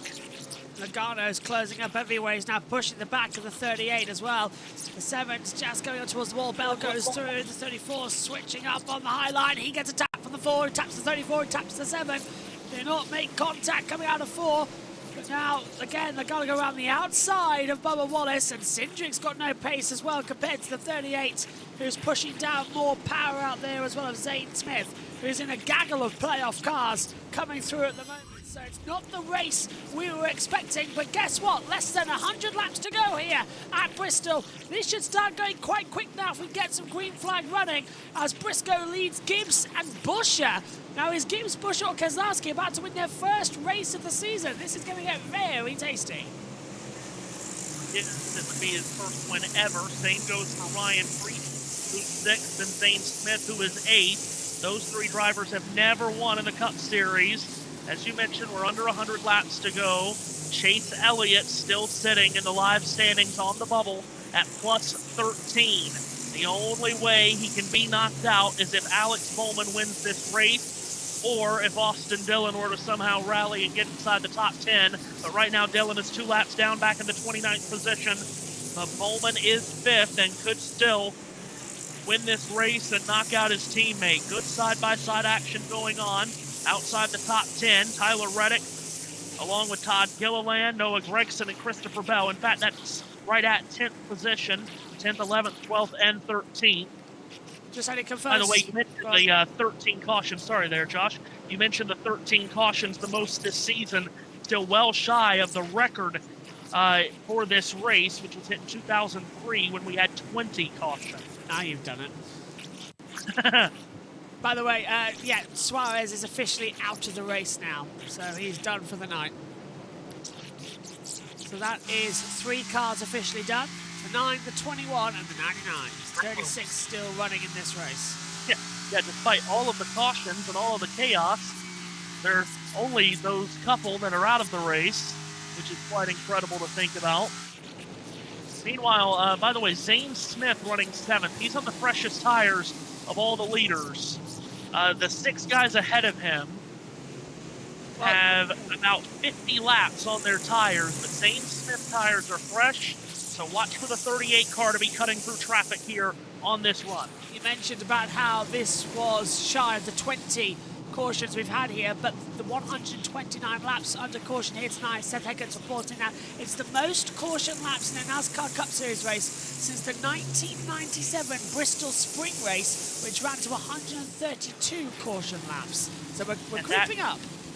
And that spring race in 97 also had 20 cautions. That was the race Jeff Gordon won, passing Rusty Wallace on the very last lap, the first of 2 bump and run coming together that those 2 had here at Bristol. The other was in this race in 2002, which I believe had 16 cautions, if I'm not mistaken. As Joey Logano trapped in traffic. He's got Fords around him as well. Hello, Mr. Oracle. Look, yes. Of course, you could just pull out random information about a 1997 race. Oh, we could talk days about that 97 spring race. Gordon Wallace, Labonte, the top three. Jerry Punch called the race for ESPN with Benny Parsons and Ned Jarrett. The first caution of the 20 was about a multi-car accident that included, let's see, Bobby Hamilton, I believe, was involved. I mean, we could go on and on, but I won't. Stop it! A lot. But anyway, Ty Gibbs closing up on his teammate Chase Briscoe for the lead. Gibbs gets a really good run through the center of 1 and 2, brings that black Toyota Camry, car 54. He's going to try to pull around the outside of Briscoe. No, instead he's going to dime in the corner out of turn 4. Bit of contact. Now a bit more going to 1. Gibbs opens up the door that he's going to try to walk through here. Joe Gibbs Racing teammates side by side for the lead. JB Gibbs is going to get it in turn 3. And this is now starting to feel like Ty Gibbs might just get a race win today, doesn't it? It's feeling like it could be his night here at Bristol. What a place to get your first ever race win. We were writing Bristol off after the spring race. We're saying, do we really need 2 races here a year? Why was it so bad? Why were we all just praying for it to end? And now we've come here tonight, and it has been one of the races, not even of the season, it's been one of the races of history. So much has gone on, so much drama. It has been an absolute classic, and we've still got 82 to go, and it could be marked by a first-time winner. Yeah, and Ty Gibbs has been very good here at Bristol in the past, too. This is not totally shocking to see him running well here at this racetrack. But I still think those RFK cars, boy, the further this race has gone on, the better those RFK vehicles have gotten towards the front. They currently run 3rd, 4th, and 7th now. They could very well still be in the mix. But time is running out. Again, if we get long green flag runs, 80 laps here are going to click by very quickly. And remember, too, with the tire wear that we've seen tonight, it is not a guarantee that these guys can make it these last 80 laps on tires if we do stay green. Bad day for our pole sitter of AJ Allmendinger. He's got behind the wall for more repairs, so that is him effectively done. With 79 to go, we'll click off the laps quite quickly here as well to come into it. There is going to be a poll in the YouTube chat here on JB Motorsports if you want to get involved with that, coming up with in the last 25 laps. That's going to be coming up, so get ready for that. Now, speaking of Ty Gibbs and what he's done here at Bristol, he led 137 laps here in the spring of 2024, that other crazy tire wear race. He led a bunch of laps that day and finished 9th. So not a surprise to see Ty at the front here. We'll see if he can finally get his first win in the Cup Series. Tonight is his 116th career start. We've just had a change at 6th. Christopher Bell has gotten around Zane Smith. And Ryan Blaney just moved up to 10th. Again, in the live standings, Chase Elliott plus 13 is on the bubble. Byron plus 49, Bell plus 47, Reddick plus 46. Those 3 are all good to go as long as nothing crazy happens. Boy, Chris Buescher's really backing up. He got up off the bottom, JB. Keselowski's gone by. Bowman's gone by. Bell squeezes by along with Hocevar. And 2 still side by side as Bowman and Bell now really need to make their way up the field, but Bowman's just passed Keselowski for 3rd position, so don't count out that Bowman could still be in the mix to take a surprise victory here tonight, because he's right behind Briscoe, who's only 3 tenths behind Gibbs, so it still could be that Bowman, from where he is right now, 13th in the standings, gets his way into the playoffs, but Keselowski and Bell are ding-donging with each other. So who's that coming out of the pit lane? Ryan Preece. Yeah, I think the tires just fell off a cliff for Buescher. They did. That's why it was slow. He's on pit road. Yeah, the tires just fell off a cliff for Buescher. He comes to pit road. You mentioned Preece was just on pit road, so 2 of the 3 RFK cars hitting pit road basically at the same time. Here's Carson Hocevar stuffing it down the inside of Alex Bowman. Bowman's losing positions. He's on old tires in this 48 car. Wonder if he might be coming to pit road soon. Last green Let's say we're going to see Alex Bowman headed here. Bowman's coming in. Yeah, Bowman is coming in on the pit stop. Bell goes around the outside. Bell's taking second. This is Bell we saw at the start of the season, Matthew.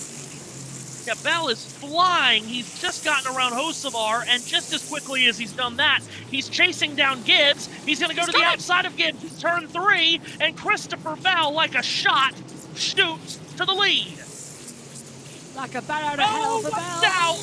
That's going to be high, and he's gone wide, that's opening the door down low, so Hocevar's going to sneak ahead of Gibbs, and is this Keselowski going to take an opportunity as well? Gibbs goes up high, gets on the bump, opens up the door to several cars. Ty Gibbs is 9, he's not going the way it wants, there's 3 wide, as into the pits comes the Bowman. Fire up, Kim. It will take those stretch Goodyear tires away. Did you see that fire there? 3 wide! Trying to cut across you, 3 wide as Gibbs goes out. We see there's Logano with the 19 now coming in with Briscoe. It's getting quite tight. Championship implications coming up as Logano goes around the outside of the 19 into turn 1. Into the pits comes the 1. Kim. You see Ross Chastain there. Just reporting tightening chassis adjustment on the back. 4 fresh Goodyear tires and a splash of Sunoco fuel for the 1. Matthew. And tires have fallen off a cliff for a bunch of these 90's guys, and now they're pitting. Yeah, their window. Ty Gibbs locked up. Oh, he comes up and gets hit by Austin Hill.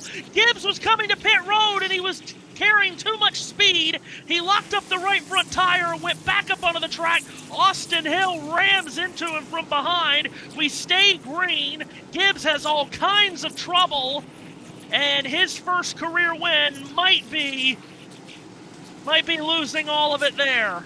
He's had to limp his way back around to make it to pit road.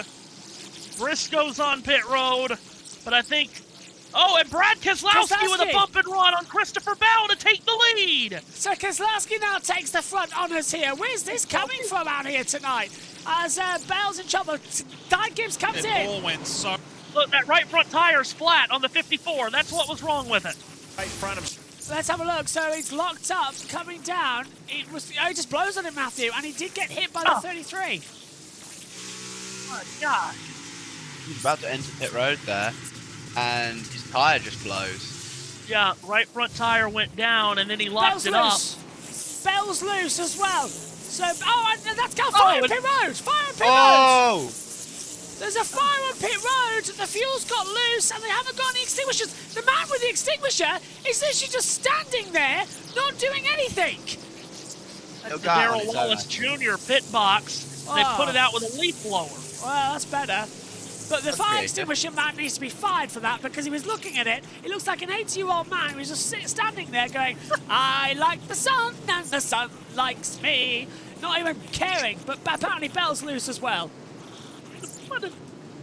Zane Smith is now taking the lead. Yeah, Zane Smith has gone to the lead. Logano. This is unbelievable. Pit road. The balance that he's needed so far tonight, but as you said, he worked his way into the top 10. See a little flames on the right front there, Dave. A few laps ago, Ryan Blaney said, how many more do I need to run this? I'm starting to get tight. That can put severe wear and stress on especially the right front tire. So they bring him down now. He'll get the rights and lefts on this 12 Mustang, and he'll get back out. I'm losing track, Matthew, with this one, honestly. And Zane Smith is coming to pit road from the lead. Joey Logano will take over the lead. Austin Cindric is in. Tires only and stickers had to wait a little bit to make sure that right rear was tight for Austin Logano Cindric. leads. They've been able to make tires last so long tonight, 57 to go, and the 2 heads back out on the track. Yeah, we're waiting on Logano to pit. He's got basically everyone else a lap down. But once it cycles around, Christopher Bell's going to be back to the lead. All of these guys making their final scheduled stop for tires here. But Logano only has scrub sets, remember? That's what JT told us earlier on. Yeah, that's true. Yeah, that's it. Well, so so he might not pit again, which means he's not going to win this race, surely, because... Oh, caution could help him out here. I'll come to it. And now, actually, timing and scoring is recycled on me. I said Christopher Bell was going to cycle back to the lead, but I don't think that's true either, because now you've got Logano on a lap by himself. Everyone else is a lap down. Brad Keselowski is second. Hocevar third. Smith fourth. Nemechek fifth. That's the running order that we've got here. but everybody aside from race leader Joey Logano is 1 lap down. Oh, this race. I cannot remember the last time I have said that, that only the leader is on the lead lap. The last time that happened at the end of the race, the last time a driver won a race by a full lap was Jeffrey Bodine at North Wilkesboro in 1994. It's one of these days, Matthew, where everything's getting in there. No stickers left, though, for him, and he's got the 43 pushing him round. So, and that is the 6 of Kozlowski. A lap down still, nothing he can do. Just waiting to inherit the lead of the race. Oh, hello. Corey Prime in the 10th position. How on earth has Corey Prime done that? This is the day that anything can happen. You're not kidding. We've had 29 lead changes. Is that Logano on pit road? Yes, it is. Pit road. Never know what can happen here. He's learning to manage these tires. The veteran, now the 22 on pit road. Taking 2 tires and out of here. He's hoping that'll be enough to get him to the end, because that's all he's got left for tires. 52 tires, that's it. Oh, 50 laps, so that's interesting. He was able to get out quicker because it was only a 2-tire stop. He keeps the lead. No, Kozlowski has fallen over it, yeah. Yeah. So now, Brad Keselowski on a losing streak north of a year, his last win, Darlington in the spring of last year, leads this race. In fact, only 2 drivers are in this race from the state of Michigan, and they run first and second right now. Keselowski first, Carson Hocevar second, Zane Smith third, Alex Bowman fourth, John Hunter Nemechek fifth, Ryan Preece sixth. That means 4 of the top 6 have never won a Cup race. That is incredible. Inside the last 50 laps then, as all hell starts to break loose, as the drivers now just getting into their tyre frames, getting into their sanctions in many respects as well. Keselowski, Hocevar, Smith, Bowman, Nemechek, Preece, Logano, Briscoe, Busher, Blaney, Bell. That's your top 11. Corey Heim is now dropped to 12th position. Here is Keselowski leading by 1.7 seconds. Can he hold out the front though on older tyres? Let's take a replay. This is Byron. Well, he's going to have basically the same tires. They got to stop and tighten up the left front wheels. Left front wheel wasn't tight, and he went off with the jack twice. What? Hang on a minute. Well, He does that very quickly. That was Byron not listening to instruction. Logano was only 2 tyres confirmed from everyone around pit road. I went Essex then. I don't think Brad can hold on. Hocevar's gaining on him quite rapidly. Yeah, he is. And I think that's just because Brad is managing his tires here. It's still a tire management race for these final 44 laps. So who wants to go hard now and suffer later versus... Austin Cindric's car is on fire from underneath, just like Josh Berry's was earlier. Cindric's going to come to pit road. And now the smoking from Snoop Dogg gets even worse as the number 2 is now finally blown out. And it's light up on pit road. Get that underneath. Well, don't bother, guys, because there's a proper fire going on right now. The NASCAR official says, no, don't spray it. Don't spray it. They're going to get the leaf blowers on. Well, it's a pit road. On your screen, and now they're trying to get this fire out, and the points are just going away from Austin Cindric, who had done everything he needed to do tonight. Get him out of the car! Get this fire out here. Matthew. No. They cannot get him out of the car. They have to continue on because he could fall below Alex Bowman in the cut line. They've got to get this fire out and get him back on the track. He will fall below the cut line. So Smoke Cindric is now getting out there as well, if anybody likes this. All right, Austin? Yeah, look at that. So he's high as a kite, but he gets going again, and the cockpit is completely full of smoke. This race is throwing up anything you like. What a absolute barnstormer at Bristol. Look at that, +4. Wow. +4. Oh, my goodness. And he has gone back on the track with smoke filling the cockpit of that car. But Alex Bowman could now point his way in depending on what happens with Cindric, who's back on the track, but he's going massively slow. Yeah, because he's high as a kite, Matthew. He can't even see where he's going straight as well. He's seeing stars and stripes everywhere as the 17 goes underneath him as well. Yeah, he just lost another spot, so now he's +3. He just lost a spot to, I think it's Cody Ware. So now Cindric is only 3 points above the cut line. That can't be safe to be breathing in, my goodness me. Currently 4th for Bowman, and he's about to get ahead of the 38 of Zane Smith, and there's traffic in front, so this is now, I believe, well, Elliott's safe. That's taken the pressure off the teammates that are going to bump each other out. And Cindric, it could be in trouble in the Ford. So now Bowman is 4th, but he's only half a second off the lead. The top 4 are nose to tail. Carson Hocevar is making a bid for the lead in turn 1 with 35 laps to go. Carson Hocevar goes to the lead at Bristol. Zane Smith follows him through. Past Keselowski. Bowman goes through to 3rd. And that is so critical because now Bowman's got an open road in front of him to try and get after the 2, and he's looking to the inside already, trying to get through on the inside, and Zane Smith who bumps him up high, and Bowman takes 2nd position with 34 to go. He's only half a second away now from the race lead. He has not won since Chicago in the summer of 2024. He has to win tonight to advance to the playoffs. Now another car on fire. Chad Bensham on pit road. This might give the caution that they want because he can get out of the car, but that has completely caught fire, the 66. It's burning now, and they've had to put it on, so that means we're going to have a caution at some point. They've kept it green for now.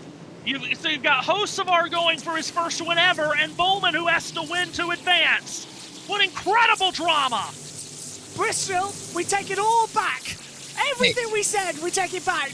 Go down to you, JT. I heard him, but I can't hear it now. Pits. My man has nothing's changed for the 48. Bowman saying the front right is starting to die. To come through. Well, he's just got to go until it falls off. He has got to win this race. He has to go until the thing falls off or puts him in the wall, just like Austin Cindric had to keep going no matter how much smoke was in the cockpit. But Cindric has lost more positions, guys, with Bowman gaining those spots. The difference is 1 point. It's 1 point. This is Can I just insane. make an interesting observation quickly? Always.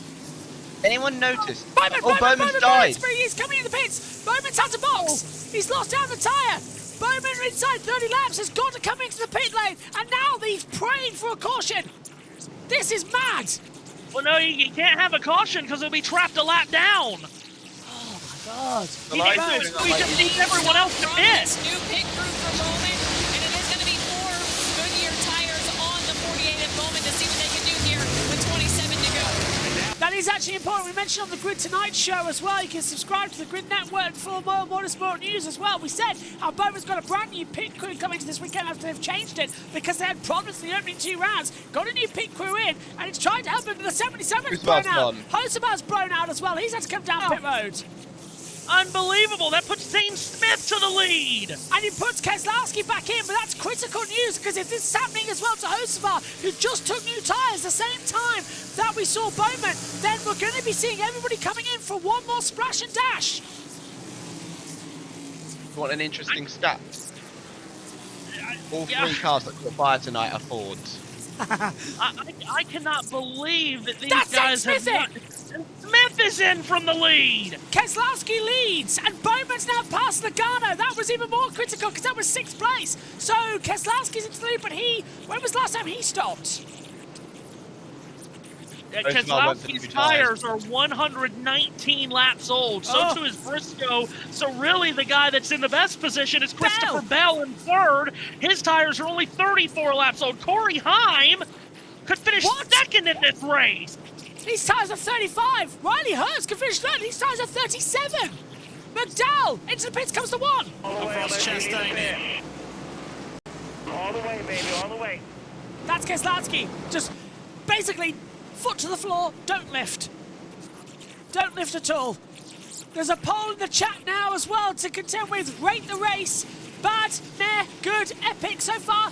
29 Move the other votes. 3 options. Yeah, everyone said epic. Get your votes in inside the last 25. Go on, Well, Matthew. there was someone in the comments just a few moments ago that was talking about how terrible this race is. If you think this race is terrible, I don't have anything that I could show you to be any better. Watch Formula 1.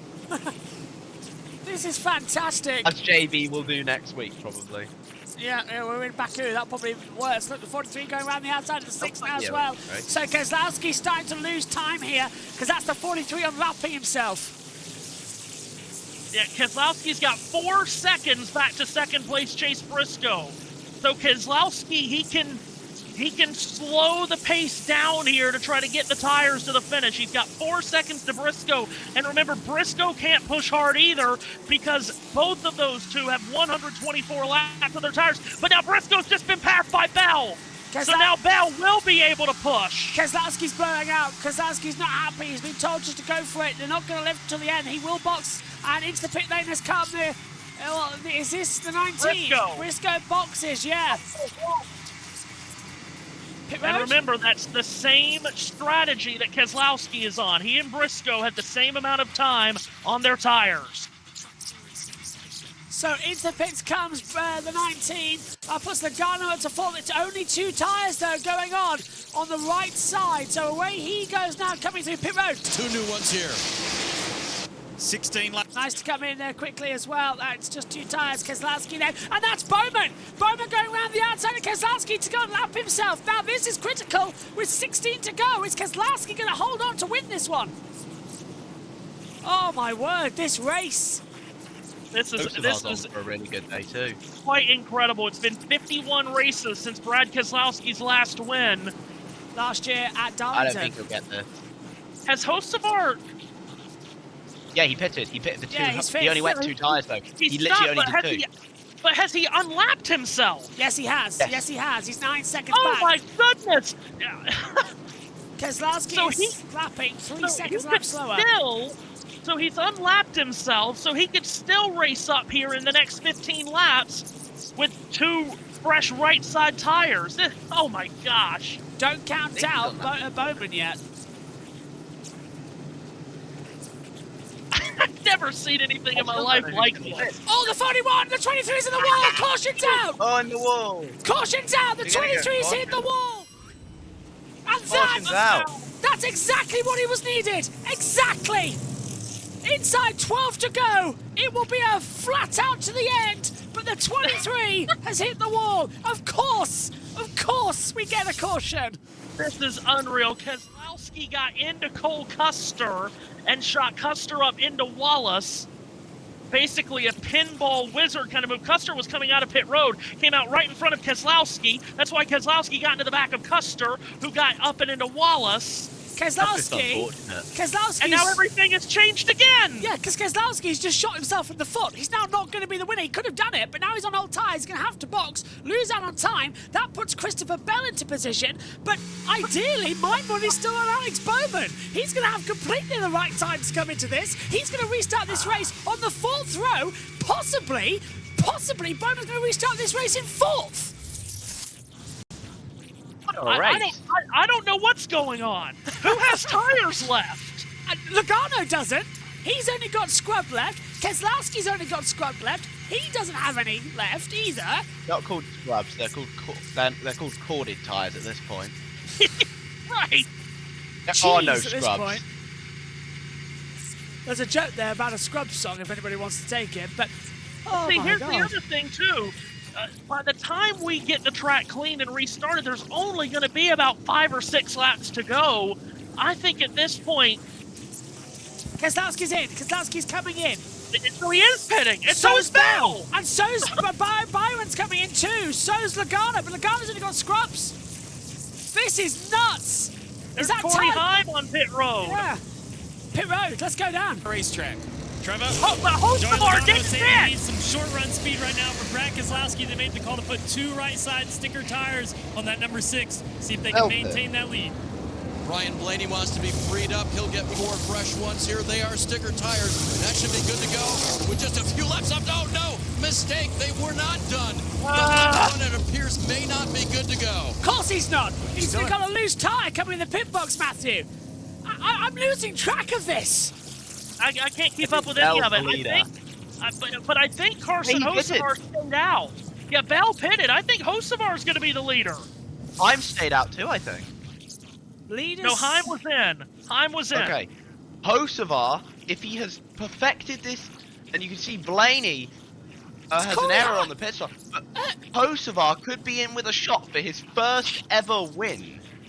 I do not believe this. Correct. Hocevar is the leader. I've got Corey Heim. I've got Corey Heim, but he came in the pits. Well, who's got the? Hang on, that's Bowman with a. No, that's Bubba with a fire. Bubba's got a fire. Yeah, Bubba. This is you can't follow all of it. Bell Hocevar is the leader. Yeah, he is. He has to be. He is the leader. Who's second? Zane Smith. And Alex Bowman is third.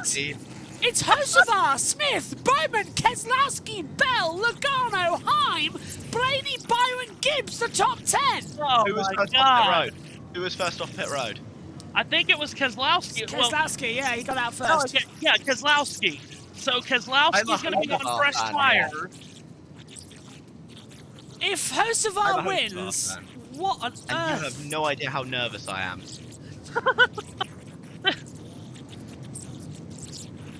Imagine this. Alex Bowman, by the way, is being scored third. He is -5 to the cut line, so he has to win. He cannot advance on points. He has to win. We've opened that point system up for you, Matthew, by the way, on the chart. The only way he could point his way in is if Austin Cindric loses more positions. But Cindric is 29th, 4 laps down. The only other car on the same lap as him is Cody Ware. So Bowman has to win. I can't work out what's going to happen. We're going to have an overtime, though, aren't we? That's seeming where I think it's going to go. So here's the tire situation. Hocevar, 18 laps on his tires. Smith, 17. Bowman, 21. Then Keselowski, Bell, Logano, Heim, and Blaney just pitted. They have no green flag laps on the tires that they are on. I think as well, we know how good fresher tyres are, even at this late stage of the race. But how many laps are there going to be? We still haven't taken 1 to go, and we're at 7 to go in the race. Just a warning to our viewers, we will be, with it, if we have 5 to go, we will be on the cam screen with me and Matthew for the end of the race, just to let you know. I cannot believe what we have seen tonight. It's been it's been fantastic. And then you're gonna get the Jeff Gluck poll on Twitter. Was this a good race? And you're gonna have thousands scream that it wasn't. 43. What are you talking about? This is fantastic. Yeah. This is literally one of the craziest things I have ever watched. So, rate the race on YouTube on the JB Motorsports poll. 137 so far. 9% have said bad, 18% have gone meh, 30% have said good, but 43% of you have said epic. That vote closes at the end of the race. Anyone who voted below epic, you didn't watch the race. Okay, so there's 1 to go. So it's gonna be a 4-lap dash. And Keselowski had the chance to restart inside of road 2, but we know the inside is not fired off. He did not want to get stuck behind Zane Smith. Considering I have this restart call, but I've also got the end of the race, I'm going to sacrifice this restart, give it to you, Matthew, and I'll call the end of the race because you called the start of it. So it's over to you. This is absolutely insanity. 2 drivers on the front row that have never won with 4 laps to go. Then in row 2, you've got Alex Bowman, who must win to advance. I can't wait. We have seen everything tonight, but we haven't quite seen how it's going to finish. We're about to get it now. 4 final frantic laps at Bristol. Green flag up in the air. Hocevar does not get the launch from the outside. He and Zane Smith are side by side. Bell knocks Smith up the truck. To the lead! Bell's got the lead, but Bowman got sent up high, and now up high goes the 77. Keselowski's taken second. The fresher tyres have worked with 3 to go, but look at Bowman. He's just dropped back. At the moment, the cut-off is Austin Cindric, but there is literally about 7 points between them. It's 2 to go. Logano's battling. Bell's still in the front by Keselowski as they come through, but look at the 77 going wide, Matthew. Christopher Bell has not won since the 4th race of the season, and Ryan Blaney is sideways in turn 1. He makes a tremendous save. We stay green. It's been 51 races since Brad Keselowski's won. It's going to be Bell and Keselowski going to the final lap, battling for this Bristol win. It's been an insane race, Josh. How is it going to end? It's going to end with Bell having to go defensive. Keselowski's going to bump him. Coming out of 3 and 4. Is it going to be the man who dominated the start of the season? Yes, it is. Bell wins a barnstormer in Bristol. Keselowski second. It's third for Zane Smith. Blaney's fourth. Logano fifth. Bowman finished in 8th, and he is eliminated along with Cindric, Dillon, and Van Gisbergen and Berry. They're out of it. Bell wins a barnstormer. The Coliseum has given us another great race. Wow! Oh my goodness. I'm run out of words. What a fantastic night. Everybody that wanted Bristol to be back. Bristol is back tonight, at least, and with a vengeance. What in the wide world of sports did we just watch across 500 laps? I need a break. Forget MotoGP, forget Goodwood. I need a week. What a race. And Bell wins for the 4th time this year. He and for the advances to 12. first time since he won 3 in a row across Atlanta, Austin, and Phoenix. And he won at Phoenix, remember. That could be very critical come the end of the season, as he will go through to the 12. We have lost, though, Matthew. Alex Bowman, Austin Dillon, Shane Van Gisbergen, and Josh Berry. They are eliminated. Bowman tried his best. Yeah, and remember I hear the song in the background. We hear that a lot on USRN. We talked at the top of the show it would be very difficult to see that bottom 4 changing, and it didn't. But boy, Alex Bowman tried. Thanks to all the lovely comments on the YouTube stream, by the way. Linda saying, good job, guys, and keep up with this race. We are nearly on 1,500 viewers right now, by the way. In total, I can tell you that it's been 43,000 viewers. Oh, it was over 2,000 earlier. I mean, as Christopher Bell has done the Polish victory lap and now will go into full celebration mode. Remember, he was already through into the next round of the playoffs, but this win gives him 5 extra playoff points, which will still carry through. Toyota and JGR have swept round 1, by the way. Being told total viewership at the end was 2,446 for the checkered flag moment. Thanks to everybody who's watched and listened in tonight. Let's head down trackside to our race winner. Fans, how about Christopher Bell?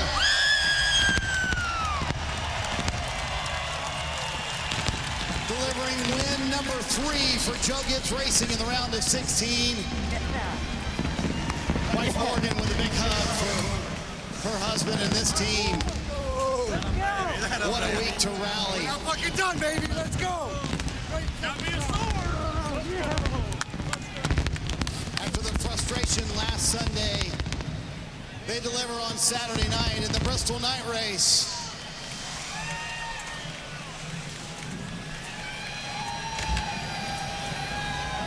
Boy, Christopher, walk me through that restart and how you were able to get the lead so quickly.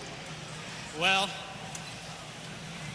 I'll tell you what, I was nervous on the choose. I didn't know if I wanted to be on the bottom or the top, and whenever Brad picked the top, it really didn't give me an option, and I had to pick the bottom. And all night long, I don't know, old tires just really pushed up in the middle of the corners, so I was hoping that that those guys on old tires would push up, and they did. They did, and I was able to get by or get underneath of them. And it wasn't pretty there at the end, but we got her done. So most importantly, this week's obviously been a very tough week, and you know, there's a lot on our mind, and just this one's for Charlie. I want to ask you about the tough week for the race team too, because you had some very pointed words after the race at St. Louis. How did this team rally to be able to pull this off tonight? We just know that any week, any given week, it could be us, and it hadn't been us for a long time. But Bristol, baby, tonight it's us! Christopher Bell advances to the round of 12 the best way possible with a win in the Bristol night race. Going to grab this checkered flag. This one just means so much to Bell and everyone at Joe Gibbs Racing. You can see why, Matthew, can't you? As we've now ended our post-race show coverage. Fantastic race. That was racing, he says. I can't fathom what we just watched. That was unbelievable. We're going to have the reseed for you here because, remember, we have to reseed the 12 drivers. We've confirmed the 4 that have been eliminated, but now we have to reset the remaining 12 to 3,000 points, but then add their playoff points in. Christopher Bell gets an additional 5 playoff points with the win tonight. What a wild race. That is unbelievable. And Brad Keselowski, so close to snapping that long winless drought, gave it his all. Means so much to Bell. We know where this is going, don't we? There goes the ad break from the network at Premier Sports 1. Okay, JT, get your thoughts, please. What an absolutely fantastic race. What was your thoughts looking from behind the scenes in race control tonight? What did we just witness? Hell, I think. Yeah. Well, what a race. And, well, it's a shame that the spring race wasn't like that, because, well, you've got the 2 ends of extremes, haven't you, of the spring race and the night race. One chaotic, one an absolute snooze fest. But, well, I have to be up in 1 hour, so I don't think I'm getting any sleep. Yes, wow. Matthew, I have to be up in 1 hour to leave the house in an hour and a half, and I can see your face there. But I think I will be okay to say that I will have 100 V8 NASCAR Chevy engines, stock cars in the form of the Bristol F1 stock cars. I think 100 of them will keep them up. I thought Premier Sports had gone off, but in fact they have returned. They have stayed on as well to come into it as well as they go into the post-show. We will receive the drivers as it currently stands though. These go through Briscoe, Blaney, Hamlin, Bell, Byron, Larson, Wallace, Reddick, Logano, Chastain, Elliott and Cindric. There you're now round of 12. Let's get our pit road with Cindric. Finishing order, which was important, but the main thing is Austin Cindric moves on a night when there was a whole lot going on. Are you okay, first of all? Yeah, it's not ideal. I had the fire there and definitely had a lot of smoke, but huge credit to all my guys behind the wall, over the wall, to be prepared for a situation like that and only lose, 5 laps. We had a great car tonight, and definitely with the long run speed and being able to keep tires on the car. And I'm sure I would have been able to tell you that was going to be the game to start the day, but no, just proud of the effort and yeah, well earned Sunday off for the 2 car, and yeah, looking forward to hitting the round of 12 hard. I want to keep advancing through. This team's capable of a lot. I think you showed us that, right? Because this was a really up and down night. The car had speed, you led laps, and then the chaos ensued. So how did you keep that all balanced? Try and keep my head above water and hold my breath when I'm under it. So moving on. What can Team 2 do in the round of 12? Ask me Monday, man. Great things, man. I believe in this team. I believe in myself. I have not been driving as well as I am now in the Cup Series. It's been a constant climb, and those around me reflect that. Glad he's okay, and what a fight to make it on to the next round. Yeah, not a bad race. Jack, your thoughts, please, on this one? That is the kind of race that you only see in video games, I feel. Let's hear from Bowman. Lost us. Being out of tires at the end isn't good, right? And honestly, we just played the hand that we could and stayed out. But if I had to pick one thing, you know, our cycle tire restarts were just really poor. I couldn't go at all. Zero grip. So our restarts on stickers, or even when we put our qualifying scuffs on and stuff, it was fine. But cycle tires was really bad. So hats off to our whole Ally 48 team. They did a really good job throughout the course of the day, and you know, trying to be better after a rough last 2 weeks. And I think we swung it the right direction, and we can continue to do that for the next what do we have, 7 weeks left. So yeah, we just got to keep digging. Certainly sucks to not transfer, but our back was against a wall coming in here. We knew it was going to be a tough thing to do. So yeah, not a terrible day for us, and we'll keep digging. As you look at the next 7 races, what's the big takeaway from this first round? I know you're out of the playoffs, but what you guys can do to finish the season on a high note? Yeah, I mean, we're a plenty capable race team a lot of the time, and just the last 2 weeks we've just not been very good, right? Like, you know, I thought those tracks would be a little tough for us, but not how they were. And then even coming here, like, we're typically a good bit better than we were tonight and yesterday when we come here. So we have some work to do on our race cars, but, you know, everybody's always working, getting better, and tires change and the field changes. So we just got to keep digging to get better, right? I think this summer we were so fast every week that I'm a little surprised to be down on speed, but guys work really hard, and we'll keep digging at it. Thanks, Alex. Thanks. Alex Bowman comes home ultimately 8th here this evening. Boy, Kim, what an effort for Blake Harris, Alex Bowman, that entire team, and Yeah, I forget to mention that Marty's actually not a pit reporter now. He's gone back to host, so I need to stop talking.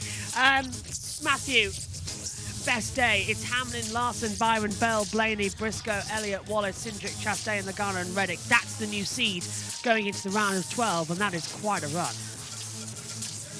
Yes, those are the 12 that go through.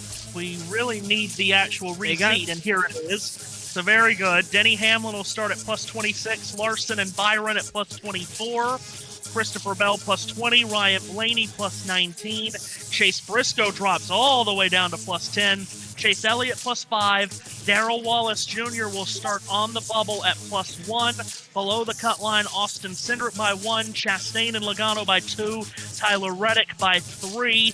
So to start this next round, you're only going to have 8 points separating 7th from 12th. Again, that's the reseed. The 12 that move on, they get reset to 3,000 points, then have their playoff points put on top of that number, and that's how you get those standings that are reset going to New England next Sunday in the land of lobster.